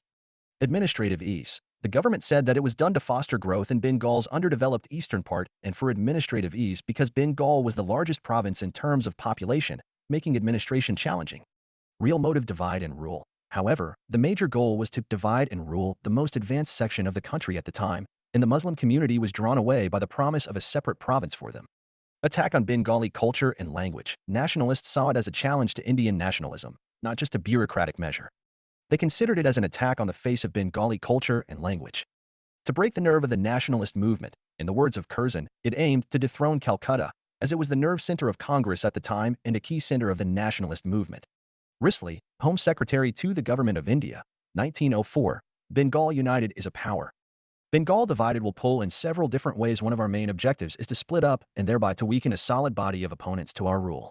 Schism within Congress. The partition also caused a schism within the Congress, as moderates sought to limit the partition campaign to Bengal alone. Nationwide agitation. Extremists, on the other side, sought to initiate a nationwide agitation and make their influence felt by establishing a Swadeshi movement. Nationalist response to partition. Rising tensions. This heightened tensions between the two sides, which came to an end in the 1906 session of Congress when a face-off was averted by choosing Dadabhai Naoroji as president. He was regarded by both factions, and as a result, Tilak, the hardline leader, also consented to his name. However, he was at once the favorite for the presidency. Viewpoints. Rabindranath Tagore, a humanist poet-philosopher, posed an angry rhetorical challenge to Lord Curzon's government, which had planned to split Bengal in 1905. The delicate song expressed both rage and determination. The colonized were ready to confront and upset the settled judgments of an oppressive colonial government drunk on its own feeling of power. Swadeshi movement, 1905. In August 1905, a boycott resolution passed in the Calcutta Town Hall Assembly, and the Swadeshi movement was officially launched. B.G. Tilak. Swaraj or self-government is essential for the exercise of Swadharma. Without Swaraj, there could be no social reform, no industrial progress, no useful education, and no fulfillment of national life. That is what we seek. That is why God has sent us to the world to fulfill Him. Background and actions carried out throughout the movement. Anti-partition campaign. The Swadeshi movement emerged from the anti-partition campaign, which was launched in response to the British decision to divide Bengal. Swadeshi movement. The beginning of the Swadeshi movement at the turn of the century marked a significant advance in the Indian national movement. Day of Sorrow. Partition occurred on October 16, 1905, and it was observed as a day of sorrow. Hindu-Muslim unity. Rakis were knotted as a sign of Hindu-Muslim harmony as well as the union of two Bengals. People bathed in sacred waterways. National anthem and song. People have sung Band Mataram, which almost became a national anthem. Tagore composed Amar Sonar Bangla for the event, which became Bangladesh's national anthem in 1971. Tricolor flag. A tricolor flag, red, green, and yellow, was developed during the Swadeshi movement in Bengal. It included 8 lotuses to represent the 8 provinces of British India and a crescent moon to represent Hindus and Muslims. Revisit ancient glory. Indians began to look back in time to find India's tremendous achievements. They wrote about the wonderful times when art and architecture, science and mathematics, religion and culture, law and philosophy, and crafts and trade thrived. Ban on imports. Several times during the movement, demand for foreign textiles fell. A boycott of Manchester fabric and Liverpool salt was widely advocated. Corps of Volunteers, the extremists also organized a Corps of Volunteers, or Samiyas. In Bengal, Ashwini Kumar Dutt Swadeshi Bandhab Samiti is an example. It aided in the development of political consciousness. Fact-wise, fall in the quantity of imported cotton piece goods. Between August 1905 and September 1906, there was a 22% fall in the quantity of imported cotton piece goods, 44% in cotton twist and yarn, 11% in salt, 55% in cigarettes, and 68% in boots and shoes. More than nativistic upsurge, the boycott movement, therefore, was much more than a nativistic upsurge that rejected European products. The movement's leadership, the moderates, particularly Surendranath Banerjee, Krishan Kumar Mitra, and P.C. Ray, provided the initial leadership. During the movement, both moderates and extremists worked together. In Punjab, the movement was led by Ajit Singh and Lajpat Rai. In Delhi, Syed Haider Raza assumed authority. In Madras, Chidambaram Pillai led the movement to the Madras presidency, which was further energized by Bipin Chandra Pal's long lecture tour. In Bombay presidency, G. K. Gokhale and B. G. Tilak led the movement. Swadeshi movement and divided Congress resolutions in Calcutta session, before the partition, 4 resolutions were voted on in the Calcutta session under Dade by Nehruji, boycott, national education, Swadeshi, in condemnation of partition. Contention over resolution, the issue of whether these resolutions should be retained or rejected became a major source of contention in Congress. Moderates want to limit scope. A faction led by moderates sought to limit the movement's scope. Pan-India movement. Extremists wanted to make it a pan-Indian movement in the form of a broad fight. Beyond partition politics and Swaraj. Furthermore, extremists wanted to go beyond partition politics and seek full Swaraj, whilst moderates believed that the country was not yet ready for such demands and mass mobilization. Impact of Swadeshi movement. Emphasis given to self-reliance. This implied reassertion of national dignity, honor, and confidence in social and economic regeneration of the villages. Program of Swadeshi, or national education, Bengal National College, inspired by Tagore's Shantiniketan, was set up with Aurobindo Ghosh as its principal. Soon national schools and colleges sprang up in various parts of the country. Swadeshi, or indigenous enterprises, the Swadeshi spirit also found expression in the establishment of Swadeshi textile mills, soap and match factories, tanneries, banks, insurance companies, shops, etc. Impact in the cultural sphere. Tagore's Amar Sonar Bangla, written on this occasion, was later inspired the liberation struggle of Bangladesh. In Tamil Nadu, Subramaniya Bharati wrote Sadeshagitham. In painting, Abanindranath Tagore broke the domination of Victorian naturalism. Boycott of foreign goods. It included boycott and public burning of foreign cloth and foreign-made salt or sugar. Public meetings and processions. They emerged as major methods of mass mobilization and popular expression. Corps of Volunteers, or Samiyas. These Samiyas generated political consciousness among the masses through magic lantern lectures, Swadeshi songs, providing physical and moral training to their members. Imaginative use of traditional popular festivals and melas. Tilak's Gunputty and Shivaji festivals became a medium of Swadeshi propaganda not only in Western India, but also in Bengal. Reasons: fourth decline, Surat split, there was dissent in Congress, and its break in 1907, Surat break, weakened leadership. Government repression. In 1908, Tilak was imprisoned for 6 years and Ashwini Kumar Dutt and others were exiled. Vacuum of leadership. Bipin Chandra Pal and Aurobindo Ghosh both stepped out from politics. Lack of inertia. The movement was hampered by a lack of inertia. Economic ramifications of boycott. Due to limited domestic supply and economic ramifications, ordinary people could no longer continue to boycott imported goods. Another concern was job loss. Harsh reaction of government. The government reacted harshly, and students were expelled, others were fired, and arrests were made. Assessment of Swadeshi movement. Significance of the Swadeshi movement. Widespread engagement. The Swadeshi and boycott campaigns were India's first 20th century movements that encouraged widespread engagement in modern nationalist politics. Women participation. For the first time, women walked out of their homes to join processions and picket lines against stores selling foreign-made items. Shifted the nature of Inc. The Swadeshi and boycott movements also shifted the nature of the Indian National Congress, Inc. From being mostly driven by moderates to the major agenda now being defined by the extremists who gave the Congress's 1906 Calcutta session call for Swaraj or self-government. Ideals of passive resistance emerged. The ideals of non-cooperation and passive resistance, which Mahatma Gandhi effectively used many years later, originated in the beginning of 20th century Swadeshi and boycott movements. Criticism of Swadeshi movement. Lack of all India participation. Southern states were mostly unaffected by the movement. Peasant class unaffected. It could not also carry it along with the peasant class and is thus frequently criticized as a middle-class movement. Lack of Muslim participation. The majority of Muslims did not participate, or their involvement was limited. In the end, the Muslim League was founded in 1906. Communal angle. When Hindus idealized the past when the images honored were derived from Hindu imagery, members from other communities felt excluded. Muslim League, 1906. The All India Muslim League, also known as the Muslim League, was a political party founded in British India in 1906. It was founded as a political alternative to the Indian National Congress to serve the interests of Indian Muslims. Foundation formed in Lucknow by 1901, establishing a national Muslim political party was regarded as critical. The initial step of its establishment was a conference in Lucknow in September 1906, attended by representatives from all around India.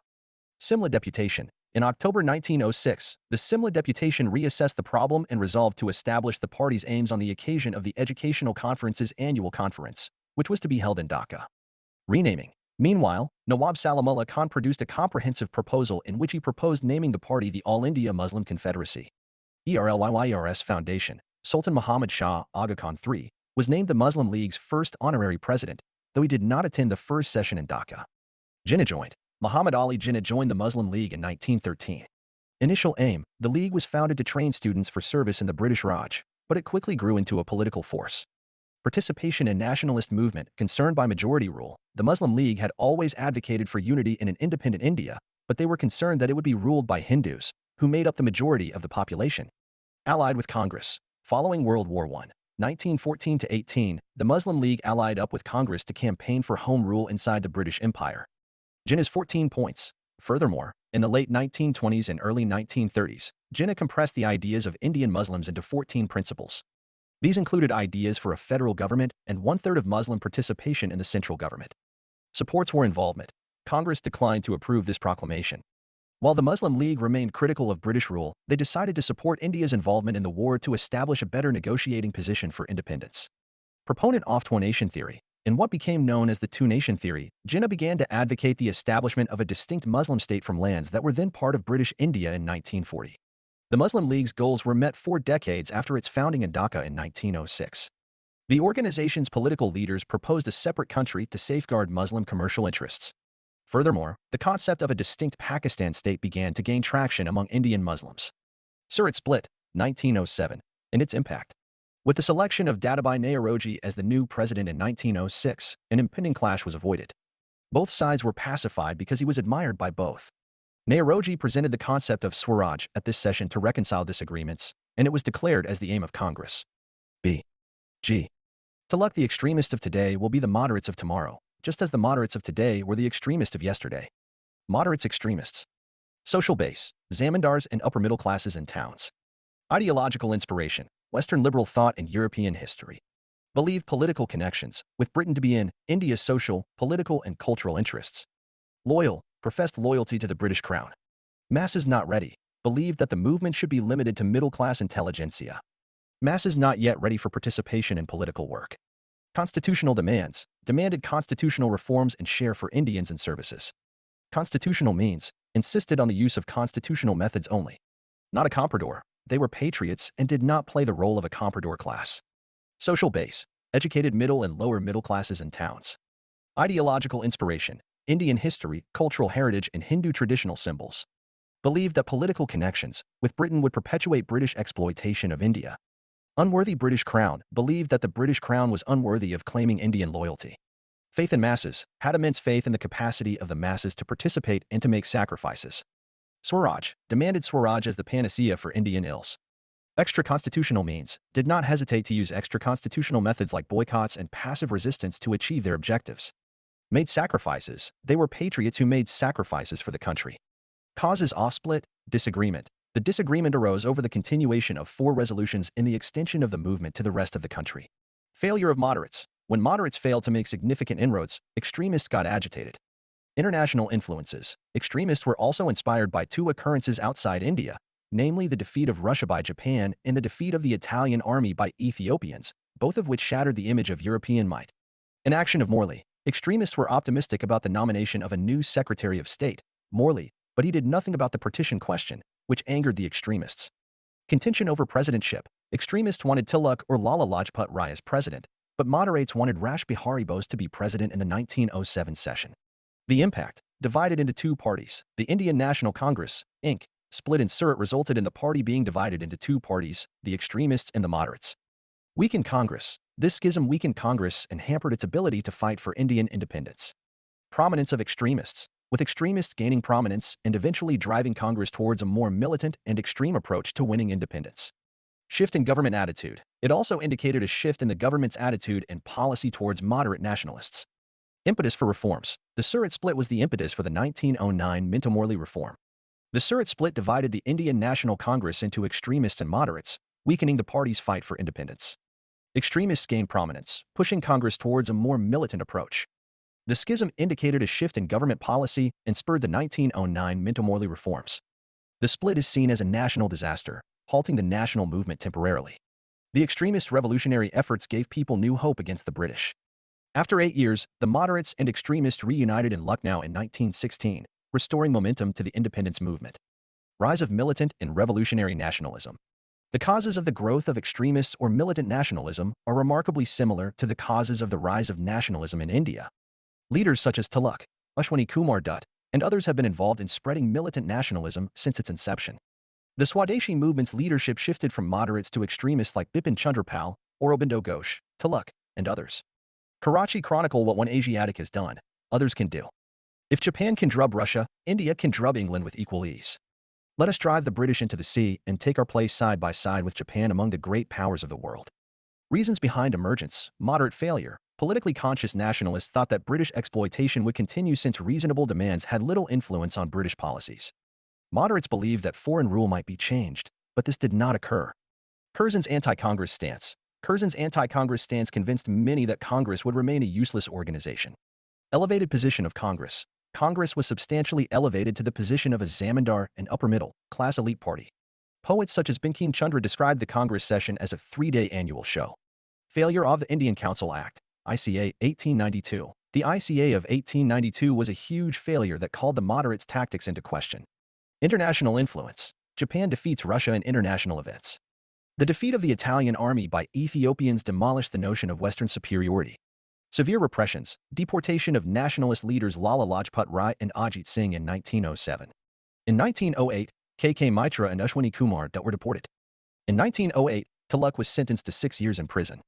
Curbed freedom. The Official Secrecy Act severely curtailed journalistic freedom. Deportation without trial. The arrest and deportation of the Nada brothers in 1897, even without publicizing the allegations against them, outraged the public. Tilak was imprisoned. Tilak and other newspaper editors were convicted to heavy prison terms for inciting public outrage the same year. Political consciousness. The spread of political knowledge made Indians realize that British rule was not beneficial to India, and it also resulted in the rejection of the white man's burden thesis. Immediate causes. Partition of Bengal. During Curzon's reign, the partition of Bengal occurred, and it became one of the most important rallying moments in the history of the Indian liberation fight. Other events, like the Municipal Act and the Delhi Darbar, fueled public outrage.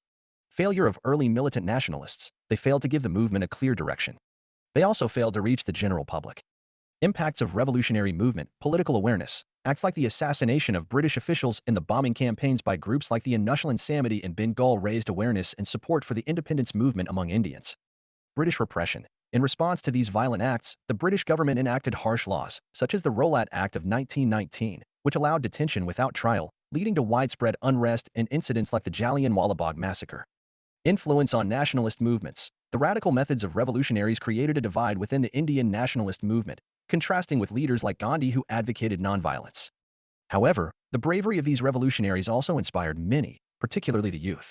Security measures. The British expanded their intelligence and policing efforts in India, establishing and enhancing agencies to counter revolutionary activities, a legacy that influenced India's own security apparatus post-independence. Inspiration for future movements. The sacrifices of early 20th century revolutionaries inspired subsequent generations, including leaders like Subhash Chandra Bose and later nationalist movements, underscoring their enduring legacy in the fight against colonial rule. Comparison between revolutionary and extremist. Aspect: revolutionary extremist.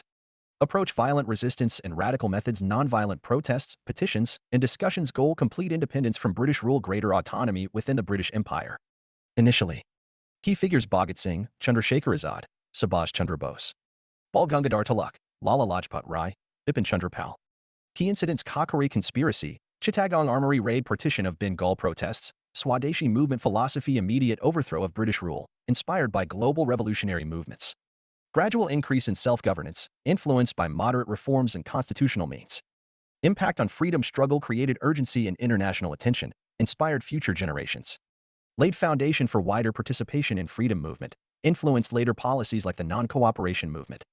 The decline of the revolutionary movement, no mass support, it was unable to mobilize the people. It had no support among the general public. They believed in personal heroics. Unable to attain the goal, this movement was unable to attain its goal of independence. Leadership vacuum. The assassination of Chandrasekhar Azad in a shooting encounter in a public park in Allahabad in February 1931 effectively ended the revolutionary struggle in Punjab, Uttar Pradesh, and Bihar. The martyrdom of Surya Sen also signified the end of terrorist activity in Bengal. Rethinking Afghans. The revolutionaries imprisoned in jails and in Andaman began a process of rethinking. New ideologies. Marxism was adopted by a huge number of revolutionaries. Significance of the revolutionary movement. Organized form. Revolutionary movements began to take on an organized form under the influence of an organized national movement. Encouraged Indians. It encouraged Indians to violently overthrow British control in India. Although they did not achieve their stated goal of achieving independence by armed revolution, they were successful in rallying people, self-governance, reading of authority from their minds, and striking horror into the hearts of the authorities. Morley Minto reforms, 1909, and responses.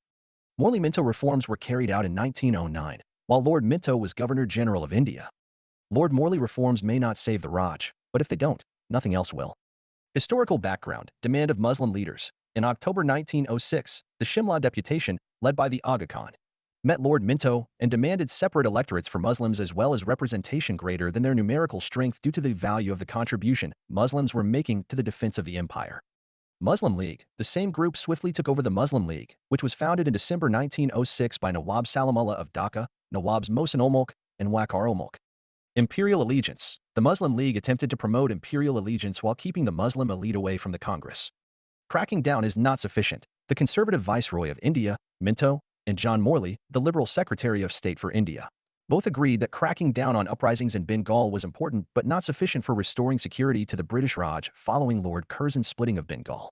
Instill hope. They believed that a drastic step was required to instill hope in the Indian upper classes and the growing westernized part of the population.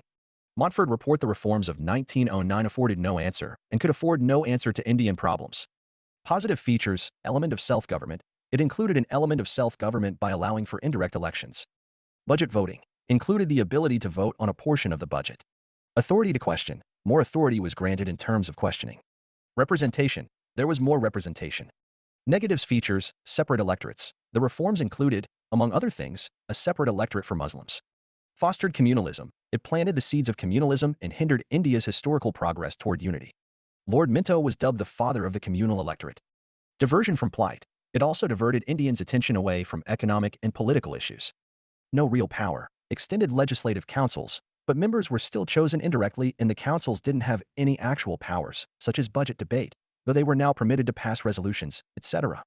Limited association of Indians with the Executive Council of the Viceroy and Governors. Satyendra Prasad Sinha, S.P. Sinha, was the first Indian to be appointed as a legal member of the Viceroy's Executive Council. The number was limited to 1. Limited franchise. The franchise was introduced for the first time. It was restricted, however, because women did not have voting rights, and it was also constrained in other ways. The reforms of 1909 provided the country's citizens with a shadow rather than substance. The people desired self-government, but all they got was benevolent despotism. First World War, 1914 to 1919, its impact and responses. In World War I, 1914 to 1919, Britain joined with France, Russia, the United States, Italy, and Japan against Germany, Austria-Hungary, and Turkey. Responses to World War I.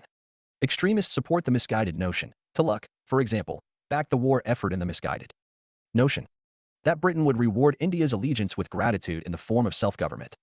Moderate support and expecting reciprocity. Moderates, on the other hand, expressed their support for the government, expecting that it would reciprocate by easing off on them. Revolutionaries' opportunity to wage war. The revolutionaries were determined to take advantage of the opportunity to wage war against British rule and liberate the country. Impact of the First World War on the Indian national movement. India's fiscal and human losses. Millions of rupees were transferred from India for use in the war, and Indian troops perished while fighting in Europe. The working class. As new industries were built to serve Europe, the middle class had greater work options. Wages were low, and working conditions were poor. Workers had limited bargaining power since trade unionism had yet to acquire popularity. Agriculture. Following the scourge of starvation, World War I caused a fall in agricultural commodity prices in worldwide markets. This pushed farmers further into debt. Politics and nationalism. Nationalist leaders regarded it as an opportunity for negotiating further rights, and conditional support was granted in the expectation that Britain would take political moves in favor of Indians after the war. Economic plight. The economic position deteriorated following the war. The industry that thrived during the war was now faced with closure and a drop in output. Negative reciprocity. Promises made during the war were disregarded and nationalism was pushed. While colonies were promised democracy, they received a poor bargain in return. Formerly vanquished nations' colonies were dispersed among winners as a war reward. Dissatisfaction. After the war, national leaders were dissatisfied with the government's actions. The Government of India Act of 1919 was an immense failure. Enraged Muslims. The treatment of the Ottoman Empire following the Treaty of Sèvres aroused Muslim sentiments and opened the ground for the Caliphate movement and non-cooperation. Sprouting trade unions. After the war, trade unionism developed as well, with the founding of ATUC under N.M. Joshi in 1920 making the initial strides. Ghadar Party and Kamagata Maru Incident, 1915. World War I and Ghadar Movement opportunity. The World War also provided a chance for the Ghadarites to exploit the British overlords. Using immigrants. The Ghadarite leaders pushed immigrants on the western coast of the United States to return to India and launch an armed revolution with the help of the army. Some leaders were transferred to far eastern countries to persuade Indians to return. Attempts to convert the army's devotion. The Ghadarites discovered the Punjab state to be significantly different. Nobody backed them up, and the Khalsa even labeled them as fallen Sikhs. Without strong leadership, their naive attempts to convert the army's devotion failed. Turned to revolution. They eventually turned to revolutionary leaders for guidance, but the government had successfully infiltrated the Ghadar. And, prior to the revolution, the majority of them were arrested. The government's reaction was harsh, and an entire generation of political leaders was eliminated. The Kamagata Maru incident, spark. The significance of this incident stems from the fact that it sparked an explosive scenario in Punjab. Singapore to Vancouver. The Kamagata Maru was the name of a ship bringing 370 people from Singapore to Vancouver, mostly Sikh and Punjabi Muslim would-be immigrants. After 2 months of hardship and uncertainty, they were sent back by Canadian authorities. British influence. It was widely assumed that the Canadian authorities were swayed by the British administration. In September 1914, the ship finally anchored in Calcutta. The detainees refused to board the train going to Punjab. 22 people were killed in the ensuing clash with the police in Budge Budge, near Calcutta. Enraged Ghadarites. The Ghadar leaders were enraged by this, and with the onset of the First World War, they resolved to undertake a violent attack to overthrow British control in India. They encouraged fighters to travel to India. The Ghadar Party and Movement, 1915. The Ghadar movement was an attempt by the Ghadar Party's revolutionary leaders to launch a violent attack on British India. The outbreak of the First World War and the Kamagata Maru event sparked the Ghadar movement. The date of the violent revolt in numerous sites across India was set for February 21, 1915. Revolutionary. During the First World War, there was also an increase of revolutionaries. The most noteworthy of these was the Ghadar Party, which was founded in San Francisco by Lala Hardale, Sohan Singh Bucknell, Muhammad Barkatullah, and others. Expanded influence. It was a secular party, and its influence expanded to other Asian countries where Indians lived. Failed attempt. As the First World War broke out, the Ghadar Party joined the fight against the British Empire. The 21st of February, 1915 was designated as a day of insurrection in India to begin in Punjab. However, the plan was thwarted by the British CID, and Ghadarites were captured, prosecuted, and many were hanged. British response. The British responded to the wartime danger with a tremendous arsenal of repressive measures, the most extensive since 1857, led by the Defence of India Act, which was passed in March 1915 particularly to crush the Ghadar movement. Ghadar's evaluation, success. Ideological success. The Ghadar movement's success was in the field of ideology. Promoted nationalism. It promoted fierce nationalism while being entirely secular. Limitations. Underestimated. The main flaw was that they utterly underestimated the extent and amount of preparation required at every level: organizational, intellectual, financial, and so on before any violent revolt. Unorganized. Another significant issue is the lack of an organizational framework. The Ghadar movement was sustained more by the militants' zeal than by their ability to organize themselves. Lack of long-lasting leadership. The Ghadar movement also lacked a strong and long-term leadership capable of uniting the movement's diverse parts. Overlooked. They overlooked that rallying a few thousand dissatisfied immigrant Indians, who were already emotionally charged due to racial persecution at the hands of white foreigners, was a far cry from mobilizing and motivating lakhs of peasants and soldiers in India. However, it failed to achieve much on the political and military fronts because it lacked organized and sustained leadership, underestimated the extent of preparation required at every level: organizational, ideological, financial, and tactical strategic, and perhaps Lala Hardale was unsuited for the job of an organizer. Home Rule Movement. The Home Rule movement was the Indian response to World War I. It was less charged, but more effective. With people already feeling the load of wartime hardships brought on by heavy taxation and price increases, Tilak and Annie Besant were all set to assume leadership of the campaign, which had begun with considerable enthusiasm. The League campaign attempted to transmit to the ordinary man the message of self-government through Home Rule. Background of the movement: disappointment of the 1909 Act. With the disappointment of the 1909 Act and the failure of moderates to make headway, the groundwork has been laid for a new movement. Role of Tilak. Tilak was released from jail in 1914, ready to take on a larger role. However, Congress's leadership was with moderates, forcing him to form a breakaway organization. Influence of the Russian Revolution. While the Russian Revolution of 1917 was still in action, it gave an additional edge. Lucknow Pact. In December 1915, the two sides of Congress reconciled. The Congress and the Muslim League formed the historic Lucknow Pact the next year, pledging to work together for representative government in the country. Home Rule League Movement. September 1916. Resume activities. Tilak resumed his nationalist activities after his release from prison in 1914. He was attempting to get entry to Congress. His first attempt, however, was foiled by moderates led by Farhat Shah Mehta. Opposition decreased. However, following Farhat Shah Mehta's death, opposition against the extremists decreased, and they were allowed to rejoin Congress in December 1915.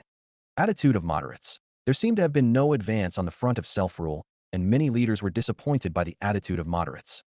Irish influence. Inspired by the Irish insurrection, Dr. Annie Besant, together with George Arundel, who had garnered considerable expertise in national action via her involvement with the Theosophical Society, launched a Home Rule movement in India in September 1916.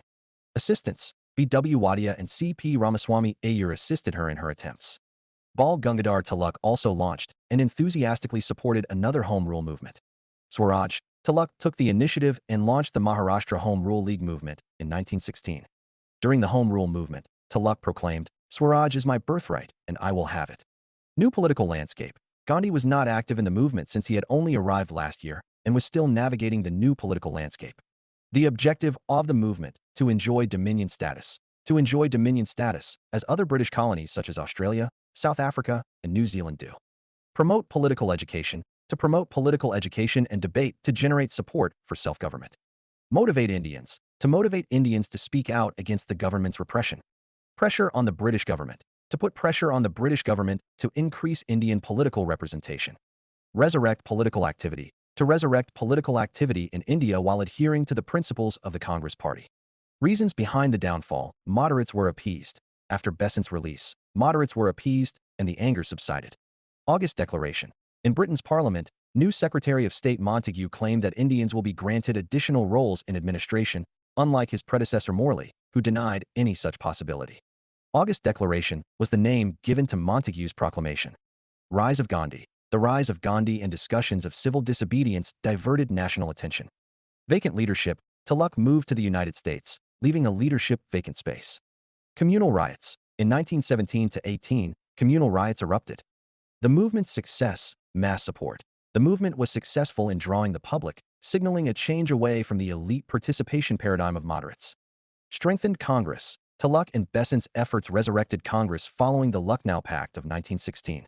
Pushed the government. They pushed the government to pursue more changes in the shape of the Montfort reforms of 1919. Furthermore, the campaign laid the groundwork for Gandhian politics of mass mobilization. Shaped the new course. The Home Rule Leagues and related activities had some good impacts and helped to shape the new course that the liberation movement would take in the coming years. It established an organizational link between the town and the country, which would be vital later on when the national movement entered its mass phase. It gave the national movement a new dimension and a sense of urgency. Lucknow Pact, December 1916, its significance and impacts. During World War I, Turkey fought against Britain. Muslims supported Turkey and were enraged by the British. Congress was likewise exhausted from pleading for self-government. A.C. Majumdar, president of the Lucknow session of the Inc., 1916, after nearly 10 years of painful separation and wandering through the wilderness of misunderstanding and mazes of unpleasant controversies. Both wings of the Indian Nationalist Party have come to realize the fact that united they stand, but divided they fall. The importance of the LUCKNOWS sign unification. After a 10-year break after the Surat split, both moderates and extremists were unified in this session. Consensus. During the Lucknow session, Congress and the Muslim League formed the Lucknow Pact, establishing political consensus on the next steps. Hindu-Muslim cooperation. It cleared the door for Hindu-Muslim collaboration in the Indian independence movement, as evidenced in the Khilafat movement and the non-collaboration movement. Strengthened united. It also strengthened the Congress by uniting the two groups under the same umbrella. Formalized communal politics. The agreement between the parties on a distinct communal electorate formally created communal politics in India. Communal veto. According to the Lucknow Pact of 1916, any legislature would be unable to function if more than 34 of members of any faith were opposed to the resolution. Acceptance of such a proposition resulted in the establishment of a type of communal veto in the legislature. Embraced Muslim League. Through this arrangement, the Inc. also tacitly embraced the Muslim League's notion that India was divided into two distinct populations with opposing interests. Evaluation of the LUCKNOWSSON, cooperation in the Khilafat movement. This contract laid the groundwork for Hindu-Muslim cooperation in the Khilafat movement and Mohandas Gandhi's non-cooperation movement, beginning in 1920. Color of communalism. The Congress also agreed to separate electorates for Muslims in provincial council elections, which was one of the most contentious aspects of the accord. Blunder by Inc. Acceptance of a separate electorate is seen as one of Congress's worst blunders, leading to potent communalism in the country. Furthermore, neither Hindu nor Muslim masses were involved. Recognized divided interests. The pact made it evident that India had various communities, each with its own set of interests. Destructive pacifist actions. The number of Muslim legislators was determined province by province. This was one of Congress's most destructive pacifist actions. It recognized not only communal representation, but also communal privileges. The Congress session at Lucknow had a long-lasting influence on India. It may have temporarily brought the warring groups together, but it legitimized the Muslim League's policies of hatred and division. Montagu-Chelmsford Reforms, 1919. In 1918, the Montagu-Chelmsford Commission issued its report.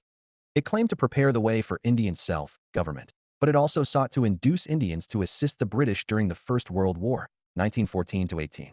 For the first time, the government of India stated its desire to gradually introduce a responsible government. M.K. Gandhi. The Montford Reforms was only a method of further draining India of her wealth and of prolonging her servitude. Notable features: Indians in administration. It was passed in order to increase Indians' involvement in the Indian administration.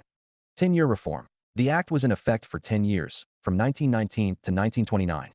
Embraced princely states. This act structure also allowed Britain to employ the princely states, who were directly represented in the Council of States, to balance off the increasing dominance of domestic political parties.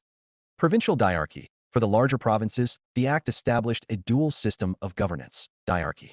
Decentralization. It delineated subjects as central subjects and provincial subjects, easing control over provinces.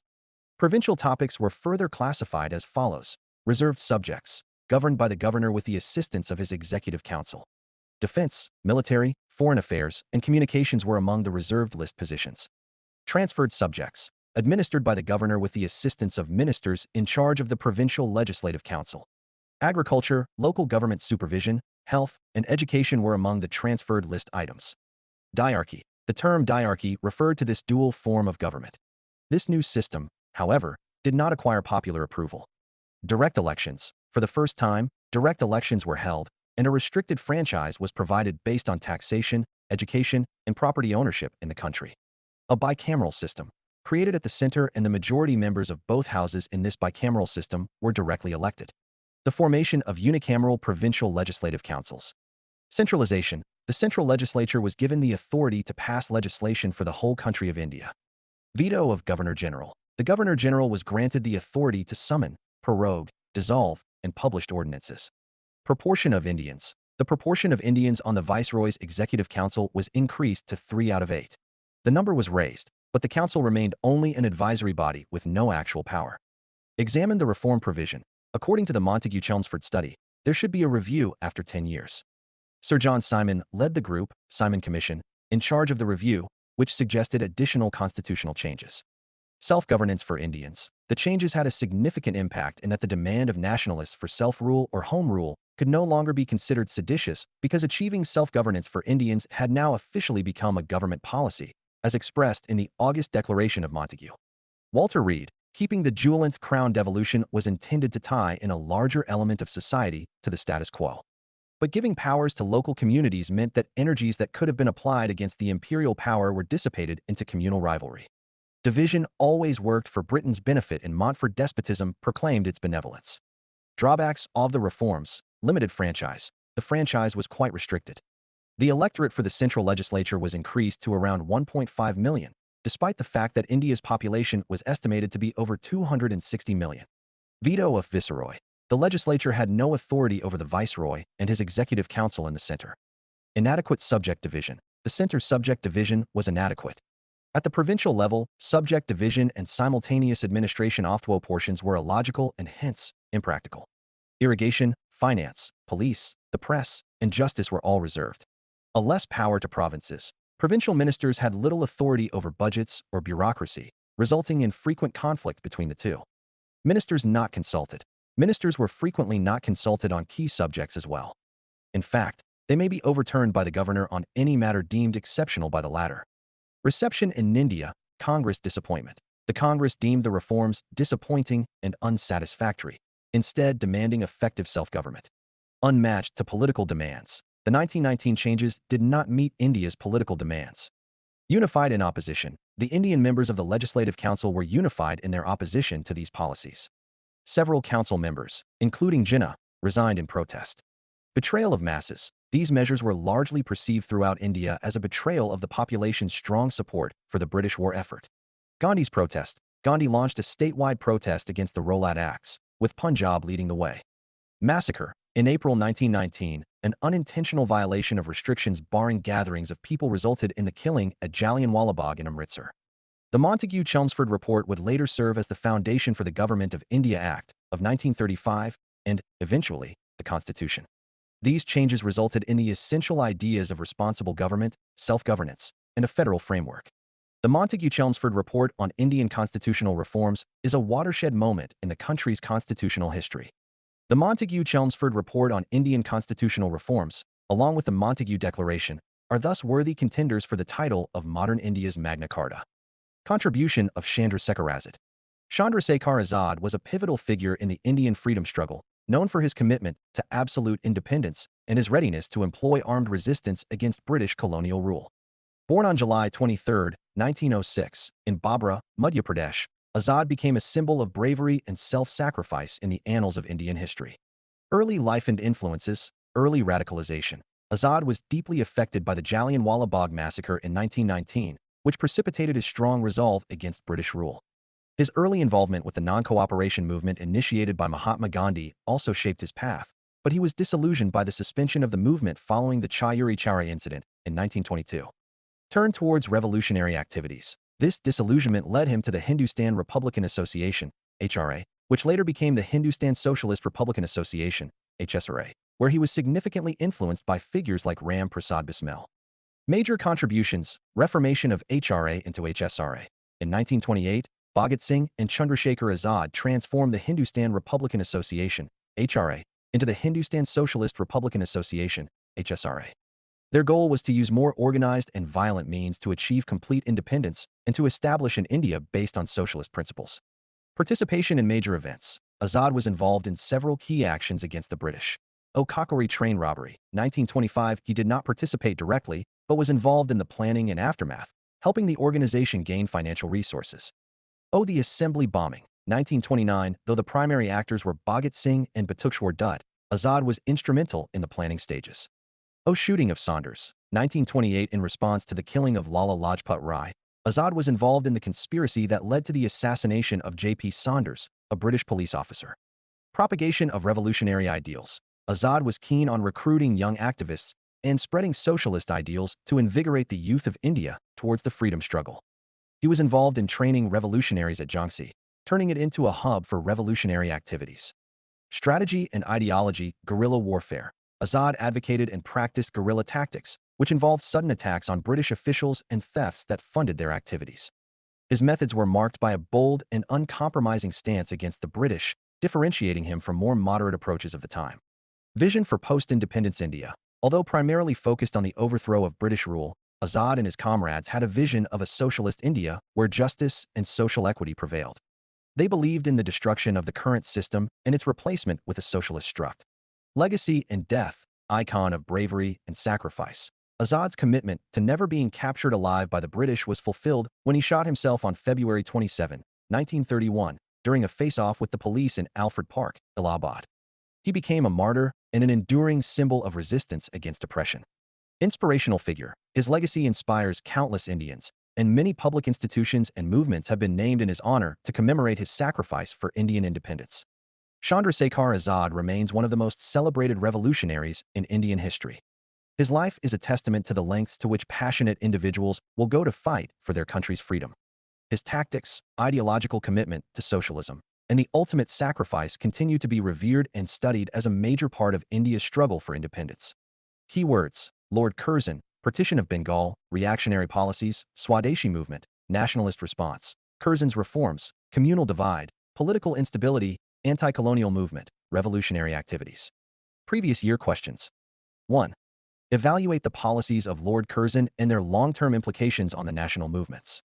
2020 UPSC Offline Foundation Course, based on CTR model. GS classes, optional classes, *CSAT classes, *24/7 library. M. Any other relevant features. W with 3 years validity. PW0IS, 500. For extra discount. Starts from 47200. Apply coupon code. Our offline centers. 2 ethics and 2 essay full-length tests. W. If evaluation. R. Theme-wise, essay coverage. Evaluation by faculty. ONE to O. Any doubt sessions. W. If faculty. Batch starts 24th June for extra discount. 992-061-3613 Puanlias. Com 8 Indian National Movement. Phase 2, 1918 to 1939. Dawn of Gandhian era. Gandhi spent over 20 years in South Africa. His satyagraha experiments began there. While in South Africa, he founded the Daily Indian Opinion. Gandhi returned to India on January 9, 1915. He spent the first year of his life wandering around India, studying Indian circumstances and people, before establishing the Sabarmati Ashram in Ahmedabad in 1916. Gandhi's early career ran truth experiments in South Africa. Born and brought up, Mohandas Karamchand Gandhi was born on October 2, 1869, in Porbandar, Gujarat, in the princely state of Kathiawar. His father was a state Diwan minister. Early career: after studying law in England, Gandhi traveled to South Africa in 1898 in connection with a case involving his client, Dada Abdullah. South African experience. In South Africa, he witnessed the ugly face of white racism, as well as the humiliation and contempt shown to Asians who had come to South Africa as laborers. Decided to fight. He decided to remain in South Africa in order to organize the Indian workers so that they could fight for their rights. He stayed there until 1914 when he returned to India. Indians in South Africa. The Indians in South Africa were divided into 3 groups: indentured Indian laborers, to work on sugar plantations; merchants, mostly Memon Muslims; and ex-indentured laborers. Accepted racial discrimination. These Indians were largely uneducated and spoke little or no English. They accepted racial discrimination as a normal aspect of life. Disabilities were imposed. They were not allowed to vote. They could only live in designated areas that were unsanitary and congested. Asians and Africans were not permitted to leave their homes after 9 p.m., nor were they permitted to utilize public sidewalks. Gandhi's moderate struggle in South Africa, 1894 to 1906, petitions and memorials. During this phase, Gandhi relied on sending petitions and memorials to the authorities in South Africa and Britain. To unite Indians, he founded the Natal Indian Congress and began publishing Indian opinions in order to unite various groups of Indians. Gandhi's passive resistance or satyagraha in South Africa, 1906 to 1914. Satyagraha, the second phase, which began in 1906, was distinguished by the employment of Gandhi's tactic of passive resistance or civil disobedience, which he dubbed satyagraha. Satyagraha against registration certificates. 1906. A new law in South Africa required Indians to carry registration certificates with their fingerprints at all times. Passive Resistance Association. Gandhi established the Passive Resistance Association to carry out a campaign of opposing the law and experiencing the consequences of such defiance. Practice of resisting opponents. Thus was born Satyagraha, or dedication to truth, the practice of resisting opponents without resorting to violence. Reaction. The Indians, led by Gandhi, reacted by publicly burning their registration certificates. Compromise solution. All of this cast a negative light on the South African administration. In the end, a compromise solution was reached. Break the law. The previous campaign was expanded to include opposition to new regulations restricting Indian migration. The Indians broke the law by crossing from one province to the next and refusing to provide licenses. Campaign against poll tax and invalidation of Indian marriages. A poll tax of £3 was imposed on all ex-indentured Indians. The demand for the abolition of the poll tax broadened the campaign's base. Invalidation of marriages. Then there was the Supreme Court judgment that invalidated any marriages that were not done according to Christian customs and registered by the Registrar of Marriages. Gandhi's South African experience, 1893–1914. Potential of masses. Gandhi discovered that the people had an enormous potential to engage in and sacrifice for a cause that moved them. United for a common cause. Under his guidance, he was able to bring together Indians of many religions and classes, as well as men and women. New methods of resistance. On a small scale, he was able to develop his own leadership and political style, as well as new methods of resistance. Gandhi's Satyagraha technique, truth and nonviolence. During his time in South Africa, Gandhi developed the Satyagraha technique. It was founded on truth and nonviolence. Confluence of many ideologies. He merged parts of Indian culture with the Christian imperative of turning the other cheek and Tolstoy's ideology, which stated that nonviolent resistance was the greatest way to combat evil. Methods employed. A Satyagrahi works on the ideas of non-cooperation and boycott. Satyagraha methods include refusing to pay taxes and declining awards and positions of responsibility. Willing to suffer. A Satyagrahi must be willing to suffer in his fight against the wrongdoer. This suffering was to be a part of his devotion to the truth. Hatred is alien. Even when fighting the wrongdoer, a true Satyagrahi would have no ill will towards the wrongdoer. Hatred would be alien to his character. Only for the courageous and strong. Satyagraha was only for the courageous and strong. It was not for the weak and cowardly. Violence was favored over cowardice. Means, thought and practice were never to be separated. In other words, the means could not justify the objectives. Gandhi's initial Satyagraha after arriving in India. 1. The Champaran Satyagraha of 1917, Peasants' Cause. British forced poor peasants to cultivate indigo, given they had no other option. Ting Kathia system. According to the Ting Kathia system, farmers were forced to grow indigo on 320th of their land and were only permitted to keep 1/3 of the indigo they produced, while the other 2/3 had to be given to British European planters. Indigo exploitation. The Bengal Tenancy Act and other reactionary regulations aided indigo exploitation by mandating peasants to plant 320 and in some cases up to 520 of their lands with indigo.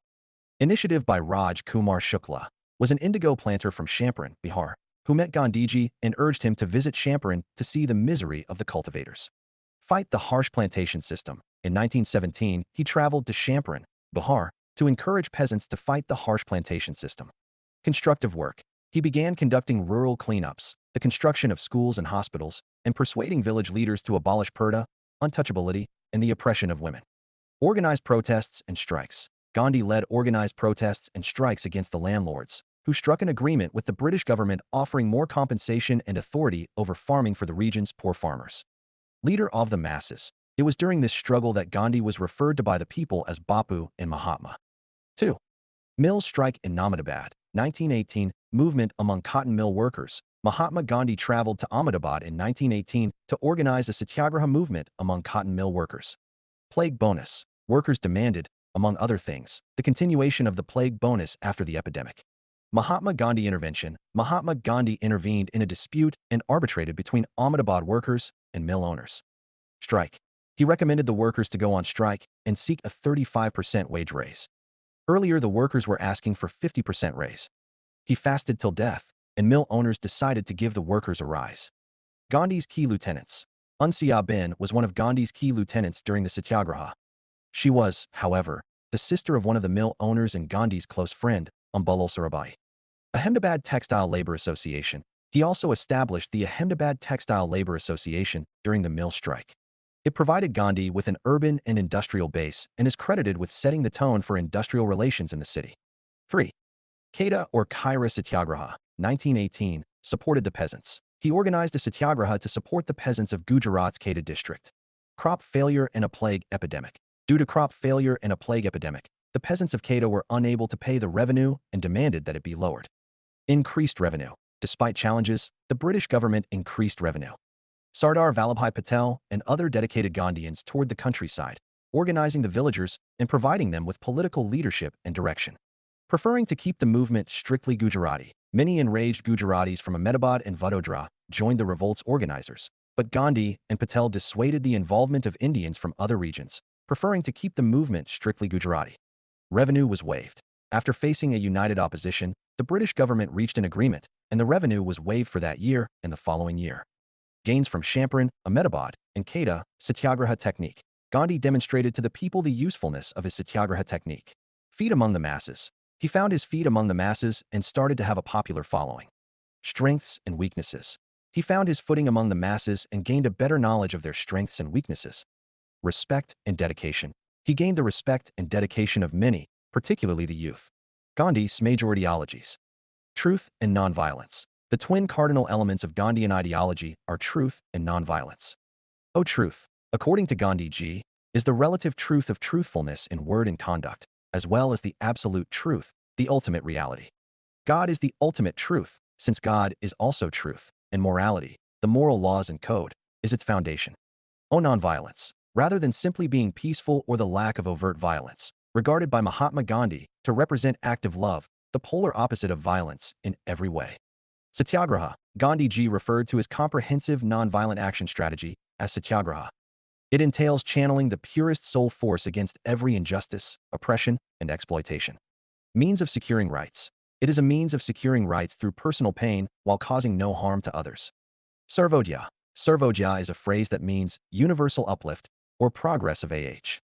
Gandhiji coined the phrase as the title of his translation of John Ruskin's tract on political economy, unto this last.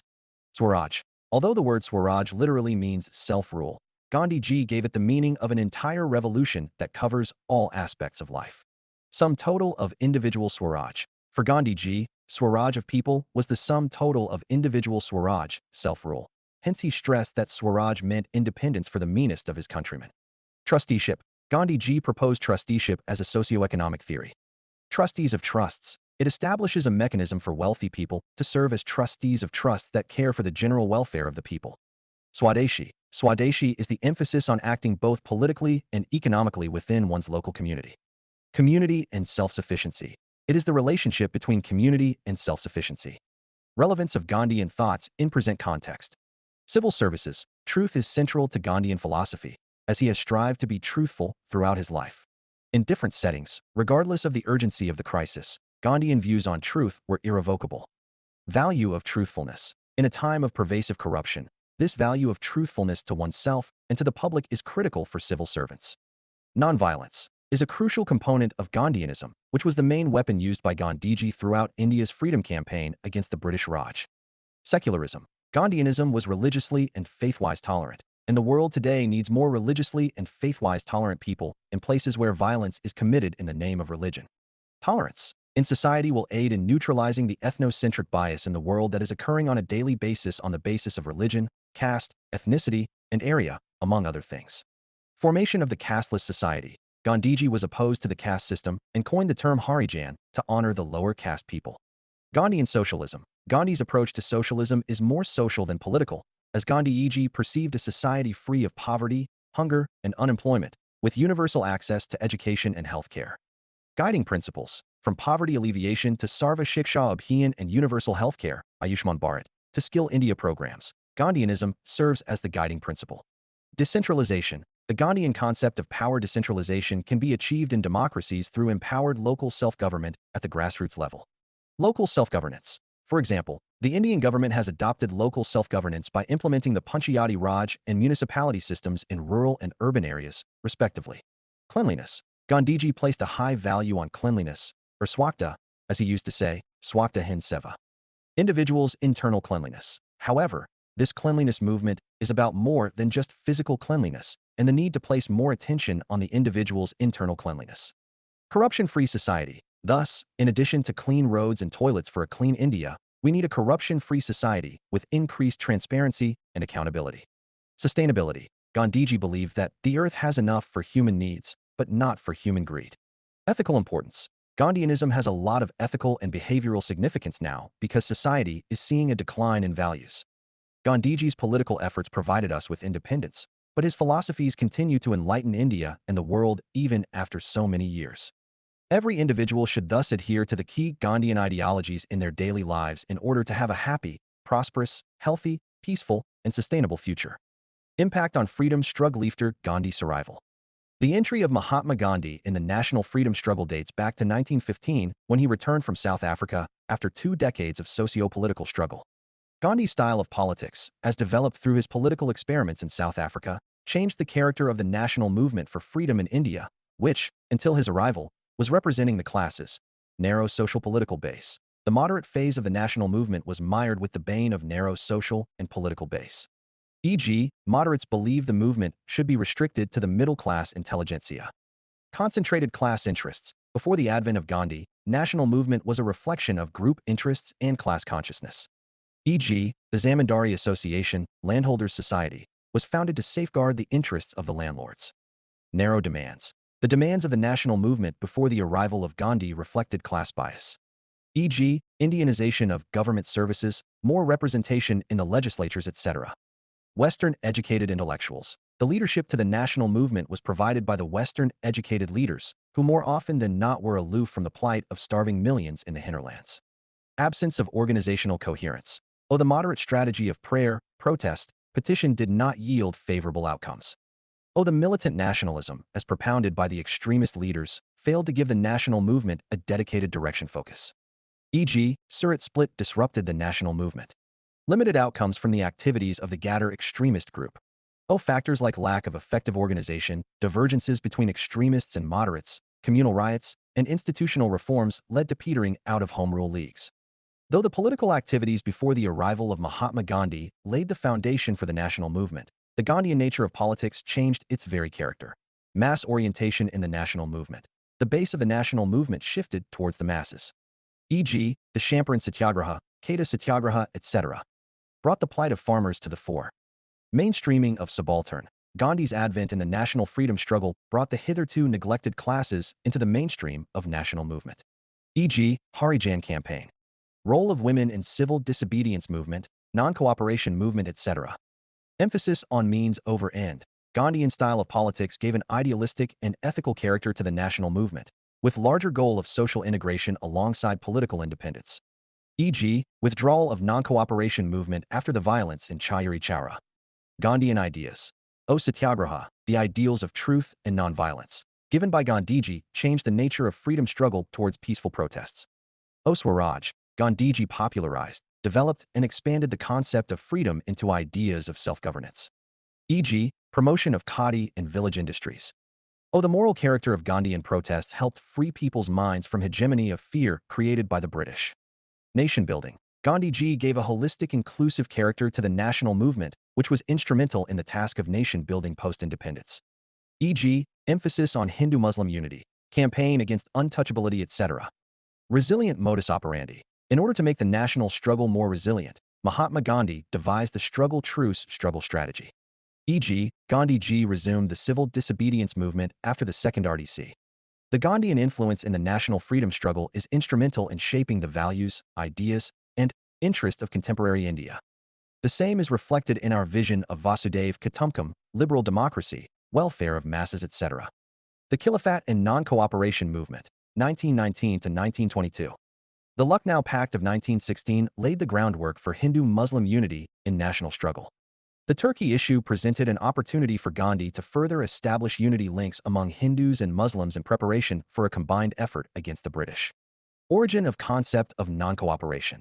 British rule because of cooperation of Indians. Mahatma Gandhi said in his renowned book Hind Swaraj, 1909, that British rule in India was founded with the participation of Indians and had persisted only because of their cooperation. Without Indians comply, British will end. If Indians failed to comply, British control in India would end in a year, and Swaraj would take its place. Success of the Rolat Satyagraha. With the success of the Rolat Satyagraha under him, Gandhiji decided to take things to the next level, from satyagraha to non-cooperation. Cooperation versus non-cooperation, events which drove to non-cooperation.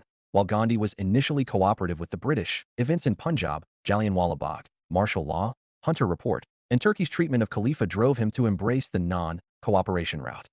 Indians stop cooperating, the rule will crumble. Furthermore, as previously said, it was only Indian cooperation that kept British control in India going, and if Indians stop cooperating, the rule will crumble.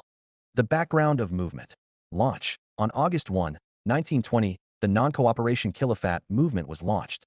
Calcutta Congress Resolution. In September 1920, the Congress passed a resolution in Calcutta, presided over by Lala Lajpat Rai, agreeing to Gandhiji's plan for non-cooperation with the government until the wrongs of Punjab, Jallianwala Bagh, and Khilafat were undone and Swaraj was established. Each with its own special objective, various socio-economic groups engaged in this movement, each with its own special objective, and it was ratified in Nagpur session in December 1920. Swaraj's appeal. They all reacted to Swaraj's appeal, although the term meant different things to different people.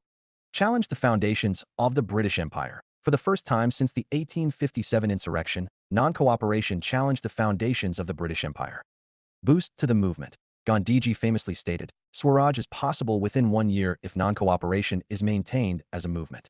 Students' participation. Thousands of students deserted British schools and universities, and a new crop of national schools and institutions arose, including Jamia Millia, Kashi Vidyapith, Bihar Vidyapith, and others.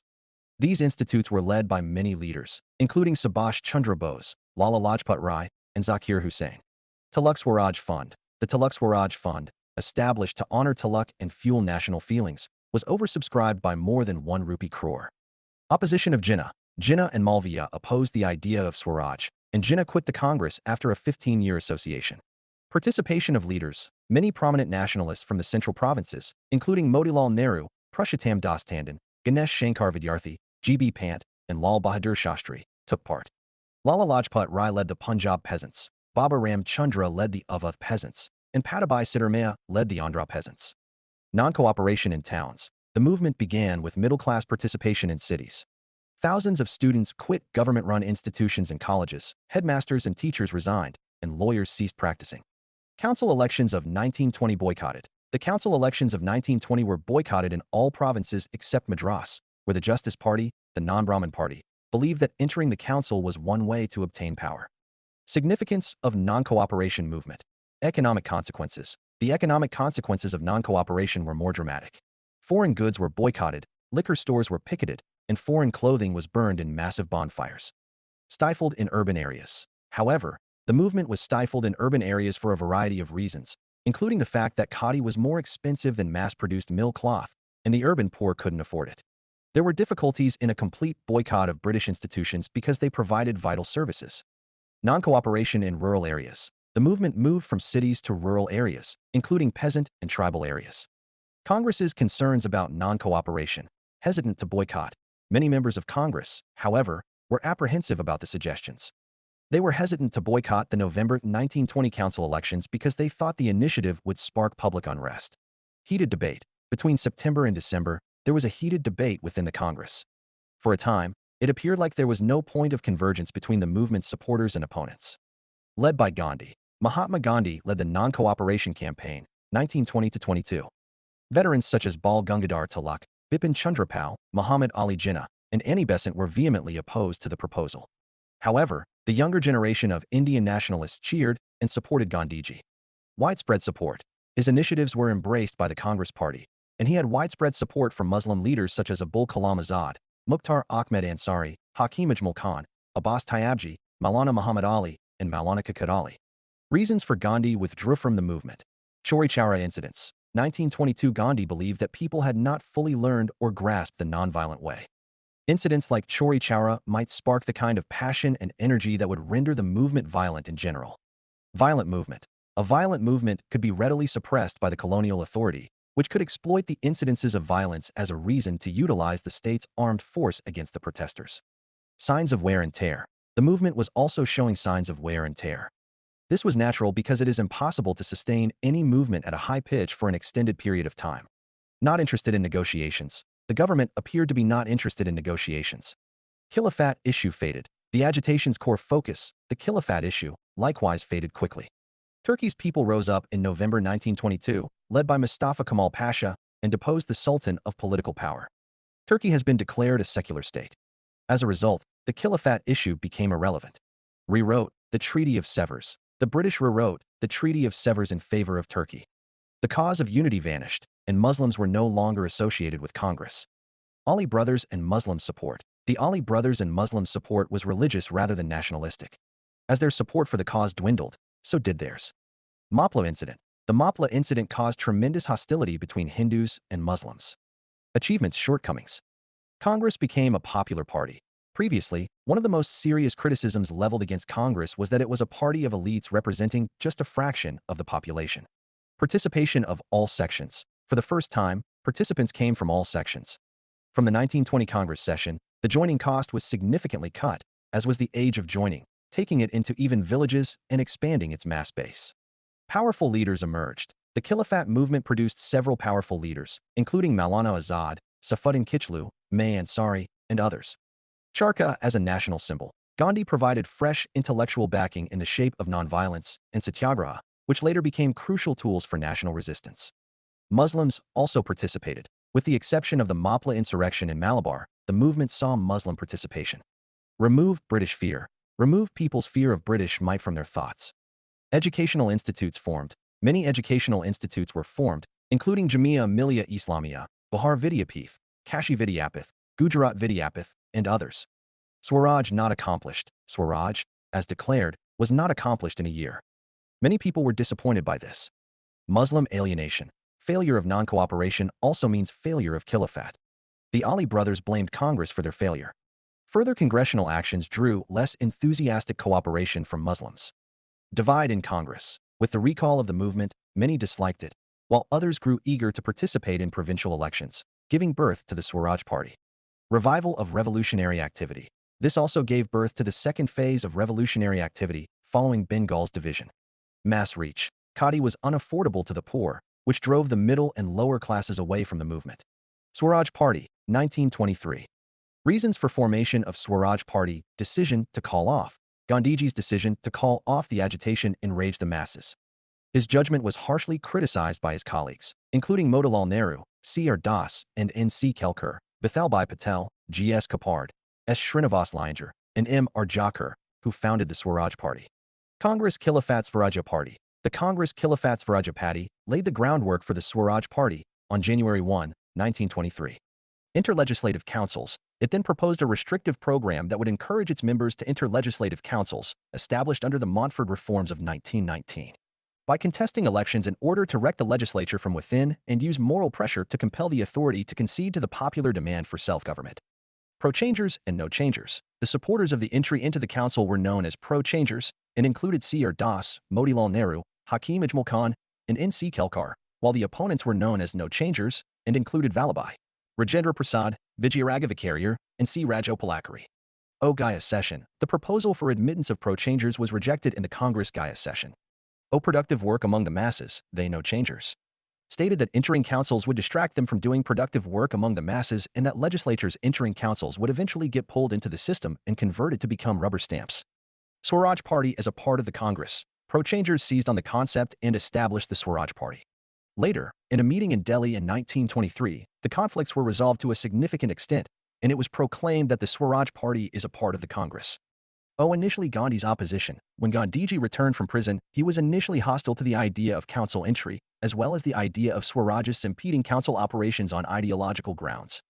Accept the constructive work. As the British hoped for an interruption, Gandhi began to accept the constructive work of Swarajists in Congress, and Swarajists were given full support at the Belgaum session of 1924.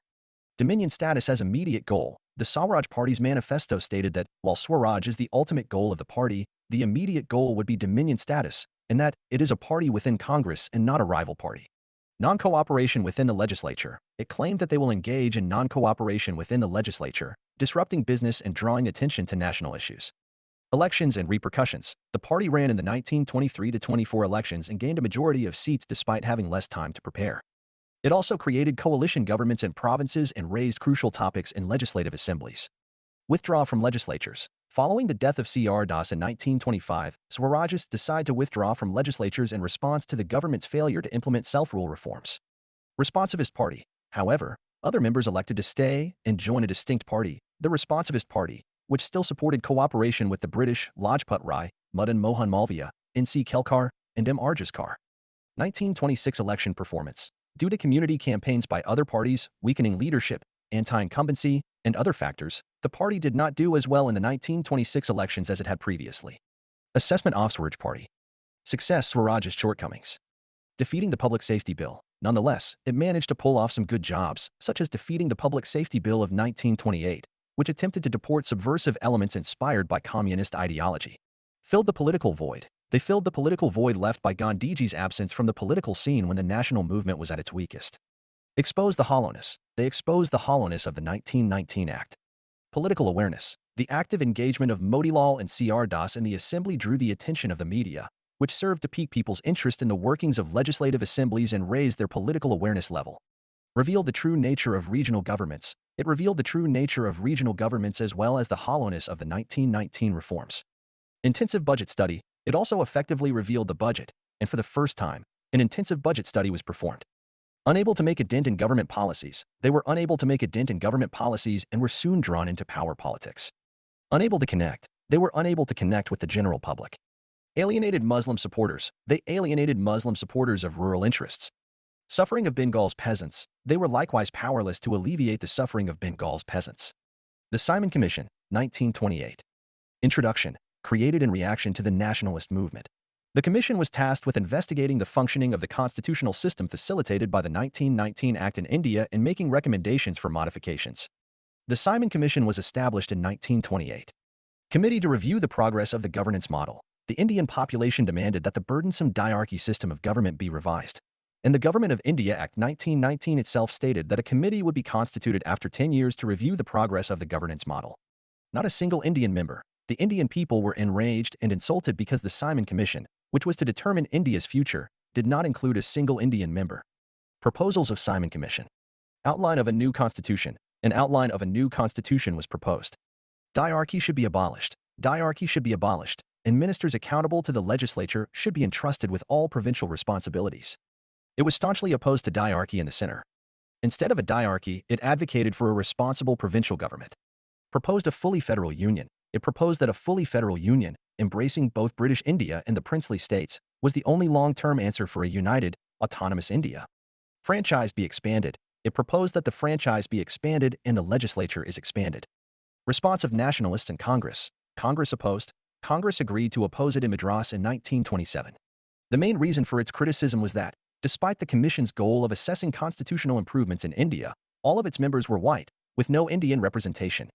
Go back, Simon. When the Simon Commission arrived in India in 1928, it was met by black flags and the chant, "Go back, Simon." Emergence of a new generation of opportunity for youth to demonstrate their worth. The Simon Commission provided an opportunity for youth to demonstrate their worth. This commission, as well as the death of Lala Lajpat Rai, fueled the spirit of Bhagat Singh and others. Emergence of new socialist ideologies. Following the commission, a new generation of youthful leaders emerged to prominence, including Bhagat Singh and Subhash. This influx of youth saw the emergence of new socialist ideologies. Impact of the appointment of Simon Commission on the national movement. Massive socio-economic reforms along socialist lines. It provided a boost to radical elements demanding not only complete independence but also massive socio-economic reforms along socialist lines. Organized mass action. When the Simon Commission was announced, the Congress, which had no active plan, was given an issue on which to organize mass action.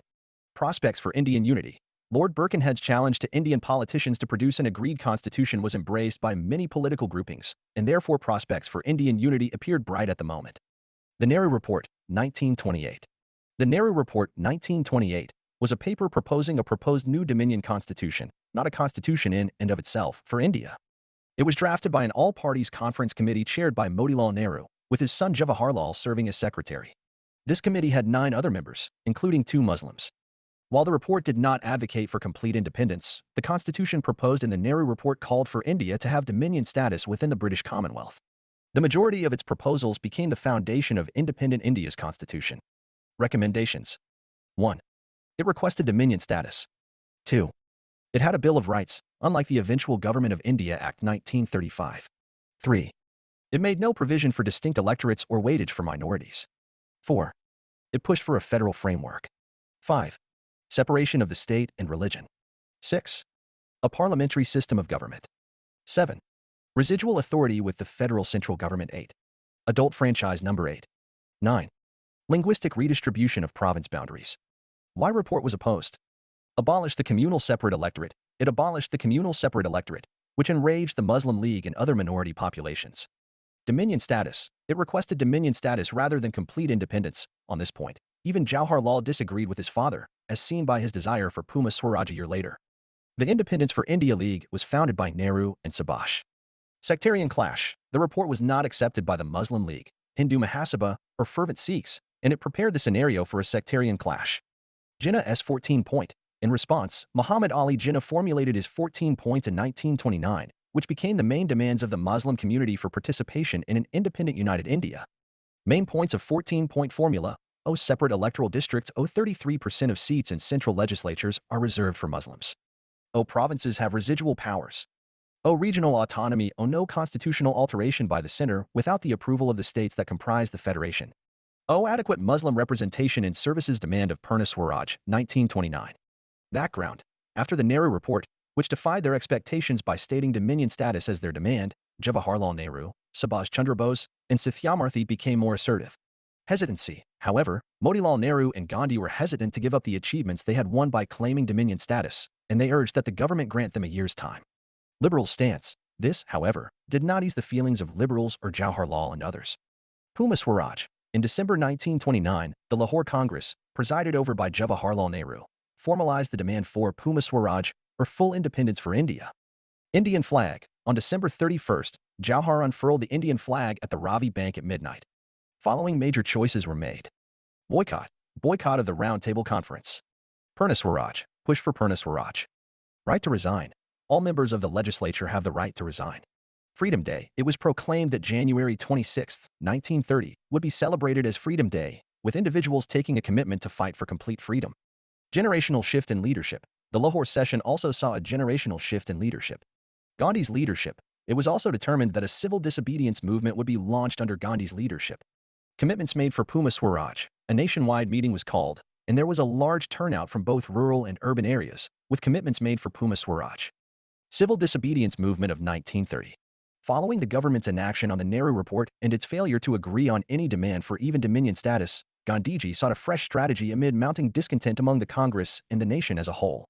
Demands of Mahatma Gandhi. Demand for Purna Swaraj. On January 31, 1930, shortly after the demand for Purna Swaraj was made, he submitted a letter to Viceroy Owen outlining 11 demands, 11 points.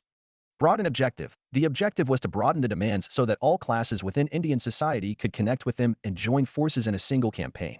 Prominent demands. These included, among other things, total prohibition, the release of political prisoners, the levy of duty on foreign cloth, the issuance of firearm licenses, the reduction of land revenue by 50%, the reduction of the rupee-sterling exchange ratio to make Indian exports profitable, the reserve of coastal shipping for Indians, and the abolition of the salt tax. Most stirring demand. The most stirring demand was to repeal the salt charge. Salt was something that was consumed by both the rich and the poor, and it was one of the most important food items. Exposed the most repressive face of British authority. Mahatma Gandhi exposed the most repressive face of British authority by taxing salt and granting the government a monopoly on its production. Indian response to the proposed 11 points. Constraints. There was some irritation among nationalist leaders over the 11 points, which they perceived as contradicting the Swaraj Declaration, which was issued only a short time ago.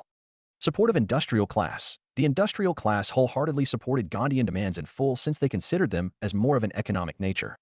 No response to the demands. If the demands were not met by March 11th, Congress would initiate a civil disobedience campaign, according to the letter. Irwin refused to bargain, and demands received no response. Historic Salt March. Mahatma Gandhi began his historic Salt March with 78 OFI's loyal volunteers, including Sarojini Naidu. The Congress gave Gandhi the authority to initiate the civil disobedience movement. Mass participation. Thousands swarmed to hear Mahatma Gandhi wherever he went, and he explained what he meant by Swaraj and exhorted them to defy the British peacefully. Violation of salt laws. The movement drew large crowds. Everywhere, salt laws were broken. Women took part in large numbers as well. Kamla, Nehru's wife, and Swarup Rani, Nehru's mother, were at the forefront. C. Rajagopalkari led the march in Tamil Nadu, while K. Kelapan led the march in Malabar. In various parts of the country, thousands of people in various parts of the country disobeyed the salt ban, made salt, and demonstrated in front of government salt facilities. Disobedience. As the movement gained traction, international clothing was boycotted, and liquor stores were picketed. Peasants refused to pay revenue and chowkidar taxes, village authorities quit, and forest residents broke forest rules in numerous locations, entering reserved forests to collect wood and graze livestock. Widespread boycott. Toddy trees were hacked down in protest of the widespread boycott of booze stores. Kudai Khidmatgar movement. Khan Abdul Ghaffar Khan established the Kudai Khidmatgar movement in the provinces of the northwest frontier. Rani Gai Dilyu, who answered Gandhi's call in Manipur at the age of 13, was sentenced to life imprisonment and was only liberated in 1947. No Chowkidar tax. The Chowkidar tax non-payment campaign was launched in the country's east. Violation of forest rules. Forest rules were often broken in the southern and central regions. Bardoli Satyagraha. 1928 Patel initiated the Bardoli Satyagraha just before the civil disobedience movement, and it became a model no-tax campaign in other parts of the country during the civil disobedience movement. No revenue. No rent. Another type of no revenue. No rent campaign was seen in UP. The no revenue call was issued to zamindars, who were ordered not to pay revenue to the government, and the no rent call was issued to cultivators. Public mobilization strategies. A number of public mobilization strategies were used, including Prabhat Ferris and Patrika's illegal newspaper. Vanner Sena was formed for children, and Manjari, Cat, Sena for girls. Reaction of the Britishers. Arrest of Congress leaders. Concerned about the situation, the colonial authorities began arresting Congress leaders one by one. Violent fights. This resulted in violent fights in a number of palaces. Ruthless repression policy. A terrified government responded with a ruthless repression policy. Satyagrahis who were peaceful were attacked, women and children were beaten, and around 60,000 people were jailed. Detention of prominent politicians. C. Rajagopalachari, Vallabhai, Jauhar, Madan Mohan Malviya, J.M. Sengupta, and other prominent politicians were also detained. In May 1930, Gandhi was captured as well, and leadership was handed to Abbas Tyabji, who was also arrested. Sarojini eventually seized the lead, but she was also jailed. Congress was proclaimed unconstitutional. The government issued numerous repressive resolutions, and Congress was proclaimed unconstitutional. Assessment of movement. Positives, failures. Historic Salt March. Mahatma Gandhi began his historic Salt March with 78 of his loyal volunteers, including Sarojini Naidu. The Congress gave Gandhi the authority to initiate the civil disobedience movement. Mass participation. Thousands swarmed to hear Mahatma Gandhi wherever he went, and he explained what he meant by Swaraj and exhorted them to defy the British peacefully. Broad and objective. The objective was to broaden the demands so that all classes within Indian society could connect with them and join forces in a single campaign. Support of industrial class. The industrial class wholeheartedly supported Gandhian demands in full since they considered them as more of an economic nature. Not move all social groupings. The abstract concept of Swaraj did not move all social groupings. Untouchables. One such group was the nation's untouchables, who began calling themselves Dalit or oppressed in the 1930s. Muslims are apathetic. Except for the NWFB under Khan Abdul Ghaffar Khan, Muslims are apathetic. They were polarized by leaders' communal rhetoric as well as the government's favorable response to their demands. Lukewarm support. The industrial class is only providing lukewarm support. Poor participants. Peasants were poor participants. Non-cooperation versus civil disobedience. Contravene colonial laws. Instead of simply refusing to cooperate with the British, as they had done in 1921-22, people were now asked to contravene colonial laws. As a result, there was an ideological evolution. Ultimate freedom. The goal this time was ultimate freedom. Gandhi into the international stage. Although Muslim involvement was low at the time, as was labor participation, this campaign launched Gandhi into the international stage, and for the first time, women joined in huge numbers in a national movement. Countrywide participation. In NCM, the movement was restricted to certain areas of the country, whereas, in CDM, several Indian leaders actively participated in this movement. Decline. Non-cooperation movement faded once it grew violent following the Chaudhary Chowra incident, whereas, in CDM, after Mahatma Gandhi signed a pact with Irwin, the campaign declined. Comparison of non-cooperation movement and the civil disobedience movement in the Indian freedom struggle. Why was SALT selected as the important theme? Aspect: non-cooperation movement, civil disobedience movement. Time period 1920-1922, 1930 to 1934. Launched by Mahatma Gandhi. Key features: boycott of foreign goods, educational institutions, government services, and courts. Refusal to obey certain laws, demands, and commands of the government. Includes the Salt March as a key event. Immediate cause: Jallianwala Bagh massacre and the Rowlatt Act. Failure of Simon Commission and the resultant discontent. Methods: nonviolent resistance through non-cooperation. Nonviolent resistance, but with a direct violation of specific laws, e.g., making salt. Objective: to attain Swaraj, self-rule, as defined by the Congress. To challenge the legality and authority of British laws and to demand Puma Swaraj, complete independence. Government response: suppression through arrests, violence, and concessions like the end of the Rowlatt Act. Severe crackdown, mass arrests, negotiations at the Second Round Table Conference. Outcome: impact. Strengthened nationalism, showed the power of mass movements, led to Gandhi's arrest. Enhanced political activism, significant international attention, eventual negotiations for greater self-rule. Most inhuman poll tax, as Gandhi put it, there is no other article, outside off-water, by taxing which the government can reach the starving millions, the sick, the maimed, and the completely helpless. It is the most inhuman poll tax. Instantly link the ideal of Swaraj, salt, like khadi, instantly linked the ideal of Swaraj with the most palpable and universal grievance of the rural poor. Symbolic association with mass suffering. It afforded the urban public the chance of symbolic association with mass suffering. Gandhi, Irwin Pact or Delhi Pact, March 1931, and its significance. As British repression got more severe during the civil disobedience movement, ordinary people suffered. In such circumstances, Mahatma Gandhi chose to call off the agitation once more, and he, along with many others, was arrested. Congress did not attend the inaugural Roundtable Conference, which was attended by the Muslim League, Hindu Mahasabha, Chamber of Princes, Liberals, and Dalits, and it was thought that any accord reached without Congress's participation would be meaningless. Irwin was also eager to find a solution, and in a symbolic gesture, he released the political prisoners and decided to speak directly to Gandhi. In this context, Gandhi made an agreement with Irwin on March 5, 1931. The pact brought Congress on equal footing with the government, and Irwin's move was criticized in Britain for taking up too much room. Proposed conditions: suspends its civil disobedience campaign. The Indian National Congress suspends its civil disobedience campaign. Participation in RDC of the Indian National Congress in the Roundtable Conference. Withdrawal of restrictions. Withdrawal of all ordinances issued by the British government imposing restrictions on the activities of the Indian National Congress. Removal of the salt tax. The removal of the salt tax permitted Indians to lawfully produce, trade, and sell salt for their own private use. Things that the British refused to accept as part of the Gandhi-Irwin Pact or Delhi Pact. Police investigation. The Congress's request for a police investigation into arrests and atrocities committed during the civil disobedience movement was denied. Not accept the commutation. We will not accept the commutation of Bhagat Singh's and his companion's sentences. Refused to accept the extremist demand. The accord also refused to accept the radicals' demand for the rapid restoration of lands confiscated during the campaign. The pact's outcome: attend a round-table conference. Gandhiji agreed to attend a round-table conference in London as part of the Gandhi-Irwin Pact, and the government committed to release political prisoners. Criticized by extremists. The alliance was criticized by radicals for failing to garner clear gains from the government and for surrendering on Swaraj's demand by agreeing to participate in the round-table conference. Advantage of the occasion. Gandhiji may have been aware that huge movements are fundamentally fleeting, and he attempted to take advantage of the occasion by extracting some gains from the British administration. Was the Gandhi-Irwin Pact a reversal? Not a retreat.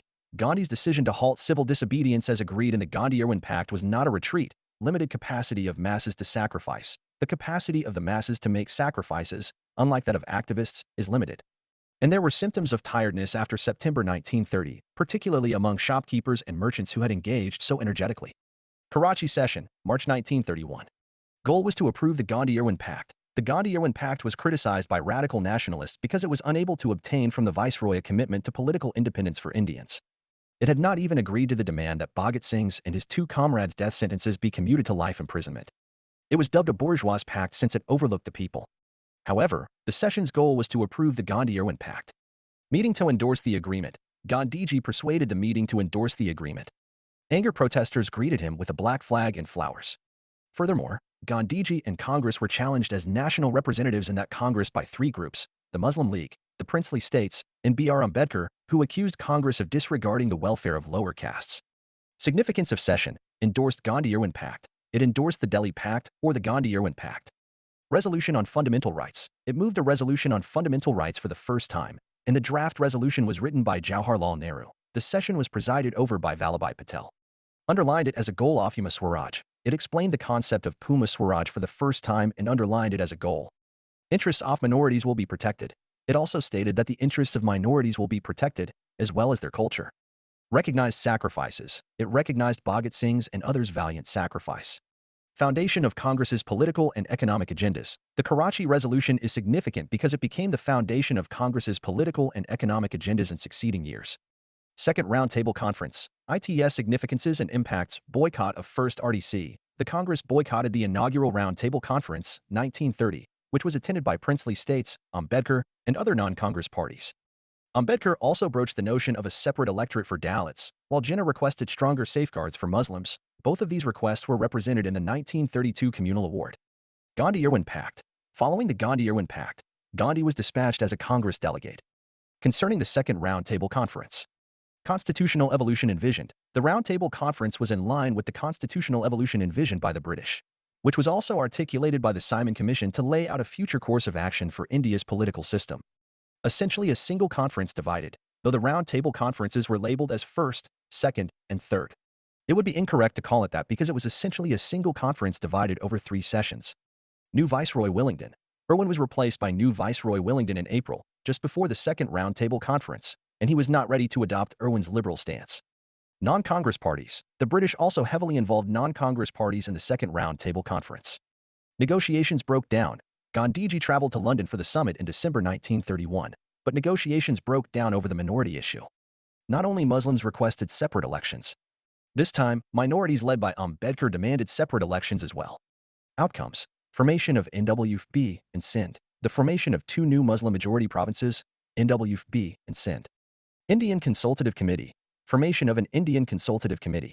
Communal award. The possibility of a unilateral communal award. Conservative government. Churchill's new right conservative government refused to place Congress on an equal footing and took a strong stance. As a result, the new viceroy refused to meet with Gandhiji. Congress was proclaimed illegal.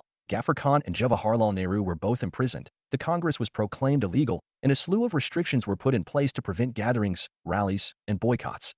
Harsh stance against Gandhi. The press was restrained, and Congress was still facing a ban. Former Viceroy Owen had taken a harsh stance against Gandhi, and the new Viceroy Willingdon and Secretary of State decided not to engage anymore. Relaunched the civil disobedience movement. Mahatma Gandhi relaunched the civil disobedience movement with profound trepidation.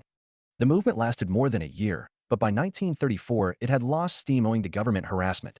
Causes of the second phase of the civil disobedience movement's failure: major leaders were imprisoned, poor peasantry support, Gandhian politics have a low inertia, and an obvious disappointment. Nationalists' next Lino-faction council entrance. Satyamurthy proposed a council entrance on the Swarajist line to break the lull in activities, which was later approved by Bhulabhai Desai and M.A. Ansari. As a result, Congress ran in the 1934 Central Legislative elections and won with a large majority. Congress Socialist Party. Within Congress, an alternate ideological evolution occurred, and the Congress Socialist Party emerged as a left-leaning party. Nonviolent resistance could not be won. Meanwhile, many nationalists believed that nonviolent resistance to the British could not be won. Hindustan Socialist Republican Army. The Hindustan Socialist Republican Army, HSRA, was created in 1928 as an offshoot of the Hindustan Republican Association, visibly influenced by socialist principles at a conference in Firozeshah Kotla Field in Delhi. HSRA targeted symbols of British power. Bhagat Singh, Jatin Das, and Ajoy Ghosh were among its leaders. The HSRA targeted some of the symbols of British power in a series of dramatic activities across India. Bomb in the Legislative Assembly. Bhagat Singh and Batuk Swar Dutta detonated a bomb in the Legislative Assembly in April 1929. An effort was made the same year to blow up the train that Lord Irwin was traveling in. Communal Award, 1932, and Pune Pact, 1933. Following the failure of roundtable talks, the British government declared that if a consensus on the separate representation of minorities could not be established, a unilateral communal award would be made. The government kept its promise in the shape of the 1932 Communal Award. Communal Prisi and ITS Aftermath. Separate electorates. On August 4, 1932, British Prime Minister Ramsay MacDonald issued the Communal Award to grant separate electorates to minority communities in India, including Muslims, Sikhs, and Dalit. Special constituencies. The depressed classes were allotted a number of seats to be filled by special constituencies in which only voters from the depressed classes could vote. Award was opposed by Congress. The award was opposed by Congress and other nationalist groups since it provided for a separate electorate and was seen as part of Britain's divide and rule program. English attack on Hindu-Muslim unity. Mahatma Gandhi was outraged by the award and strongly opposed it. Gandhi referred to the prize as an English attack on Hindu-Muslim unity. Concerns of Gandhi. Abolition of untouchability and discrimination, not greater separation. He contended that what Dalits require is the abolition of untouchability and discrimination, not greater separation. He envisaged similar implications in the award of Muslims having separate electorates and eventually wanting a separate nation. Hunger strike. To protest this award, he went on an indefinite hunger strike at Yerwada Central Jail on September 20, 1932. Support for Communal Award. Many members of minority communities, most notably Dalit leader Dr. B.R. Ambedkar, supported the Communal Award. Seats reserved. Madan Mohan Malviya worked as a mediator between Gandhi and Ambedkar, and after lengthy discussions, Gandhi and Dr. Ambedkar agreed to establish a single Hindu electorate, with Dalits having seats reserved within it. In reality, Dalit seats were increased following the pact. This is known as the Pune Pact. Religious electorates. Other religious electorates, such as Muslim and Sikh, remained separate. Gandhi redoubled his efforts. Following this deal, Gandhi redoubled his efforts to help the Dalits. He founded the magazine Harijan and spent a year doing community work for Dalits and disseminating the idea of untouchability. Opposition, however, traditional Hindus were vehemently opposed to his initiatives. Views of Ambedkar on Communal Award, supportive. He backed the Communal Award. Views on Gandhi. Gandhi, according to Ambedkar, was willing to provide Muslims and Sikhs separate electorates. However, Gandhi was hesitant to offer scheduled caste distinct electorates. Impact of Pune Pact on Dalits failed to achieve the ultimate goal. Despite providing significant political rights to the oppressed classes, the Pune Pact failed to achieve the ultimate goal of depressed class emancipation. It allowed the same old Hindu social structure to persist while also giving birth to a slew of issues. Pact turned the poor into political tools. The pact turned the poor into political tools that could be employed by majoritarian caste Hindu outfits. Rendered the oppressed classes leaderless. It rendered the oppressed classes leaderless since authentic representatives of the classes were unable to defeat the stooges picked and sponsored by caste Hindu organizations. Hindu social order. By denying the impoverished classes a distinctive and distinct life, it subjected them to the Hindu social order. Hampered the development of an ideal society. The Pune Pact may have hampered the development of an ideal society founded on equality, liberty, fraternity, and justice. Rights and freedoms of the Dalits. It preempted the rights and freedoms of the Dalits by refusing to identify them as a separate and distinct element of national life and safeguards for the Dalits in the Constitution of Independent India. Gandhi's Harijan campaign and thoughts on caste. Determined to undermine the destructive aims of the government's divide and rule program, Gandhi abandoned all other interests and launched a frenzied campaign against untouchability, first from prison and then, after his release in August 1933, from outside jail. Gandhi's campaign against untouchability. Founded the All India Anti-Untouchability League. While imprisoned, he founded the All India Anti-Untouchability League in September 1932 and the periodical Harijan in 1933. Satyagraha Ashram in Vardha. After his release, he moved to the Satyagraha Ashram in Vardha, vowing not to return to the Sabarmati Ashram until Swaraj was won. Led a Harijan tour throughout the country. From Vardha, he led a Harijan tour throughout the country from November 1933 to July 1934. Traveling 20,000 kilometers while collecting funds for his newly formed Harijan Savak Sangh and promoting the abolition of untouchability in all its manifestations. Advocate for the Harijans. He urged political activists to visit communities and advocate for the Harijans' social, economic, political, and cultural advancement. Seriousness of his work. He fasted twice, on May 8 and August 16, 1934, to persuade his supporters of the seriousness of his work and the gravity of the subject. Targeted by traditional and conservative elements. Gandhi was targeted by traditional and conservative elements throughout his campaign. These groups disrupted his meetings, organized black flag protests against him, and accused him of being anti-Hindu. Pledged official backing against Congress. They also pledged official backing against Congress and the civil disobedience movement. In August 1934, the government complied by defeating the Temple Entry Bill. Entire abolition of untouchability. He advocated for the entire abolition of untouchability, as seen by his petition to open temple doors to untouchables. Performing penance for the untold hardships inflicted on Harijans. He emphasized the importance of caste Hindus performing penance for the untold hardships inflicted on Harijans. As a result, he was not hostile to his critics, such as Ambedkar. Hinduism dies if untouchability lives. Untouchability must die if Hinduism is to live, he stated. Humanist and rational concepts. His entire effort was founded on humanist and rational concepts. He stated that the Shastras do not sanction untouchability, and if they do, they should be ignored because it violates human dignity. Not favored intercaste weddings and interdining. Gandhi was opposed to combining the subject of untouchability eradication with that of intercaste weddings and interdining because he believed such limits existed among caste Hindus and among Harijans themselves. Differed from Ambedkar. Likewise, he distinguished between the removal of untouchability and the abolition of the caste system as a whole. On this point, he differed from Ambedkar, who urged the abolition of the caste system in order to eliminate untouchability. Varnashram system. Whatever the limitations and flaws of the Varnashrama system, Gandhi believed it was not wicked in the same way as untouchability was. Harijan campaign featured. Gandhi's Harijan campaign featured an internal reform agenda for Harijans that included education, sanitation, hygiene, abstaining from beef and carrion consumption, and reducing untouchability among themselves. Impact of campaigns. Not intended to be a political movement. Gandhi consistently stated that the campaign was not intended to be a political movement, but rather to purify Hinduism and Hindu culture. Spread the message of nationalism to Harijans. The campaign gradually spread the message of nationalism to Harijans, who also happened to be agricultural laborers in most regions of the country, resulting in increased engagement in national and peasant activities. Ideological differences and similarities between Gandhi and Ambedkar. Similarities. Symbolic acts of protest. Both engaged in symbolic acts against oppression. Gandhi burned foreign cloth. Ambedkar burned Manusmriti, both symbolizing bondage for India. Shared belief in change. Shared a belief in social and political change through education rather than compulsion. Advocated the use of religion for social transformation. Limited state sovereignty. Endorsed limited sovereign power of the state to safeguard individual freedom. Opposed violent means for social change and advocated peaceful methods. Emphasized social harmony and transformation through democratic and peaceful means. Differences owe freedom and democracy. Gandhi believed in people wresting freedom from authority, while Ambedkar expected freedom to be bestowed by imperial rulers. Contrasting views on the parliamentary system. Ambedkar advocated for a parliamentary system, whereas Gandhi had little respect for it, foreseeing the potential for leader domination. Approach to social issues. Gandhi focused on eradicating untouchability through moral acts and atonement, while Ambedkar aimed for legal and constitutional remedies. Ambedkar viewed untouchability as a major societal problem, while Gandhi considered it among several challenges. Views on caste and Hinduism. Gandhi distinguished between caste and Varna, viewing caste as a degeneration. Ambedkar denounced Hindu scriptures and the caste system. Ambedkar opposed the idea of Hindu unity, whereas Gandhi emphasized Indian unity and attributed its division to British rule. Means and ends. Ambedkar supported justified means for just ends, while Gandhi stressed purity of means for determining the end.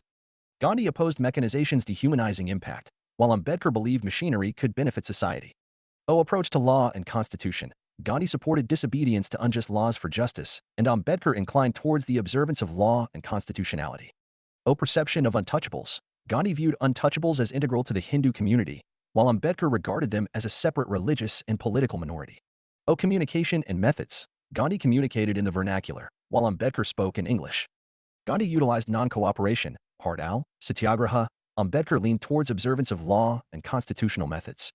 The Government of India Act of 1935. The Act established an all-India federal framework consisting of principal states and provinces.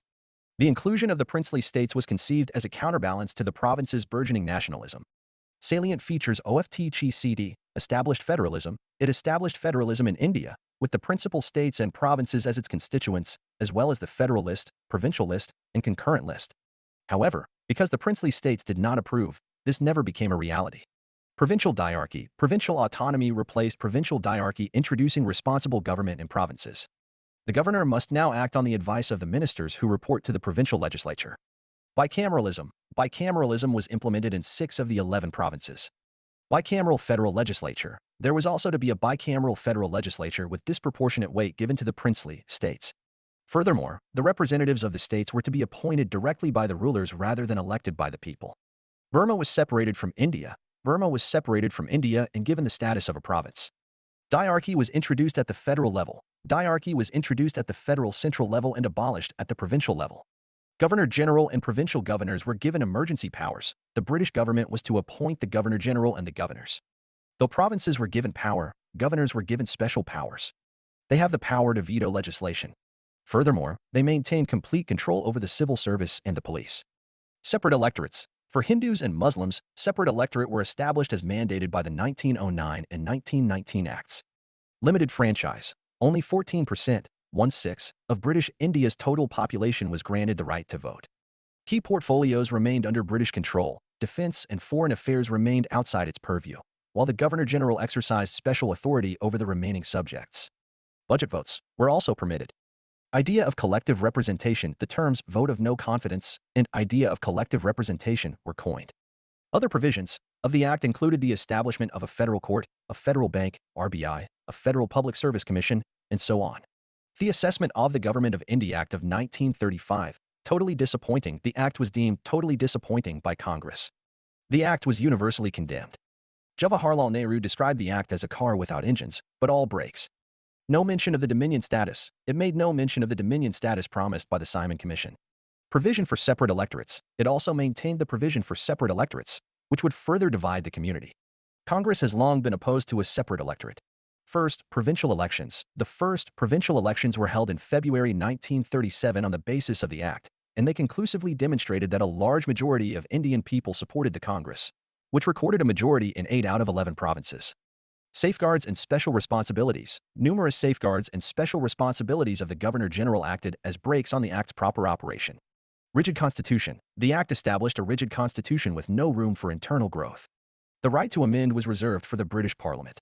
Despite criticism at the time, many of the Act's provisions were accepted by the Government of India after independence, and this Act was a landmark in terms of concessions offered to Indians and reforms proposed in the governing system. In its 1935 session, Congress for the first time openly demanded the institution of a constitutional assembly based on adult franchise to draft the Constitution. Elections of 1937. Jawaharlal Nehru, Subhash Chandra Bose, Congress Socialists, and Communists were all opposed to holding provincial elections for the first time in 1937, as required by the 1935 Act. They were against the participation in elections because weakened the struggle for freedom. Participating in election would weaken the progress made so far in struggle for freedom by giving an impression to the people that Congress supports the oppressive regime of the British. Responsibility without power. Assuming office after elections means having responsibility without power because the ruling structure hasn't changed much.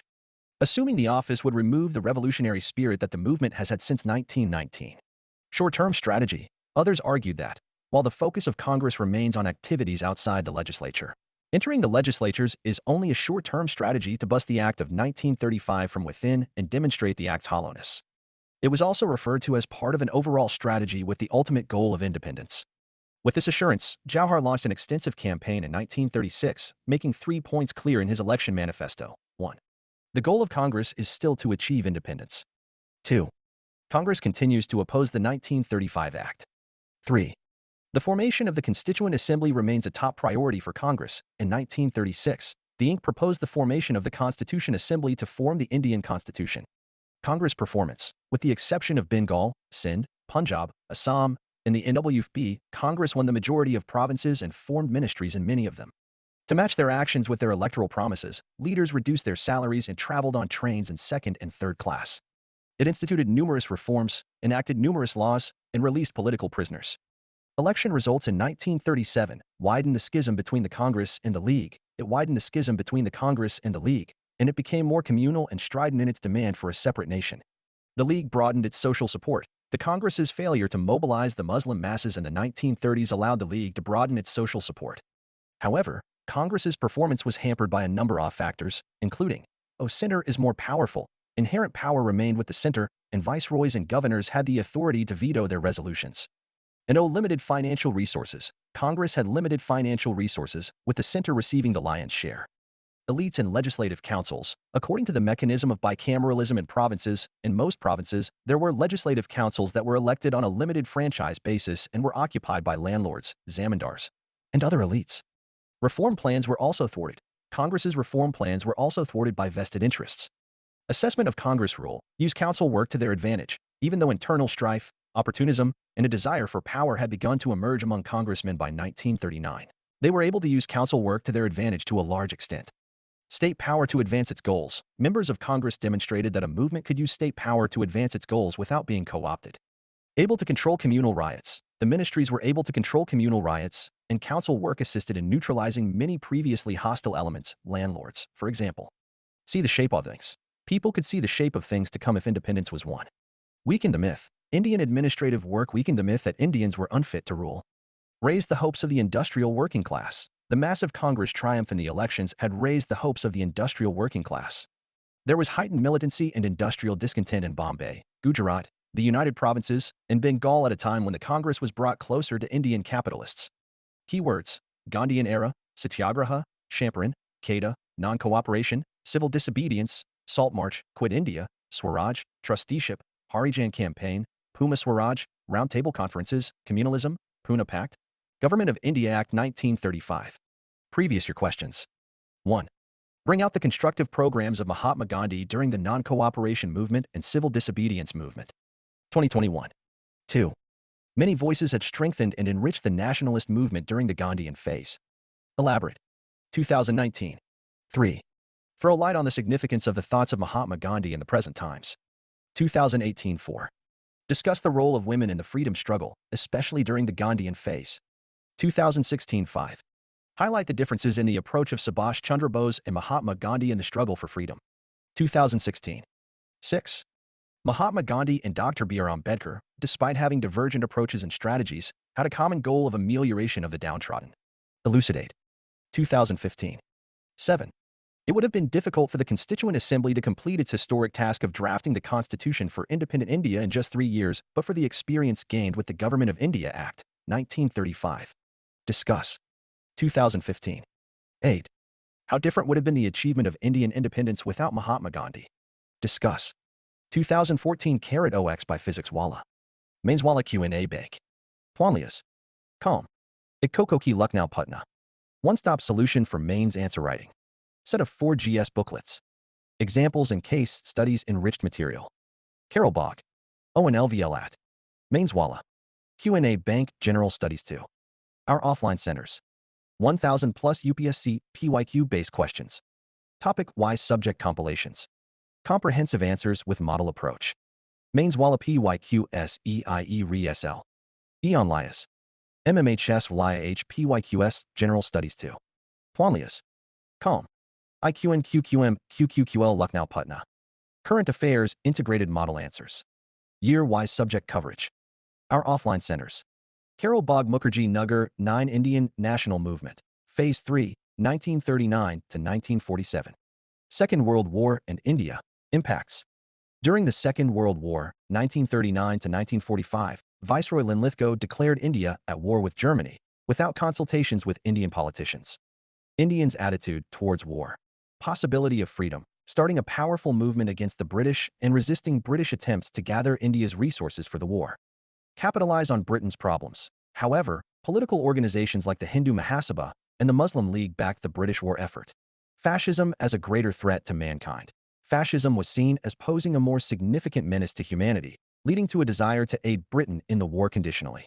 Impact of World War II. Political. India's independence. Shortly after gaining office in 1947, Prime Minister Clement Attlee of the Labour Party started the procedure for giving India independence. Crushing Quit India movement. In 1942, they put an end to Mahatma Gandhi and the Indian National Congress's campaign to have people quit India. Because of this, Britain fought tooth and nail to maintain the unity of India and its army. Leader in the decolonization of the world. Following the Second World War, people from all over the world began backing those who opposed British colonial rule. Social. Food shortage. There was severe food scarcity in India as a result of numerous crop failures. Bengal famine of 1943. The British government's refusal to halt supplies from India in favor of those in need only fueled nationalist determination to fight for freedom. Internationalism and racial equality. When the Labour Party came to power in Britain in 1945, it was committed to, among other liberal ideas, internationalism and racial equality. Economic. Between 1939 and 1945, devastating impact on the Indian economy. Rising inflation. As a result of war expenses, India's sterling balance issue may be the main contributor to the country's inflation. Economic imbalances, brought on by issues with currency exchange and the evolution of exchange regulation. August Offer, 1940. Major political organizations had to join forces in order to secure the long-term, steady, and continuous support of Indians towards the war effort. On August 8, 1940, Viceroy of India Lord Linlithgow spoke on behalf of the British Parliament, and his remarks became known as the August Offer. Objectives. Dominion status. It proposed dominion status as India's end goal. Democratic government. No new form of government would be implemented without the support of minorities in politics and religion. Constituent Assembly. It would be established after the war to decide India's constitutional future. Expand the Viceroy's Council to include a specific number of Indian political representatives. Response from different sections. Congress. They turned down the offer because they said it was yet another British effort to deny India her natural right of complete national freedom. Muslim League. Although it referred to the offer as progress, it took issue with the British for not consulting Indian political parties over the Viceroy's Council's projected enlargement. Hindu Mahasabha. This organization, which asserted to speak for Hindu interests, was receptive to the offer and even swiftly proposed some of its members for the Viceroy's Council. Individual Satyagraha, 1940, and its significance. Gandhiji and the Congress wanted to avoid disrupting the war effort, which a mass movement could have done. Thus, they restricted the movement to individual involvement. Vinoba Bhave was the first to offer Satyagraha, followed by Nehru. By May 1941, about 25,000 people had been arrested for participating in the Satyagraha, demonstrating individual commitment to nonviolence and civil disobedience while maintaining pressure on the British. Objectives. To demonstrate that nationalist patience was not the result of weakness. To convey the sentiment that people do not care about the war and have distinguished between Nazism and the dual autocracy that ruled India. To offer the government a second chance to peacefully accept the demands of the Congress. The Satyagrahi would march towards Delhi and repeat the action in villages if government does not detain them. Delhi Chalo movement. Significance. Defining mindset. It contributed to defining the mindset behind India's struggle for independence. Legitimacy. Individuals were able to prove the legitimacy of their cause and the intensity of their commitment by respectfully and nonviolently requesting independence. Sense of purpose. It empowered them and gave them a sense of purpose, enabling them to take charge of their own fate and participate in the greater struggle for liberation. Outcome. Constraints of Gandhiji. The movement faced limitations due to Gandhiji's constraints, resulting in limited achievements. Reluctance in Bihar. In Bihar, individuals chosen to participate in satyagraha hesitated to resign from their positions in municipal bodies. Impact on Cripps proposal. This satyagraha led to the introduction of the Cripps proposal, which notably diverged from the August offer by incorporating provisions for the Constituent Assembly and the option for any province to withdraw, ultimately influencing the trajectory towards India's partition. Cripps' mission, 1942 significance and consequences. Congress intended to take advantage of the circumstance by stepping up its efforts in the pursuit of independence. There was clearly little hope of unifying the Congress and the Muslim League around a shared agenda, as their divisions were rapidly growing. Objective: to achieve a Hindu-Muslim agreement on a constitutional arrangement and persuade the Indians to delay their struggle until after the Second World War. Proposals: dominion status. India would be given dominion status with total internal and external autonomy after the war was over. Constituent Assembly for new constitution. A constituent assembly would be established following the war and given the authority to write India's new constitution. The provincial assemblies were supposed to elect the assembly members using a proportional representation system. Option to opt out. The provinces would have the option to opt out of the proposed union if they disagreed with the new constitution. Interim government during war. An interim government made up of various Indian political parties would be established throughout the war. Significance: constitution formation. The responsibility for drafting the constitution was to be solely entrusted to Indian authorities. Detailed plan for Constituent Assembly. A comprehensive proposal was presented regarding the establishment and functioning of the Constituent Assembly. Provincial autonomy. Each province had the option to devise its own constitution, laying the groundwork for India's eventual partition. Increased Indian administration. A significant portion of administrative control was delegated to Indian officials during this period. The freedom to exit Commonwealth. India was granted the freedom to exit the Commonwealth if it achieved independence. Causes of failure. Incapacity of Cripps. The impasse was made worse by Cripps' inability to stray from the draft declaration and his rigid, take it or leave it stance. Expansion of the Executive Council only. Cripps had before used the terms cabinet and national government, but he later clarified that he had merely intended to refer to an increase in the Executive Council. Procedure for accession lacked clarity. Secession was to be decided by a resolution passed by the legislature with a 60% majority. Treaty transferring power. Furthermore, it was unclear who would implement and interpret the treaty transferring power. Quit India, 1942, or August Kranti. Churchillian negativism, Crippsian constructiveness. He acknowledged the necessity to eventually allow India self-governance, but sought to put it off as long as possible. Churchill publicly stated, "I have not become the King's first minister in order to preside over the liquidation of the British Empire." Sir Stamford Cripps was a longtime supporter of Indian independence and a member of the War Council for the Labour Party. Clement Attlee and Nehru agreed to the notion of electing the Indian Constituent Assembly using the universal adult franchise during their 1938 meeting. Background: the Cripps mission's failure. The deployment of Japanese forces near the Indian border. Food supply problems and rising prices. The many viewpoints inside the Congress. Resolution for complete independence. Quit India Resolution. The CWC meeting held on July 14, 1942, in Verdun, supported the notion of a fight and passed a draft resolution calling for total independence from the British government. In the draft, it was suggested that the British would not consent to the demands. Significance: Gandhi's centrality. Gandhi's 21-day fast helped him regain his position as the movement's symbolic leader. Independence a priority. It put the demand for independence at the top of the national movement's immediate priority list. Manner of transfer. Future discussions exclusively on the manner of the transfer of power with the British government are permitted. Freedom became evident. Freedom was no longer up for negotiation. And after the war, this became abundantly evident. Constructive work. The primary focus of Congress activity shifted to constructive work, with a focus on reorganizing the legislative branch. How did the Quit India movement differ from other Gandhian movements? Historical interpretations. Both official and unofficial historical narratives debate the spontaneity versus organization and the levels of violence and nonviolence in the Quit India movement. Departure from nonviolence. The movement saw a departure from Gandhian principles of nonviolent resistance, with individuals devising their own strategies for resistance. Involvement of key figures. Prominent figures such as Ramanohar Lohia, Jayaprakash Narayan, Aruna Asaf Ali, Usha Mehta, Biju Patnaik, Chodabai Puranik, Achyut Patwardhan, Sucheta Kripalani, and R.P. Goenka were actively involved. Rural support. The movement garnered significant support from rural masses across regions like Bombay, Andhra, Uttar Pradesh, Bihar, Gujarat, Orissa, Karnataka, and Bengal. Emergence of parallel governments. Talachar in Orissa, Tamluk Jaya Sarkar in Bengal, and Satara and Maharashtra witnessed the establishment of parallel governance structures during the movement.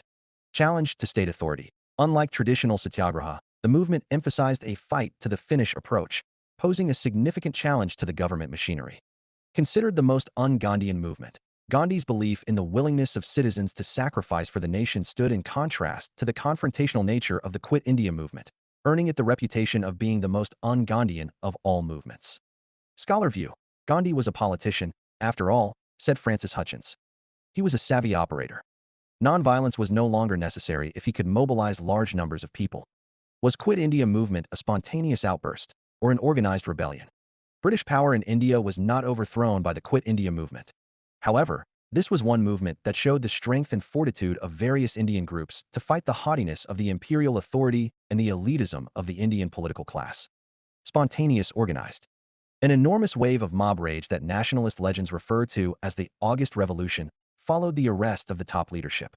Since the whole high echelon of the Congress leadership was already in jail before it started, it was violent and completely out of control from the start. Everyone was taken aback by the movement's unusually high intensity. It was by far the most serious rebellion since 1857, according to Viceroy Linlithgow. The Quit India campaign, according to historians like F.G. Hutchins, was a spontaneous revolution that resulted from the Congress's exhortation for the populace to fight to the finish. The history of the Quit India campaign reveals that it was more than just an unprepared populace's impetuous reaction. The preceding 2 decades of mass mobilization, which had recently been led by a number of connected and affiliated organizations of the Congress, had been conducted on a far more radical tone and had already laid the foundation for such a conflagration. Before the 9th of August, the Congress leaders had created a 12-point agenda that included both additional plans and the typical Gandhian satyagraha techniques. See our formula or Rajaji formula and Gandhi, Jinnah Talks, 1944. C. Rajagopalachari came up with the Rajagopalachari formula, also known as the C.R. formula or Rajaji formula, to break the political impasse between the All India Muslim League and the Indian National Congress on the independence of British India. Main points of the formula. Muslim League will support the independence demand made by Congress. League to work with Congress to build a temporary national government. After the war, a poll was held to determine whether or not the inhabitants of the Muslim-majority regions of northwest and northeast India should establish their own sovereign state. If the petition is accepted, a common agreement will be created to protect communications, trade, and defense. The aforementioned conditions would only apply if England gave India complete authority. Gandhi Jinnah Talks and Jinnah's objection. Gandhi suggested conversations with Jinnah based on his two-nation idea after being released from prison. The CR formula served as the framework for the negotiations. Gandhi offered Jinnah the CR formula as a suggestion. Nevertheless, after 2 weeks of discussions, the Gandhi-Jinnah meetings ended in failure. Gandhi's view. He believed that the talks failed because of fundamentally different worldviews. Jinnah's objection. Jinnah wished for the two-nation doctrine to be accepted by the Congress. He demanded that the plebiscite only allow votes from northwest and northeast Muslims, not from the full population. Jinnah thought that the League acted as the voice of all Muslims and that the adult franchise called for by the formula was unnecessary. In the northwest, Sindh, Baluchistan, the northwest frontier province, and Punjab, and in the northeast, Assam and Bengal, Jinnah had staked a claim for British Indian provinces that were at the time considered to have a majority Muslim population. Shimla Conference Annual Plan, 1945. Background. Lord Waved, the new Governor-General who had succeeded Lord Linlithgow, tried to end the impasse in India in October 1943. Waved claimed that Congress and its allies needed to refocus their resources away from agitation and towards some more profitable channel, namely, dealing with the administrative problems of India and trying to solve the constitutional problems. Schemes under the plan. Restructuring of Governor-General's Executive Council. The Executive Council of the Governor-General was to undergo renovation while the formulation of a new constitution was underway. Balanced representation. The council was to include equal numbers of Muslims and Hindus, ensuring balanced representation of major ethnic groups. Maintenance of Governor-General's veto. While the Governor-General's veto power would remain intact, it was expected to be used sparingly. Delegation of external affairs. Control over external affairs was to be transferred from the Governor-General to an Indian council member. Formation of Executive Council. A conference of representatives appointed by the Viceroy was to convene to secure joint or separate lists of deserving individuals from various party leaders for the new Executive Council. Anticipation of provincial minister resumption. It was anticipated that provincial ministers would resume their offices and form a coalition within the provinces. Shimla Conference, to discuss Wavell Plan. A convention of 21 Indian political figures was summoned to Shimla, the summer capital of the British government, to debate the Wavell Plan's provisions. No consensus, however, discussions were stuck when it came to choosing Muslim delegates. It was therefore claimed that Congress lacked the authority to appoint any Muslims to the Executive Council. Jinnah also insisted that there be a clause stating that a vote can only be approved by 2/3 of members in the event of a vote being divided and a Muslim member objecting. The Muslim League did not relent and Wavell dropped the plan. Negotiation failed. Lord Wavell concluded the conference by claiming that the negotiations had failed. The summit was ruined as a result, possibly ending India's chances of becoming a united, independent nation. India National Army, INA, Azad Hind Fauj Natrials, significance. Mohan Singh founded the India National Army, INA, also known as Azad Hind Fauj, for the first time in 1942. On October 21, 1943, during the Second World War, Netaji Subhash Chandra Bose resurrected it to ensure India's complete independence from the British Raj. Netaji Subhash Chandra Bose. Post-Tripuri Crisis, 1938 to 1939. As we saw in the chapter before, Subhash Bose established the Forward Bloc within the Congress to promote communist and socialist activities following the Tripuri Crisis. The daring escape, detained in July 1940 under the Defence of India Act, was placed under home arrest. In a daunting escape from Calcutta to cross India from the east to the northwest, through Kabul into the Soviet Union, and ultimately to Berlin.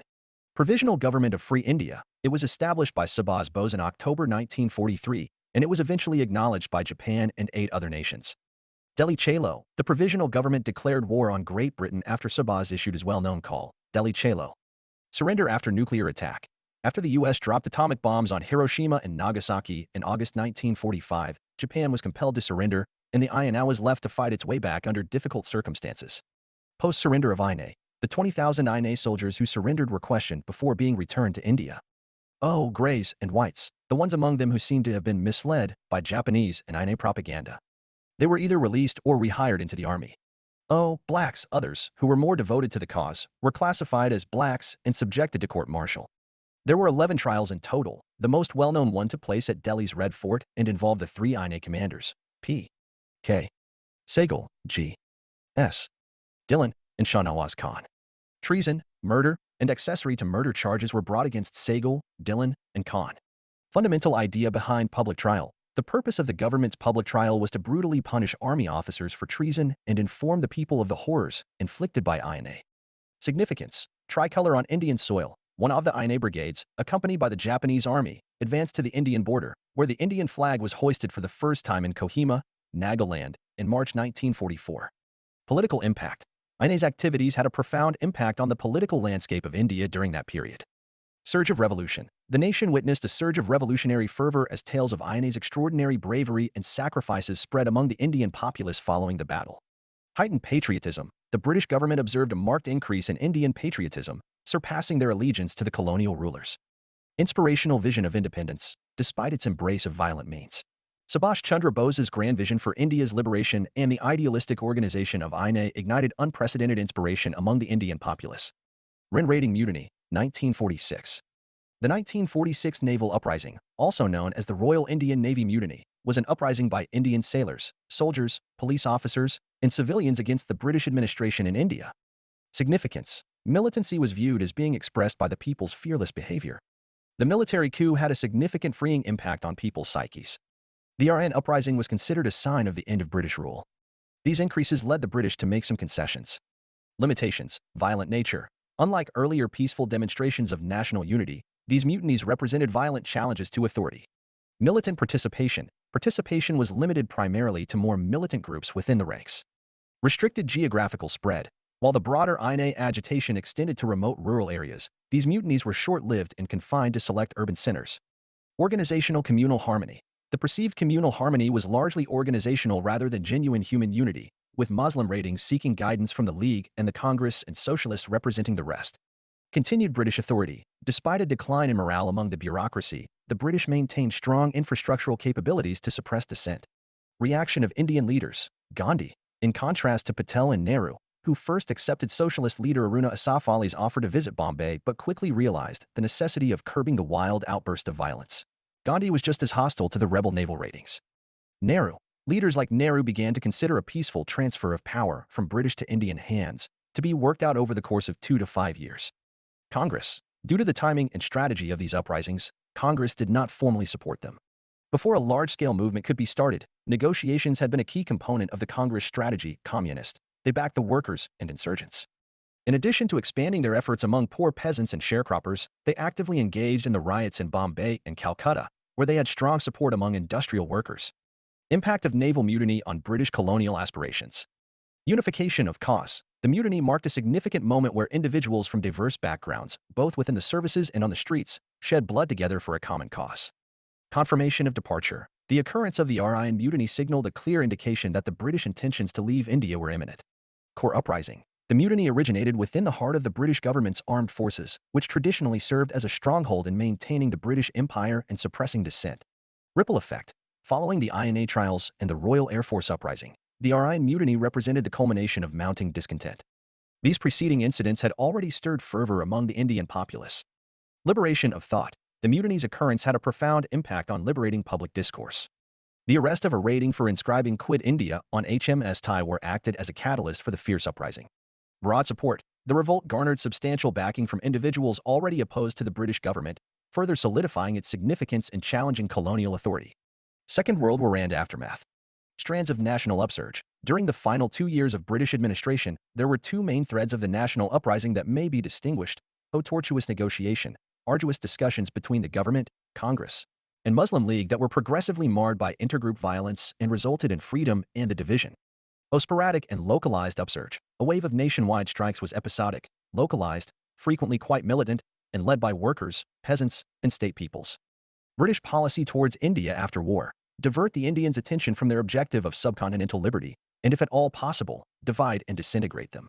By recognizing the Muslim League as the exclusive voice of Indian Muslims and using the Muslim League's demand for Pakistan, they succeeded in dividing Hindu and Muslim. According to VP Menon, labor victory was main factor responsible for early transfer of power. After the war, it was inconvenient and significantly less profitable to govern directly over a colony in order to reap its economic benefits. But the World War did not eliminate imperialism. They were attempting to revitalize it through new ways, such as neocolonialism. Change in government's attitude. Shift in global power dynamics. The conclusion of the war led to a significant shift in global power dynamics, with the UK losing its status as a major player, while the USA and USSR emerged as superpowers, both supportive of India's independence. Understanding of Indian needs. The new Labour administration demonstrated a greater understanding of India's aspirations and requirements. Rise of socialist radical administrations. A wave of socialist radical governments swept across Europe during this period, influencing British policies towards its colonies. Economic strain on Britain. The British economy suffered severe setbacks, and the exhaustion of British soldiers further weakened the colonial powers' resolve. Anti-imperialist sentiments in Southeast Asia. Efforts to reassert French and Dutch dominance in Southeast Asia faced strong resistance, fueled by anti-imperialist sentiments in Vietnam and Indonesia. Fear of uprisings. Leaders were apprehensive of a resurgence of the 1942 Congress uprising, recognizing the potential for widespread disturbances including attacks on communications, agrarian unrest, labor strikes, and military discontent. Inevitability of elections. Given the lapse of recent elections for both the center and provinces in 1934 and 1937 respectively, conducting new elections post-war became an unavoidable necessity. Election of 1945. Performance of Congress. Congress got 91% of non-Muslim votes. Congress captured 57 out of 102 seats in the Central Assembly. In the provincial elections, it got a majority in most provinces except in Bengal, Sindh, and Punjab. The Congress majority provinces included the NWB and Assam, which were being claimed for Pakistan. Performance of Muslim League. Muslim League got 86.6% of the Muslim votes. It captured the 30 reserved seats in the Central Assembly. In the provincial elections, it got a majority in Bengal and Sindh. Unlike in 1937, now the League clearly established itself as the dominant party among Muslims. Significance. The Indian National Congress emerged as the largest party. The League won all Muslim constituencies and hence the elections proved to be a strategic victory for Jinnah. The elections witnessed communal voting in contrast to the strong anti-British unity shown in various upsurges due to separate electorates. Reinforced communal divisions by ensuring only Muslims voted for Muslim candidates and Hindus for Hindu candidates. Limited franchise. For the provinces, less than 10% of the population could vote, and for the Central Assembly, less than 1% of the population was eligible. Cabinet Mission. 1946 Significance and Consequences. Introduction. The Cabinet Mission Plan was in response to Indian political parties and representatives failing to reach an agreement. The Cabinet Mission and Viceroy, Lord Wavell, issued a statement on May 16, 1946, which featured recommendations for the country's constitutional future. Members: the Secretary of State for India, Lord Pentaclorence, the President of the Board of Trade, Sir Stafford Cripps, and the First Lord of the Admiralty, A.V. Alexander. Plan of the mission: three-tier structure. For the Union of India, the Cabinet Mission recommended a three-tiered flexible federal structure with provinces and princely states. Central power: a union government would be in charge of just foreign affairs, defense, and communications, and it would have the authority to raise the money needed for these areas. Residual power: all remaining powers would be granted to provincial governments, each of which would be free to organize into groups, have their own legislatures and executive branches, and be able to choose which provincial subjects to tackle jointly. Election of Constitutional Assembly: the recently established provincial assemblies were to elect a constitutional assembly to write a constitution for all of India. It would convene initially at union level before dividing into three groups. O Group A consist of Hindu-majority provinces. O Group B, Muslim-majority provinces in Northwest. O Group C include Bengal and Assam. O Chief Commissioner's Province 3. Delhi, Ajmer, Marwara, and Korg would join Group A, and 1. Baluchistan would join Group B. Princely states. They would be given enough representation at the Central Constituent Assembly through discussions. Power to withdraw: the provinces would have the authority to withdraw from any group after a constitution had been finalized at three levels: union, group, and province, but not from union. After 10 years, they could potentially revisit the Constitution's provisions. Independence to be ultimate objective, whether within or outside of the British Commonwealth, would be the ultimate objective. Significance: impact on Constituent Assembly. Referred to as the State Paper, the plan significantly influenced the initial debates of the Constituent Assembly, particularly regarding federalism and Nehru's objective resolution. Source of legitimacy: the plan served as a source of legal legitimacy for the Assembly, while also leaving room for the potential inclusion of the Muslim League. Additionally, the Assembly asserted its legitimacy as derived from the Indian people rather than solely from the plan itself. Academic importance: the Cabinet Mission Plan is essential reading for academic research exploring various aspects of Indian constitutionalism, law, politics, and history, especially those pertaining to federalism and partition. Lord Wave's perspective: Lord Wavell's reflections underscore the diminishing British influence in India, highlighting the reliance on prestige and past momentum, both of which were waning. Acceptance and rejection: on June 6 and June 24, 1946, respectively, the Muslim League and Congress endorsed the long-term strategy proposed by the Cabinet Mission. In July 1946, provincial assemblies held elections for the Constituent Assembly. Nehru declared on July 10, 1946, "We are not bound by anything other than the decision we have made to participate in the Constituent Assembly."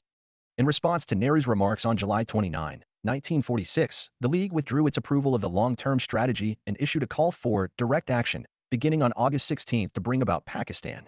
Response: Muslim League accepted it on the presumption that Pakistan's premise and foundation were built into the plan and would eventually result in Pakistan's establishment. Congress objected based on no independence was a top priority, but the Cabinet Mission said that independence would be granted following the preparation of the Constitution. It objected to the combination of Assam and the NWFB, where a majority of the population was Muslim, with other Muslim-dominated states. It demanded that the center be given more authority so that it can step in when there is a crisis or a complete collapse of the law. Reasons for the Cabinet Mission's failure: Congress's rejection. The Congress Party refused to accept the recommendations of the Cabinet Mission, particularly opposing the idea of dividing provinces based on religious lines and advocating for a stronger central government. Introduction of fresh plan. The proposal suggested the creation of separate Hindu-majority and Muslim-majority regions, along with a list of princely states given the option to join the Union or remain independent. Congress's dismissal of second proposal. The Congress rejected the second proposal, preferring to participate in the Constituent Assembly. Muslim League's objection. The Muslim League objected to the nomination of Zakir Hussain by Congress, asserting its sole authority to represent Muslims and abstaining from further proceedings. Direct Action Day. On August 16, 1946, Jinnah called for Direct Action Day, urging Muslims to demonstrate and demand Pakistan, exacerbating tensions and complicating the negotiations. Interim government. On September 2, 1946, a Congress-dominated interim government led by Nehru was sworn in out of fear that Congress would take widespread action. Nehru continued to assert that his party opposed the mandatory grouping. Despite its name, the interim government amounted to little more than a continuation of the Viceroy's old executive. On October 26, 1946, Wavell quietly incorporated the Muslim League into the interim government. Mountbatten Plan, 1947, or June 3 Plan, and responses to it by various stakeholders. This law was passed to make provisions for the establishment of two independent dominions in India to replace certain provisions of the Government of India Act of 1935. This action became known as the Mountbatten Plan or the June 3 Plan. Features. Clause 1. India and Pakistan would emerge as two independent dominions on August 15, 1947. Clause 2. The territories of the two dominions would be delineated after the appointment of a boundary commission. All Indian provinces, except those constituting Pakistan, would be part of the Indian Dominion. Common Governor-General. Provision was made for a single Governor-General if both dominions agreed. Each dominion would have a Governor-General appointed by His Majesty to represent them in their respective governments. Legislative authority. Each dominion's legislature would have the power to enact laws governing its own territory. Exercise of power. The Constituent Assembly of each dominion would exercise all powers vested in the dominion legislature. Secretary of Commonwealth Relations. This office would oversee matters concerning the Dominion of India and Pakistan, ensuring coordination and communication within the Commonwealth. Responses. Gandhi and Azad. They spoke out against the Mountbatten Plains plan for the division of India. Gandhi was extremely upset and urged people not to accept the division at face value. He rallied the populace to combat it. Congress position. Congress accepted the provision transferring authority to many centers because it allowed the existing assembly to proceed with drafting a constitution for the regions it represents and provided a way out of the impasse that existed at the moment. Muslim League objections. Jinnah's intransigent demands that the League have the absolute right to select all Muslim members and that there be a form of communal veto in the executive, with actions opposed by Muslims requiring a two-thirds majority, were the main causes of the conference's breakdown. Dickey Bird Plan. The proposal by Sardar Patel and V.P. Menon for the transfer of authority to two central governments, India and Pakistan, on the basis of grants of dominion status, led to Nehru's opposition to the plan and its abandonment. The role of British imperial power in complicating the process of transfer of power during the 1940s. The 1940s were the Indian national movement's most difficult decade. British imperial power had moved pawns to make the transfer of power anything but a smooth process due to the necessity of seeking Indian participation in World War II. 1. August offer. It was intended to win India's support for the war by recommending the extension of the Viceroy's Executive Council to include a majority of Indians and the election of an India majority constituent assembly after the war. Outcome. The provisions of the offer were rejected by the Indians because they did not give them complete control over their government and required minorities' approval for future constitutions. 2. 1942's Cripps Mission. The mission provided rigid offers that are once again extremely unsatisfactory for the Indians and were made by an unstable coalition government of conservatives and liberals in Britain. Outcome. The Cripps mission's failure merely served to demonstrate that the British only sent this expedition in an effort to appear interested in Indian independence. Conclusion. The British ultimately stoked sectarian feelings with all these issues, which finally resulted in the partition of India. Thus, the 1940s ended up being a time of instability that gave rise to a new world and where the British irreversibly lost their greatness. 3. Wavell Plan and Shimla Conference, 1945. To break the impasse in India. Creation of a new executive council with Indians constituting the majority of its members, with the Viceroy and Commander-in-Chief being the sole exceptions. There were supposed to be Indian representatives in charge of every portfolio but the defense one. Muslims, who made up only approximately 25% of the population overall, were granted the privilege to be overrepresented in the 14-member proposed executive council by choosing 6 representatives. Outcome. While disagreeing with the demand, Congress defended its authority to nominate representatives from any community, including Muslims, to the council. 4. The Cabinet Mission of 1946.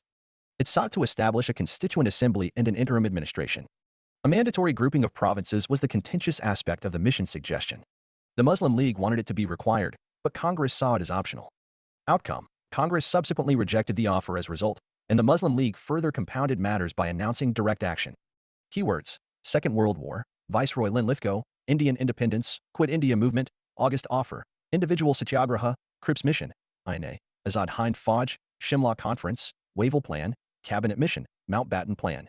Partition of India. Previous year questions. 1. Assess the role of British imperial power in complicating the process of transfer of power during the 1940s.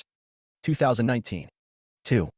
In what ways did the naval mutiny prove to be the last nail in the coffin of British colonial aspirations in India? 2014. Mains Marks Booster Series. Value Addition Material. Art of Answer W Writing Booklet. Art of Essay W Writing Booklet. Our offline centers. Carol Bagim Mukherjee Nagar IQN QQQDQL Lucknow Patna. 0992 061 3613 Puanlias. Com10 Role of different stakeholders in Indian national movement. The Indian freedom struggle relied on diverse stakeholders, with women playing a crucial yet often overlooked role. When male leaders were imprisoned, women bravely assumed leadership, ensuring the movement's continuity. Despite facing exploitation and hardship, they actively participated in the anti-imperialist movement, demonstrating remarkable courage. Their sacrifices were integral to India's quest for liberation, highlighting the indispensable role of women in shaping history. Role played by women in the national movement. Role of women before the Gandhian phase. Early phase. Oh, oh, oh, oh. British Colonel Malcolm was defeated in guerrilla warfare by Bhima by Holkar. She led the war against the British in 1817. Many women, including Rani Channama of Kittur and Rani Begum Hazrat Mahal of Awadh, fought against the British East India Company in the 19th century, much before the 1857 revolt. Maharani Velu Nachiyar, 1730 to 1796, bravely fought against the British Army and defeated them decisively. Gauri Parvati Bai, the Queen of Travancore, put a focus on the importance of girls' education, which helped women to overcome social and academic stigma. First War of Independence, 1857 to 58. Oh. In the War of Independence, the Great Revolt of 1857, women played a commendable role. Chauhan Rani, Tapasvini Maharani, Rani of Ramgarh, Rani Jean Kaur, Rani Taisbai, Baizabai, and Rani Tais led their armies into battle with courage. Rani Lakshmibai of Jhansi set a remarkable example of true patriotism through her bravery and outstanding leadership. Swadeshi movement. Women were encouraged to weave clothes, discouraged from using imported goods, and took part in picketing campaigns to force liquor stores to close. Role of women during Gandhian phase. Non-cooperation im Ovamit, 1920s. Women participated in two simultaneous processes: the domestication of the public sphere, whereby they took part in the streets without compromising their domestic values, and the politicization of the domestic sphere, whereby they dealt with situations in their families where nationalism crept into the home due to the actions of their husbands and sons. Civil disobedience in the Dandi Salt March, 1930s. Mass awareness. Women volunteers took part in demonstrations, rallies, protests, and Prabhat Faris during the civil disobedience movement. Leading roles. Following the arrest of men, women's organizations assumed responsibility for continuing civil disobedience and organizing meetings. Constructive activities. They also kept up the Gandhian constructive program, which included weaving cloth and fasting as a form of passive resistance. Some of them were known as Savikas or Scouts. Salt Satyagraha. In the 1930s, Kamladevi Chattopadhyay rose to prominence as the face of the Gandhian movement, particularly the Salt Satyagraha. Sarojini Naidu led Darsana Salt Satyagraha. Mobilization of women. Over 1,000 Devadasi were gathered in Andhra Pradesh by a charismatic leader Durgabai to hear Gandhi's speech. Muchu Laxmi Reddy, Margaret Cousins, and Sarojini Naidu were imprisoned. Quit India im Ovamit, 1942. The colonizers quickly arrested almost all of the foremost national leaders at the time. Women propelled the movement in 1942 by organizing protest marches, hartals, and demonstrations, risking arrests, and distributing anti-colonial literature. Sucheta Kripalani offered individual satyagraha at Faizabad and was imprisoned for 2 years. Women's contribution during freedom movements, social and women mobilization. Women leaders like Kasturba Gandhi and Savitri Bai Phule came forward to alter the social fabric, revolutionary movements. Indian women also participated in revolutionary movements against British rules, such as Kalapana Dutta participated in the raid on the Chittagong Armory. Rani Gaidanelio, also popularly known as Queen of Naga, was the leader of the Naga nationalist movement against the British. Pradilta Wadekar led the 15 revolutionaries in the 1932 armed attack on the Pahartali European Club, raising voice of freedom at international platform. Bikaji Kama founded the Free India Society in the United Kingdom and was referred to as Mother India's first cultural representative in the United States. Vijay Lakshmi Pundit spoke up for India at the UN meeting in San Francisco. Establishment of social institutions, district congress committees, and independent female organizations like Rashtriya Stri Sanghas were combined. Additionally, widows, scheduled marginalized sections, Hindu-Muslim, and Muslim women were all included. Limitations of women's role in national movement. Absence of leadership roles. Women were largely absent from leadership positions within the nationalist movement, often providing support to male leaders and implementing plans formulated by organizations like the Inc. Example. Despite their significant contributions, figures like Pratilta Wadadar and Kalpana Dutt often operated under the leadership of male figures such as Surya Sen, highlighting the limited leadership roles available to women. Lack of scientific education. Limited access to Western education among upper-middle-class women hindered the development of contemporary, secular, liberal, and scientific perspectives. Influence of patriarchal society. The dominance of patriarchy redirected opportunities towards men, impeding women's advancement in nation-building efforts. Additionally, societal expectations confined women to domestic roles. Social stigma. Women were often perceived as weak and incapable of withstanding the British authorities' harsh repression, contributing to their limited participation in resistance activities. Underrepresentation. Women were marginalized in prominent institutions such as Congress and labor unions, with few opportunities for leadership roles. Example. Limited representation in Congress membership and labor union organizations. Role of Gandhiji in women's contribution for national movement. A yagna is incomplete without women taking part in it. Gandhiji during NCM from Lakshmibai to Bhima Holkar, women displayed unflinching courage during India's pre-Gandhian freedom struggle. Later, women turned into the ideal representation of morality and motherhood. But there was a significant shift in women's participation in the nationalist movement after the arrival of Gandhiji. Women's role with Gandhiji. Opposed social evils. He opposed social evils like the Purdah system, child marriage, and promoted education.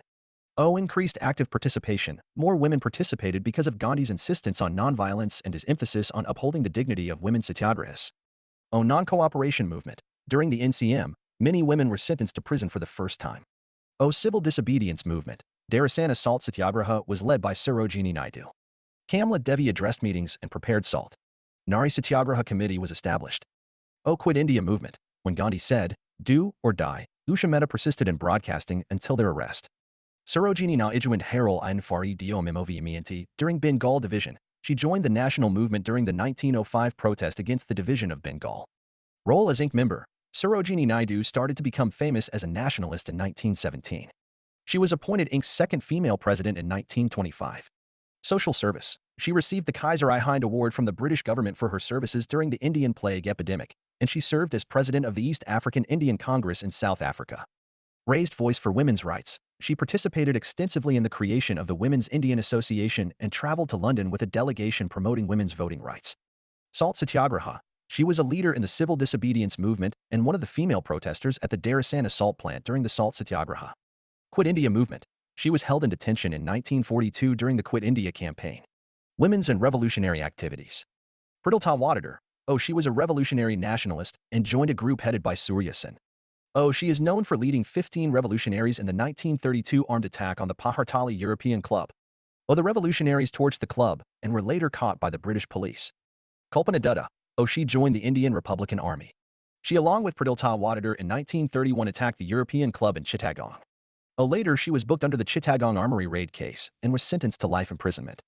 Women's contributions to the Indian freedom struggle were crucial and cannot be measured or quantified. They ranged from being ordinary people to leading the mass movement. Author Catherine Mayo criticized Hindu men and the treatment of women as property within the family in her book Mother India. Nationalists and reformers were forced to concentrate on families and establish a nonviolent home environment. Additionally, this criticism forged Indian men and women together for national honor. Role of capitalist class in freedom struggle. Indian capitalism emerged as a result of the void created due to wartime import substitution and changes in international trade. Industrialists were relatively weak in the 19th century and were unable to put pressure on the colonial authorities to make it easier to import equipment and workers from Britain. Therefore, despite the nationalists' overwhelming support for Indian industry, they did not back the national movement. Nationalist emotions and activities significantly increased in the 20th century, sparking enormous mass movements. Industrialist role during Swadeshi and non-cooperation movement. During the Swadeshi movement, 1905 to 2008, the capitalists remained opposed to the boycott agitation. Some entrepreneurs supported the non-cooperation movement. G.D. Birla and Purushottam Das were among the capitalists who opposed the movement. Industrialist role during civil disobedience movement. The capitalist class largely supported the civil disobedience campaign. However, their involvement in the movement was insufficient to give the national movement any real traction. However, the violent mass revolution was opposed by the capitalists because it would have opened the door to socialism and threatened the viability of capitalism in India. Reason to support the movement. Strengthening of Indian rupees. On the Hilton Young Commission's advice, the Indian rupee was strengthened against the British pound in 1926. This was not conducive to the export of goods.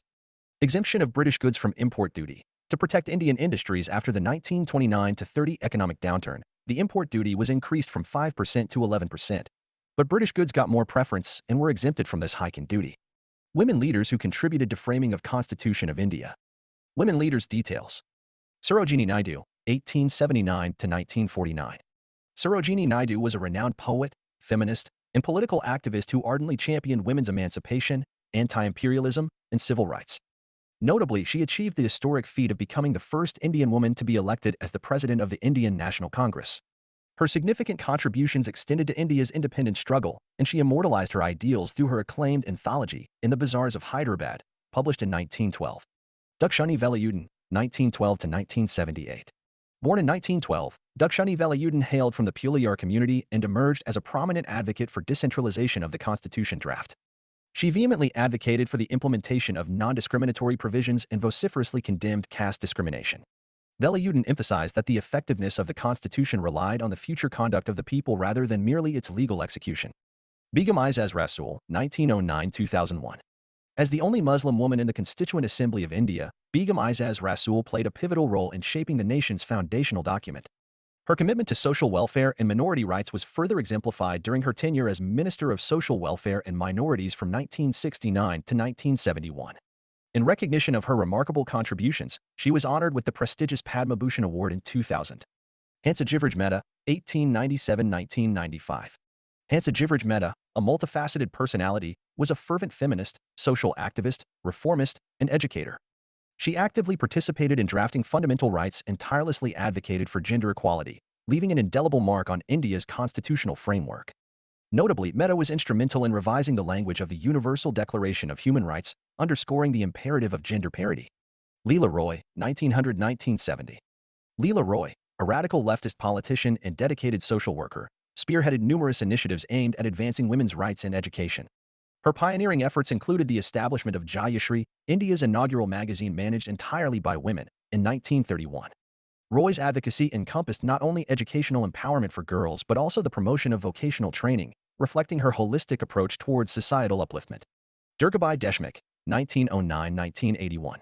Durgabai Deshmukh, revered for her unwavering commitment to Gandhian principles, made significant strides in the realms of women's education and social welfare.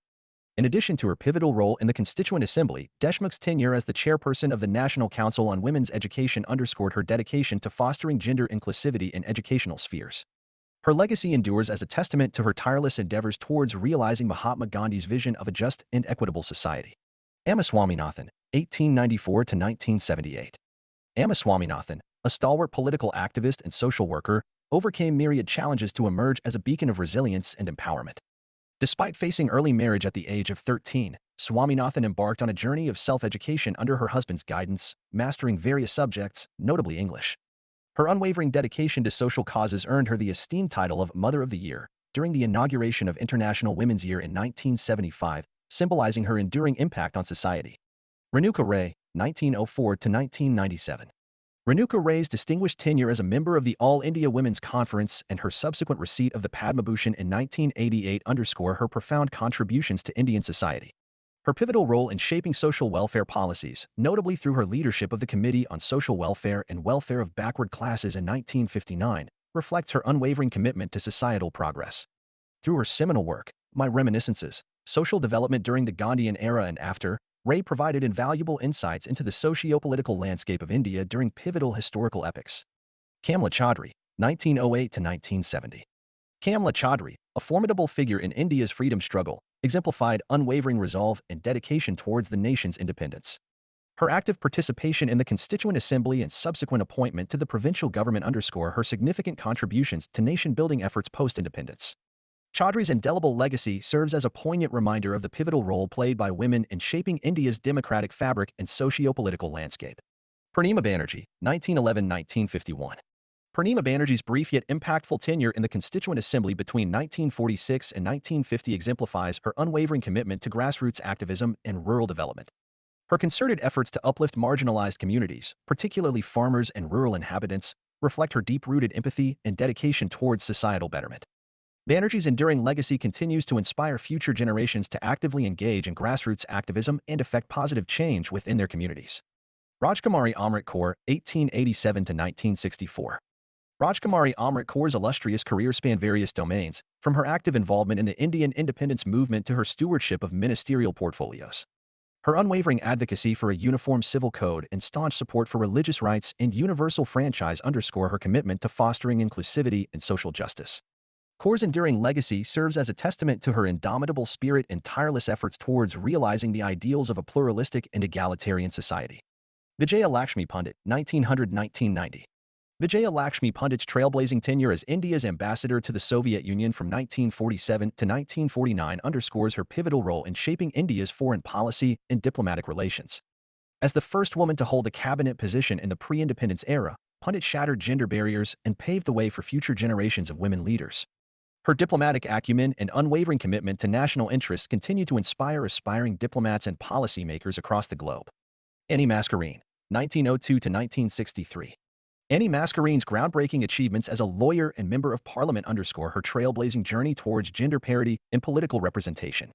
Her pivotal role in the drafting of the Hindu Code Bill during the Constitution's formulation reflects her unwavering commitment to advancing legal reforms and women's rights. Mascarene's enduring legacy serves as a poignant reminder of the transformative power of women's leadership in effecting positive change within legislative frameworks. Sucheta Kriplani, 1908 to 1974. Sucheta Kriplani's poignant rendition of Vande Mataram during the independence session of the Constituent Assembly epitomizes her unwavering patriotism and commitment to India's freedom struggle. Her seminal role in founding the All India Mahila Congress in 1949 underscores her dedication to championing women's rights and political empowerment. Kriplani's indomitable spirit and leadership continue to inspire generations of women to actively participate in democratic processes and effect transformative change. Malati Chowdhury, 1904 to 1998.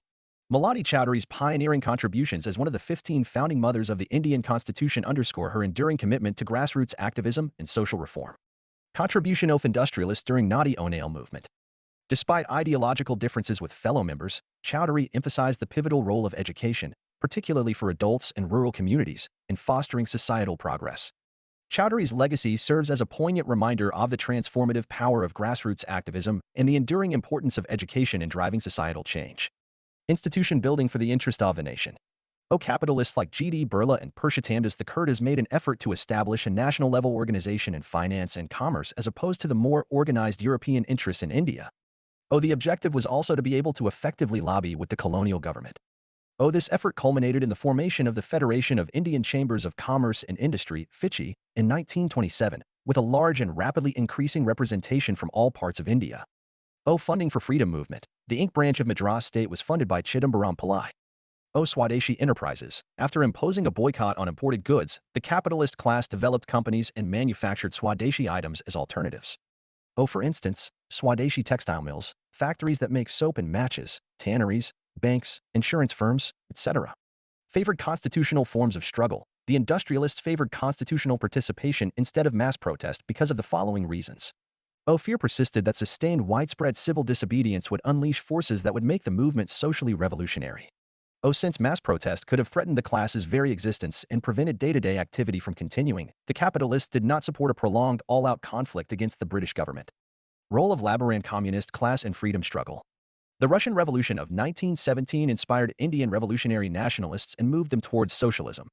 The failure of the non-cooperation movement further convinced them that independence could not be acquired solely through non-cooperation.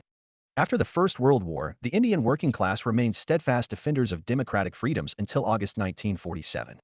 A conducive atmosphere for developing socialist ideas was provided during the course of the war. People got acquainted with class war, economic inequality, the fight against financial exploitation, etc. On October 17, 1920, the Communist Party of India was founded in Tashkent. Role of Labour communist class. Promotion of unity. Communists established the Workers' and Peasant Party, WPP, in 1928, inspired by the Peasants' and Workers' Party of Bengal, fostering unity among the labor class. Advocacy for workers' rights. Significant strikes, such as the 1928 strike movement totaling 31 million working days, including the Bombay textile strike involving around 150,000 workers for 6 months, highlighted the protest for workers' rights. Formation of unions. The establishment of the All India Trade Union Congress, ATUC, and the Indian Federation of Trade Unions, IFTU, marked major milestones in the workers' movement, providing organizational strength. Contribution to infrastructure. Workers played a pivotal role in constructing railways and plantations, crucial for India's infrastructure development, subsequently aiding decentralization of the freedom movements. Development of mass communication. Leaders from the communist class initiated organizations and publications to raise awareness and promote welfare initiatives among workers. Examples include Sasipata Banerjee's Working Men's Club and the Bengali language publication Bharat Shramjeebi, as well as N.M. Lokhande's establishment of the Bombay Millhands Association and publication of the Marathi periodical Dinbandhu. Conspiracy case associated with communist class. Conspiracy case reasons. PESHA or Conspiracy CASE 1922-1927. Numerous Muslim mujahirs joined Roy's Illiday academic MY in Tashkent as a result of their displeasure with the British government's treatment of the Sultan of Turkey. They were apprehended on their way back to Peshawar by the police. Kanpur Bolshevik conspiracy case, 1924. Leading communists S. A. Donge, Inalini Gupta, Imuzafar Ahm Ad, and Kaket Usm Ani were the targets of a conspiracy case that claimed they established a revolutionary group with the intention of overturning British rule in India. Lahore Khan Spira Psi CASE 1928-1929. To express opposition to the Public Safety Bill and Trade Disputes Bill, which both seek to restrict the civil liberties of people in general and workers in particular. On April 8, 1929, Bhagat Singh and OTHERS detonated a bomb within the Central Legislative Assembly. They faced trial in the conspiracy case, which is known as the Lahore Conspiracy case. Eratsi Conspiracy case, 1929-1933. Lord Owen implemented draconian anti-communist actions by arresting 31 communists on 1/4 March 1, 1929. The communists were accused of conspiring to use general strikes and armed uprisings against British India. They were prosecuted for this at merit. Role of princely states in freedom struggle. The Indian struggle for independence from British colonial rule was inseparably linked to the freedom struggle in the Indian princely states. The princes ruled over about 25th of the Indian subcontinent, which had about L3rd the population of the British Empire in India. The British created an invisible wall between British India and the princely India by governing the latter indirectly through hereditary princes who were supposedly fully autonomous, but for British paramountcy. Contribution of princely states during the national movement. Support for 1857 revolt. Princely states like Jhansi, Bareilly, and Jagdishpur participated in the 1857 revolt against British rule. Political immobilization. Princely states were influenced by the national movement, with the emergence of political organizations such as Prajamandals or state people conferences. Exemplary leadership. Some rulers, like those of Kolhapur state, actively championed modern ideas, public welfare, and the Indian national struggle. Piram Otayan OFDM Ocratic reform S. Ideas of democracy and civil liberties gradually permeated princely states, initially introduced by individual nationalists and revolutionaries seeking refuge there. Integration W with Quit India M. Ovamit, 1942 residents of native states joined the Quit India movement upon Congress's call, formally aligning their struggle with the broader efforts in British India. National movement with various ideological strands and expanded its social base.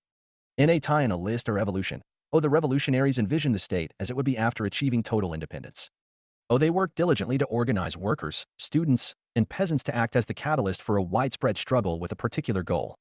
Various activities, such as the train robbery and Kakori, were used to raise money. The youth were incited by Jogish Chandra Chatterjee, Sachin Sanyal, and Punjab Naujawan Sabha led by Bhagat Singh. Gundaism. The mass base for the national struggle was expanded through Gundaism, Satyagraha, and the constructive program. Congress under the leadership of Gandhiji was able to connect with India's rural populations because of the true struggle formula. At the end, members of the marginalized society joined the Indian struggle. X. The movement for temple entry, the welfare of Harijans, and farmer protests in Champaran and Kheda, labor movements at Ahmedabad mills, etc. Communism. The working class joined the movement with the explicit objective of achieving social equality.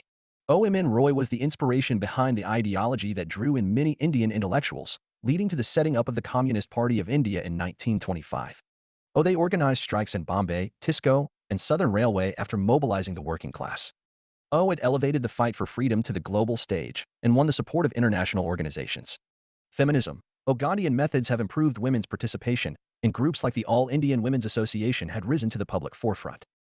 Civil disobedience and non-cooperation both featured active participation. Rise of socialism. Socialism began to gain ground after the 1920s and became a significant component of the national movement. It was amply reflected in the congressional resolution and the activism of well-known figures.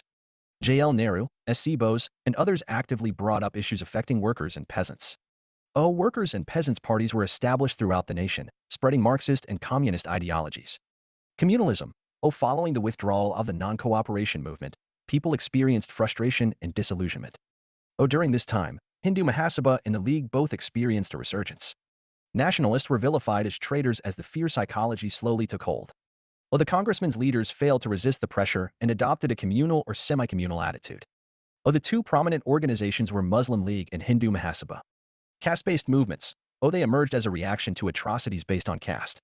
Movements like the Justice Party, the Self-Respect Movement, and the Vaikom Satyagraha raised awareness about the cruel caste-based practices that were being carried out. They took part in round-table discussions to voice their opinions and make demands for their rights. Peasants. Up. The Rampa region of Andhra Pradesh, Rajasthan, and Rayatwari areas of Bombay and Madras witnessed peasant agitations for the revision of tenancy laws, lower rents, protection against eviction, and relief from debt. Sardar Vallabhbhai Patel, 1928, led the Bardoli Satyagraha in Gujarat. The labor class, through the cotton mill workers' strike in Bombay, 1919 and 1920, they took part in the non-cooperation movement. Their activity increased after the Trade Union Act of 1926 became law. The British were dealt a serious blow by the labor strikes that took place during the civil disobedience movement, and the Indian Naval Revolt of 1946 benefited from their widespread participation. Extremist ideology. Extremists favored strong mass demonstrations and the concept of Swaraj over the petitioning and prayer practices of moderates. By founding political movements, they emphasized the need to mobilize people against foreign rule. Foreign participation in freedom movement. The contributions of numerous foreigners to our struggle for freedom are immeasurable. The British took over India's political, economic, and social spheres following the Battle of Plassey. The indigenous traditions and customs declined with this colonization. The people of the land bravely fought against imperialism to gain their independence. Numerous foreigners also contributed significantly to India's freedom struggle throughout the span of 150 years of conflict. A foreigner deserves to be welcomed only when he mixes with the indigenous people as sugar does with milk. Mahatma Gandhi contribution of foreigners to the freedom movement. Intellectual awakening. Foreigners helped people learn about the British's suppressive economic activities and other policies. They also motivated people to participate in the freedom movement. It was further strengthened by factors like the rise of nationalism, the emergence of fresh economic forces, the expansion of education, the influence of contemporary Western culture, and a deeper understanding of the global community. Nationalism and democratic system. The rising tide of nationalism and democracy also found expression in movements to democratize the social structures and worldview of the Indian people during the last decades of the 19th century. Promoted scientific-based education. The Woods Dispatch of 1854 and subsequent policies emphasized scientific study in Western curricula. This led to the establishment of colleges based on European academic models, promoting a more modern and scientific approach to education in India. Encouraged freedom of the press. Press were encouraged to promote government views, customs, and cultures. However, some press activities were barred because of criticizing government policies and mobilizing people against them. Fought for human rights. The law of land concept along with values for human rights were promoted through the governance of the British in India. Annie Besant and her contribution. She is one of the most well-known foreigners whose name appears in the struggle for freedom. She visited India in 1893 to promote the ideas of the Theosophical Society. Later, she was inspired by the ongoing struggle for freedom from British rule and progressively became an active participant. Establishing the Home Rule League was the most significant contribution to the movement for Indian independence. Annie Besant and Lokmanya Bal Gangadhar Tilak played pivotal roles in advancing the independence movement, marking a significant turning point in India's prolonged struggle for freedom. Organized in the manner of the Irish local government movement, the Crusade sought to bring Australia and Canada under the dominion of India. This played an important role in intensifying the freedom struggle. Keywords: Bal Gangadhar Tilak, Swadeshi Movement, Home Rule League, Sardar Vallabhbhai Patel, Unity and Integration, Jawaharlal Nehru, Puma Swaraj, Subhash Chandra Bose, Indian National Army, Dr. B.R. Ambedkar, Dalit Rights, Constitution, Vinayak Damodar Savarkar, Hindutva, Gopal Krishna Gokhale, Education Reform, Sarojini Naidu, Women's Empowerment. Previous year questions. 1. Since the decade of the 1920s, the national movement acquired various ideological strands and thereby expanded its social base. Discuss 2020 significant personalities and their contribution in Indian national movement. The Indian freedom struggle was a long and arduous journey that involved the contributions and sacrifices of numerous individuals. Here are some of the important personalities who played key roles in India's fight for independence. Bal Gangadhar Tilak, the Lion of Maharashtra. Early life and education. Birth: Bal Gangadhar Tilak was born on July 23, 1856, in Ratnagiri, Maharashtra. He came from a middle-class Brahmin family. Education: Tilak received his early education at the Deccan College in Pune, where he excelled in academics and displayed a keen interest in social and political issues. Influence of Brahmo Samaj. During his college years, he was deeply influenced by the ideas of social reform propagated by the Brahmo Samaj and became actively involved in social and educational activities. Role in the Indian National Congress. Joining Inc. Tilak joined the Indian National Congress in 1890 and emerged as a vocal nationalist leader. Promotion of Swadeshi and boycott movements. Tilak played a crucial role in promoting the Swadeshi movement, which called for the support of indigenous industries in the boycott of British goods. He believed that economic nationalism and self-reliance were essential for India's progress and freedom. Tilak's leadership and persuasive abilities helped mobilize the masses, leading to widespread participation in the Swadeshi and boycott movements, which significantly impacted the Indian economy and challenged British authority. Advocacy for home rule and self-government. Oh, oh, oh. In 1916, Tilak established the All India Home Rule League, demanding self-government for India. He aimed to unite Indians across regions and communities under the common goal of attaining home rule. Tilak's efforts laid the groundwork for the subsequent Home Rule movement, which became an integral part of the freedom struggle. Journalism and mass mobilization. Oh, oh, oh. Tilak played a pivotal role in utilizing the power of journalism to the masses. He founded two influential newspapers, Kesari in Marathi and Maratha in English, which served as platforms for nationalist ideas and mass mobilization. Tilak's powerful oratory skills, coupled with his ability to connect with the common people through his writings, helped galvanize public support for the freedom movement. Contributions to cultural and educational revival. Oh, oh, oh, oh. Tilak recognized the significance of culture and education in fostering nationalistic sentiments among Indians. He played a key role in reviving and popularizing the celebration of Ganesh Chaturthi as a public festival, turning it into a platform for expressing nationalist fervor. Tilak also emphasized the importance of Indian culture, literature, music, and history, promoting a sense of pride and self-confidence among the Indian populace. In 1884, he established the Deccan Education Society, which aimed to promote education and cultural awareness among Indians. Opposition to British rule and imprisonment. Oh, oh, oh. Tilak openly criticized British policies and administration, calling for Indian self-rule and an end to British exploitation. He faced several arrests, trials, and imprisonments by the British authorities, who saw him as a prominent threat to their colonial rule. Despite imprisonment, Tilak remained steadfast in his commitment to the cause of Indian independence, defending the principles of nationalism and freedom. Legacy and influence. Bal Gangadhar Tilak's contributions and ideals continue to inspire generations of Indians. His emphasis on self-governance, economic nationalism, and cultural revival left a lasting impact on the national movement. Ideology of Tilak. Tilak's ideology was shaped by his unwavering commitment to the principles of self-rule, cultural revival, and nationalistic fervor. His ideas and actions helped galvanize the masses and contributed to the momentum of the freedom movement in several ways. 1.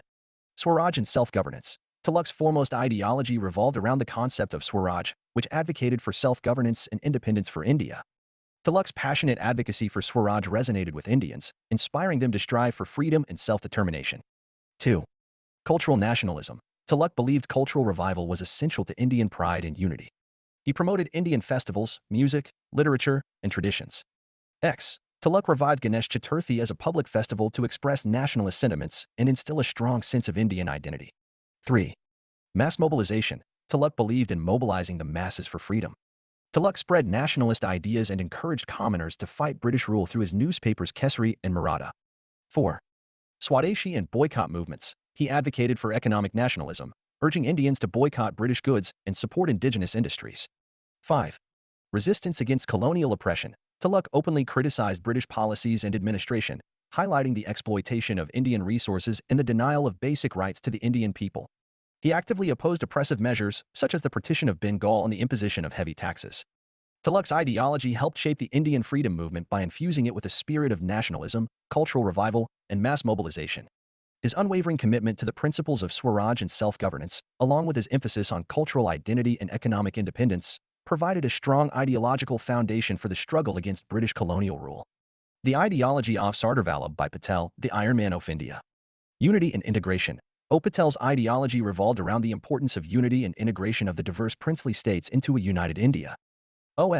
Patel played a pivotal role in the integration of over 500 princely states into the Indian Union after independence, ensuring the territorial integrity of India.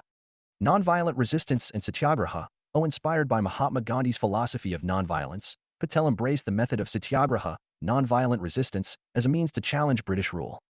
He actively participated in various nonviolent movements, including the Salt Satyagraha and Quit India movements, promoting mass civil disobedience against British oppression.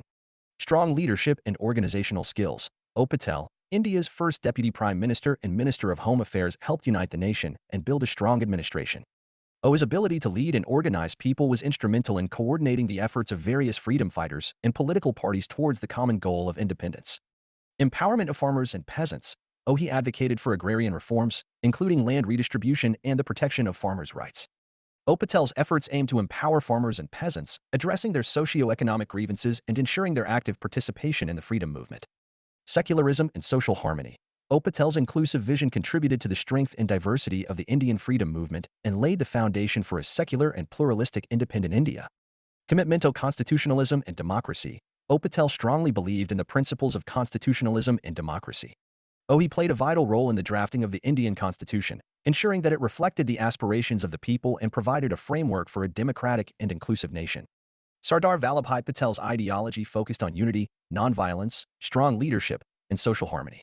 His vision of a united and integrated India, coupled with his strategic and organizational skills, played a crucial role in the success of the freedom movement. Contribution of Jawaharlal Nehru, the architect of modern India. Leadership in the Indian National Congress. Nehru emerged as a prominent leader within the Indian National Congress and played a crucial role in shaping its policies and strategies. He served as the president of the Indian National Congress on multiple occasions, providing dynamic leadership and a clear vision for the freedom struggle.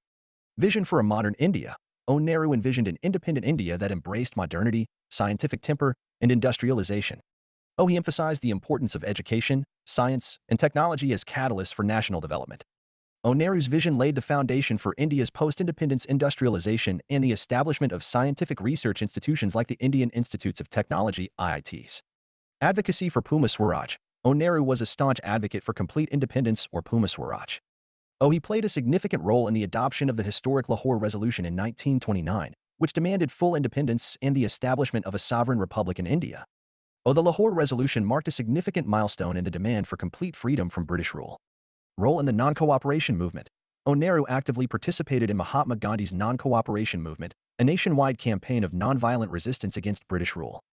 He mobilized youth and played a crucial role in organizing protests, boycotts, and civil disobedience movements. Contribution to the Indian Constitution. Nehru's contribution to the framing of the Indian Constitution was significant. He served as the chairman of the Constituent Assembly's Committee on Fundamental Rights, shaping the fundamental rights and liberties enshrined in the Constitution.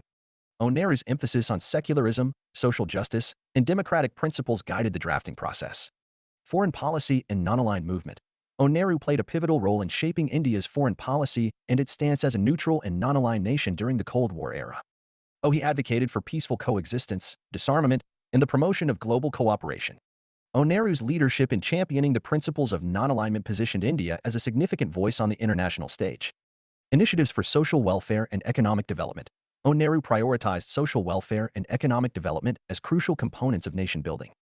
He introduced various policies and programs aimed at eradicating poverty, promoting land reforms, and advancing industrialization. Nehru's initiatives included the 5-year plans, the establishment of public sector enterprises, and the focus on scientific and technological advancements. Legacy as India's first Prime Minister. Nehru's legacy as India's first Prime Minister is marked by his efforts to build a strong and democratic nation.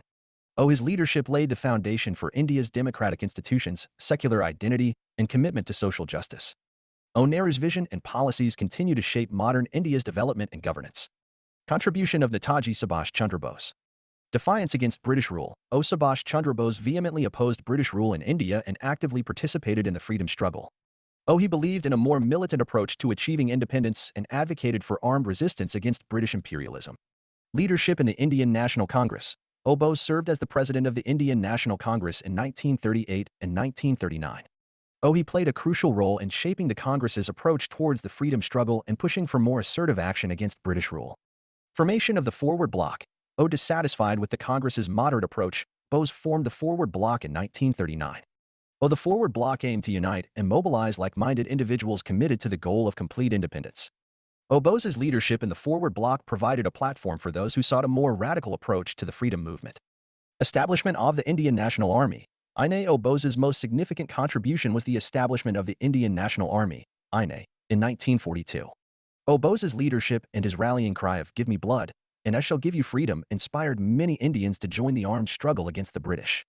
Axis powers and the Azad Hind government. Seeking international support for India's freedom struggle. Bose sought assistance from the Axis powers during World War I. He established the Azad Hind government in exile and sought recognition for it as the legitimate government of India.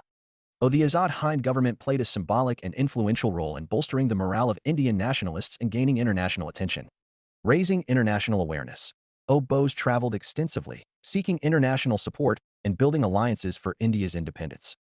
He sought assistance from countries like Germany, Japan, and Italy to support the cause of Indian independence. Bose's efforts helped raise global awareness about the Indian freedom struggle and garnered support from various quarters. Legacy as a national hero. O. Subhash Chandra Bose's unwavering commitment to India's independence and his militant approach made him a national hero and an inspiration for generations to come. O. His leadership and courage continue to be celebrated, with his famous slogan, Jai Hind, becoming a rallying cry for patriotic fervor. Bose's contributions to the freedom movement serve as a reminder of the diverse strategies employed by Indian leaders to challenge British rule. Comparison of ideologies: Jawaharlal Nehru and Subhash Chandra Bose. Ideology: Jawaharlal Nehru Subhash Chandra Bose approach to freedom. Advocated nonviolence and peaceful means for achieving independence, believed in a more militant approach and armed resistance. Role in Congress: served as president of the Indian National Congress, served as president and later formed the Forward Bloc. Armed struggle: did not actively support armed struggle against the British, established the Indian National Army, INA, and led armed movements. International support: advocated for non-alignment and peaceful coexistence in global affairs, sought support from Axis powers during World War II. Leadership style: emphasized democratic principles, social welfare, and industrialization. Adopted a more authoritarian style of leadership. Legacy: considered the architect of modern India, focused on secularism and democracy, revered as a national hero and symbol of resistance. Comparison of ideologies: Jawaharlal Nehru and Mahatma Gandhi. Ideology: Jawaharlal Nehru Mahatma Gandhi approach to freedom. Advocated nonviolence and peaceful means. Emphasized nonviolence as a moral and political tool. Role in Congress: served as president of the Indian National Congress, emerged as the leading figure of the Congress. Socioeconomic vision: focused on industrialization and modernization. Emphasized self-reliance and rural development. Relationship with West: advocated for a mixed economy and technocratic approach, advocated for self-sufficiency and indigenous industries approach to caste system, acknowledged the need for social reforms and equality, focused on upliftment of Dalits and eradication of untouchability. Leadership style: adopted a more pragmatic and intellectual approach, led through moral authority and personal example. Legacy: considered the architect of modern India, revered as the father of the nation and an iconic figure. Examples: Nehru's nonviolence emphasis. O. Active participation in nonviolent civil disobedience movement. O. Advocacy for non-alignment principles in India's foreign policy. Gandhi's nonviolence leadership. O. Leadership in the salt march against British salt monopoly. O. Symbolizing the power of nonviolent resistance in the freedom struggle. Nehru's industrialization vision. O. Establishment of large-scale public sector enterprises like HAL and ISRO. O. Crucial role in India's technological progress and modernization. Gandhi's rural development focus. O. Promotion of khadi and village industries. O. Encouragement of self-sufficiency and economic empowerment in rural communities. Nehru's mixed economy advocacy. O. Industrial policy resolution of 1956 aimed at balancing state control and private enterprise. O. Fostered economic growth and development through a mixed economy approach. Gandhi's self-sufficiency promotion. O. Call for Swadeshi during the independence movement. O. Encourage boycott of British goods and support for indigenous industries. These examples within the table provide specific instances where the ideologies of Nehru and Gandhi translated into concrete actions and achievements, substantiating their contributions to the Indian freedom struggle. Comparison of ideologies: Subhash Chandra Bose and Mahatma Gandhi. Ideology: Mahatma Gandhi Subhash Chandra Bose approach to freedom. Emphasized nonviolence as a means to achieve independence.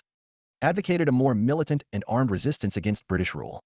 Role in Congress: emerged as the leading figure and spiritual leader of the Congress. Initially associated with the Congress but later formed the Forward Bloc. Leadership style: led through moral authority and personal example. Adopted a more authoritarian style of leadership. Relationship with the British: advocated for dialogue and negotiation with the British. Rejected dialogue with the British and sought assistance from Axis powers. International support: advocated for non-alignment and peaceful coexistence in global affairs. Sought support from Axis powers during World War II. Legacy: revered as the father of the nation and an iconic figure. Revered as a national hero and symbol of resistance. Examples: Gandhi's leadership style. O. Characterized by moral authority and personal example. Practiced simplicity and austerity, inspiring millions with principles of truth, nonviolence, and self-discipline. Emphasized dialogue and negotiation with the British for independence, participating in round-table conferences for peaceful resolution. Bose's leadership style. O. Adopted an authoritarian approach, believing in strong leadership and central authority. O. Established Azad Hind government in exile, demonstrating centralized leadership. Approach to dialogue. O. Gandhi advocated for dialogue and negotiation with the British, participating in round-table conferences. Bose rejected dialogue and sought support from Axis powers during World War I. International relations. Gandhi promoted non-alignment and peaceful coexistence, shaping the non-aligned movement during the Cold War. Bose sought assistance from Axis powers, establishing diplomatic relations with Germany, Japan, and Italy to aid India's freedom struggle. While both Gandhi and Bose played significant roles in the Indian freedom struggle, they had contrasting approaches and ideologies. Gandhi's philosophy of nonviolence and civil disobedience appealed to the masses, while Bose's militant approach resonated with those seeking a more aggressive resistance against the British. Their different ideologies and leadership styles left distinct legacies in India's history, with Gandhi revered as the father of the nation and Bose as a national hero and symbol of resistance. Dr. B.R. Ambedkar's contribution to the Indian freedom struggle. Introduction. Dr. B.R. Ambedkar, a revered figure in Indian history, made substantial contributions to the freedom struggle. Alongside his fight against social discrimination, he actively opposed British colonial rule, leaving a lasting impact on India's quest for independence. Championing Dalit rights. Ambedkar emerged as a leading advocate for the Dalit community, combating caste-based discrimination and advocating for their rights and social upliftment. He fought for political representation and equal opportunities, integral to the broader struggle for freedom. Example. Organized the Mahad Satyagraha in 1927, demanding access to public water sources for Dalits, challenging discriminatory practices. Role in drafting the Indian Constitution. Ambedkar chaired the drafting committee of the Constituent Assembly, shaping a progressive and inclusive constitution reflecting the nation's diversity. His vision for social justice influenced key provisions, such as Article 17 abolishing untouchability. Example. Ambedkar's drafting of Article 17, which abolished untouchability, exemplifies his unwavering commitment to eradicating caste-based discrimination and promoting equality. Advocacy for women's rights. Ambedkar advocated for women's rights and gender equality, recognizing and addressing the challenges faced by women in Indian society. His progressive views contributed to the broader movement for women's rights. Example. Supported the Hindu Code Bill to reform laws governing marriage, inheritance, etc. Laying the foundation for women's rights reforms. Striving for education and economic empowerment. Ambedkar stressed the importance of education and economic empowerment for marginalized communities, aiming for social mobility.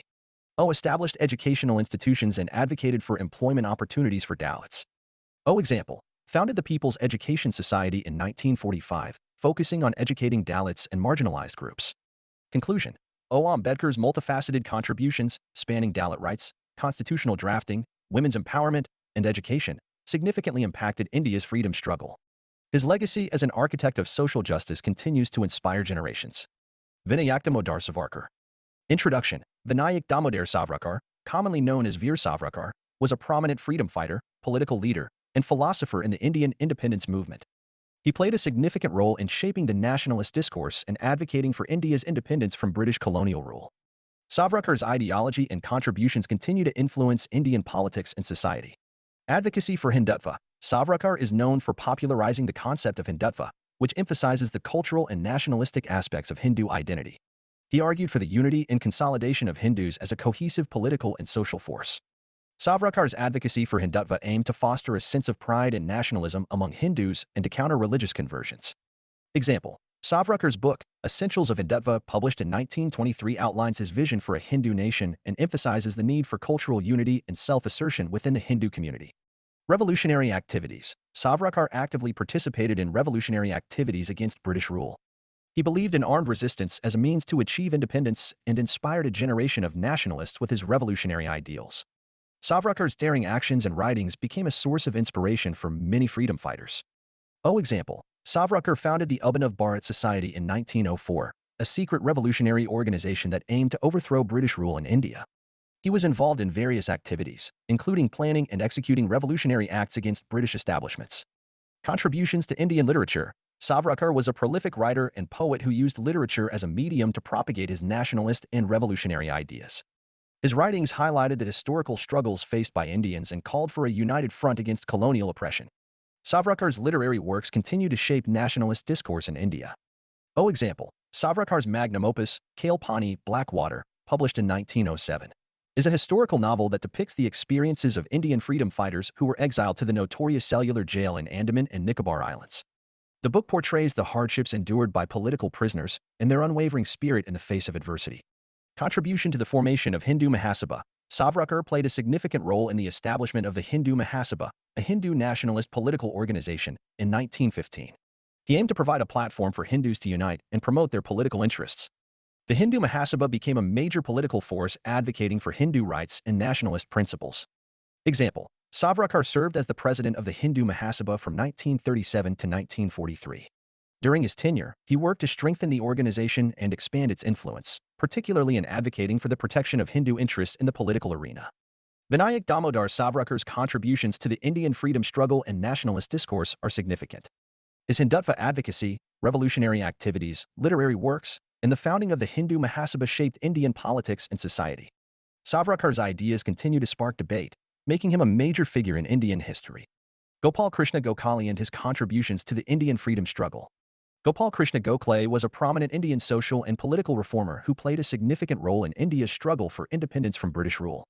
Born on May 9, 1866, Gokhale was a leading figure in the early phase of the freedom movement and contributed to various aspects of Indian society. Advocate for education and social reform, Gokhale established Fergusson College, emphasizing education for empowerment. Example: the college nurtured future freedom fighters and leaders of the Indian independence movement. Political leadership and reform. Gokhale's efforts led to the Morley-Minto reforms of 1909, expanding Indian political participation. Example: the reforms marked a significant step towards increased political empowerment for Indians. Advocacy for economic and industrial development. Gokhale supported the Indian Industrial Commission to promote indigenous industries. Example: this initiative aimed to reduce dependence on British imports and develop domestic industries. International diplomacy and awareness. Gokhale's international tours raised awareness about India's struggle for freedom. Example: his speeches in England highlighted the oppressive nature of British rule, garnering global support for India's cause. Grassroots mobilization and empowerment. Gokhale believed in the importance of mobilizing the masses and empowering them to participate actively in the freedom struggle. He worked towards organizing grassroots movements and creating a sense of unity among Indians. Example: Gokhale actively encouraged the formation of local associations and societies that aimed to promote self-governance, self-reliance, and social upliftment. Gopal Krishna Gokhale's contributions to the Indian freedom struggle were multifaceted and impactful.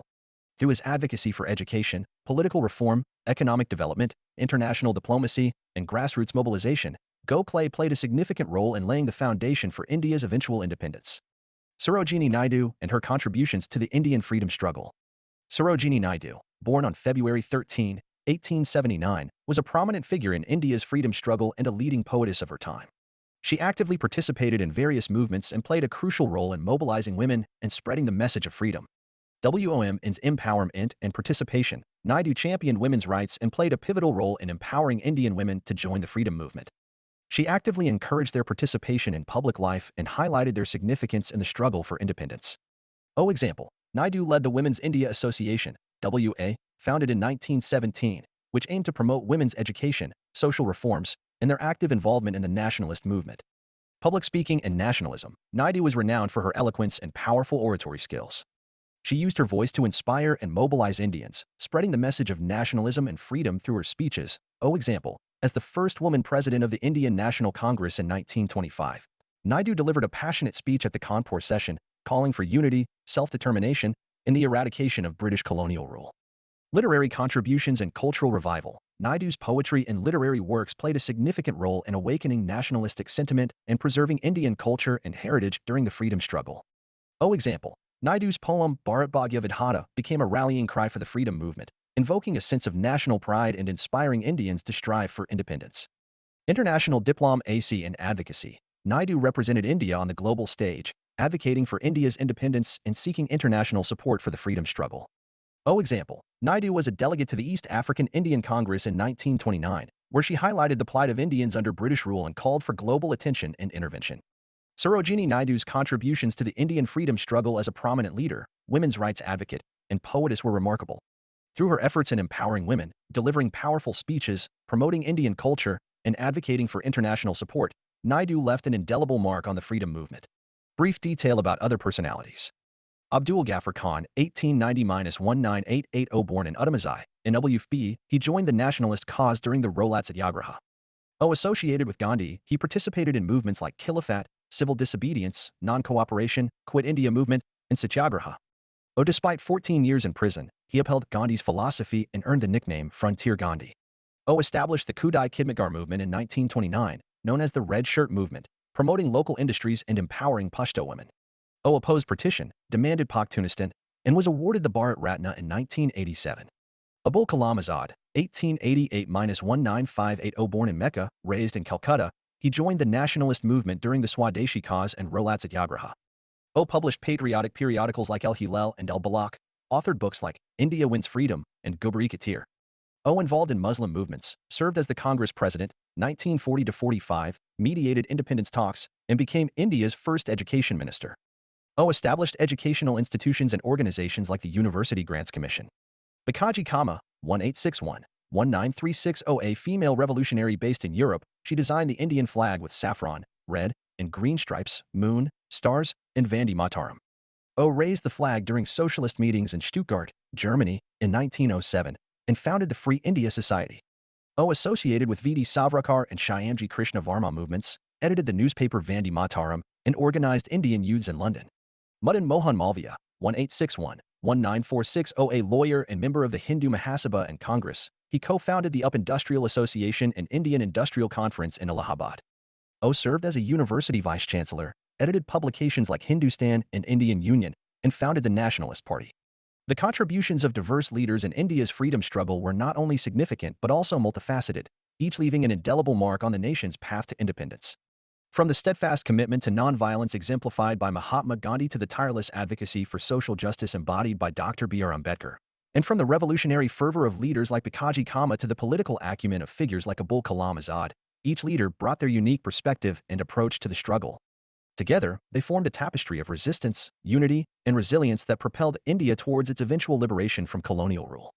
Their collective efforts underscore the rich diversity and shared aspirations of the Indian people in their quest for freedom and self-determination. Keywords: Bal Gangadhar Tilak, Swadeshi Movement, Home Rule League, Sardar Vallabhbhai Patel, Unity and Integration, Jawaharlal Nehru, Puma Swaraj, Subhash Chandra Bose, Indian National Army, Dr. B.R. Ambedkar, Dalit Rights, Constitution. Vinayak Damodar Savarkar, Hindutva, Gopal Krishna Gokhale, Education Reform, Sarojini Naidu, Women's Empowerment.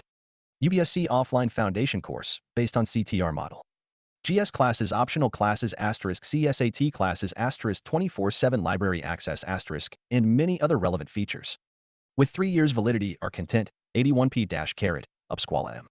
HUS carat echo CISTCIN RMQ penal judge. Free material. John carat QR 7033 for O*WWY 2034 MUMS 2024. SSSSD 1 UDN carat OOESENIED CCBHNT. Free material. Comprehensive coverage 11-year PYQ solution, Prelim S** Mains. UTN Prelim Static Revision. SPM J. Mains Wallah. 1-4 UPSC Civil Services Exam. Current Affairs. UTN Plus 500 Prelims Current Affairs Revision. Free material. Mains Revision Monthly Current Affairs Magazine. Monthly Editorial Compilation. Quick Revision Booklets.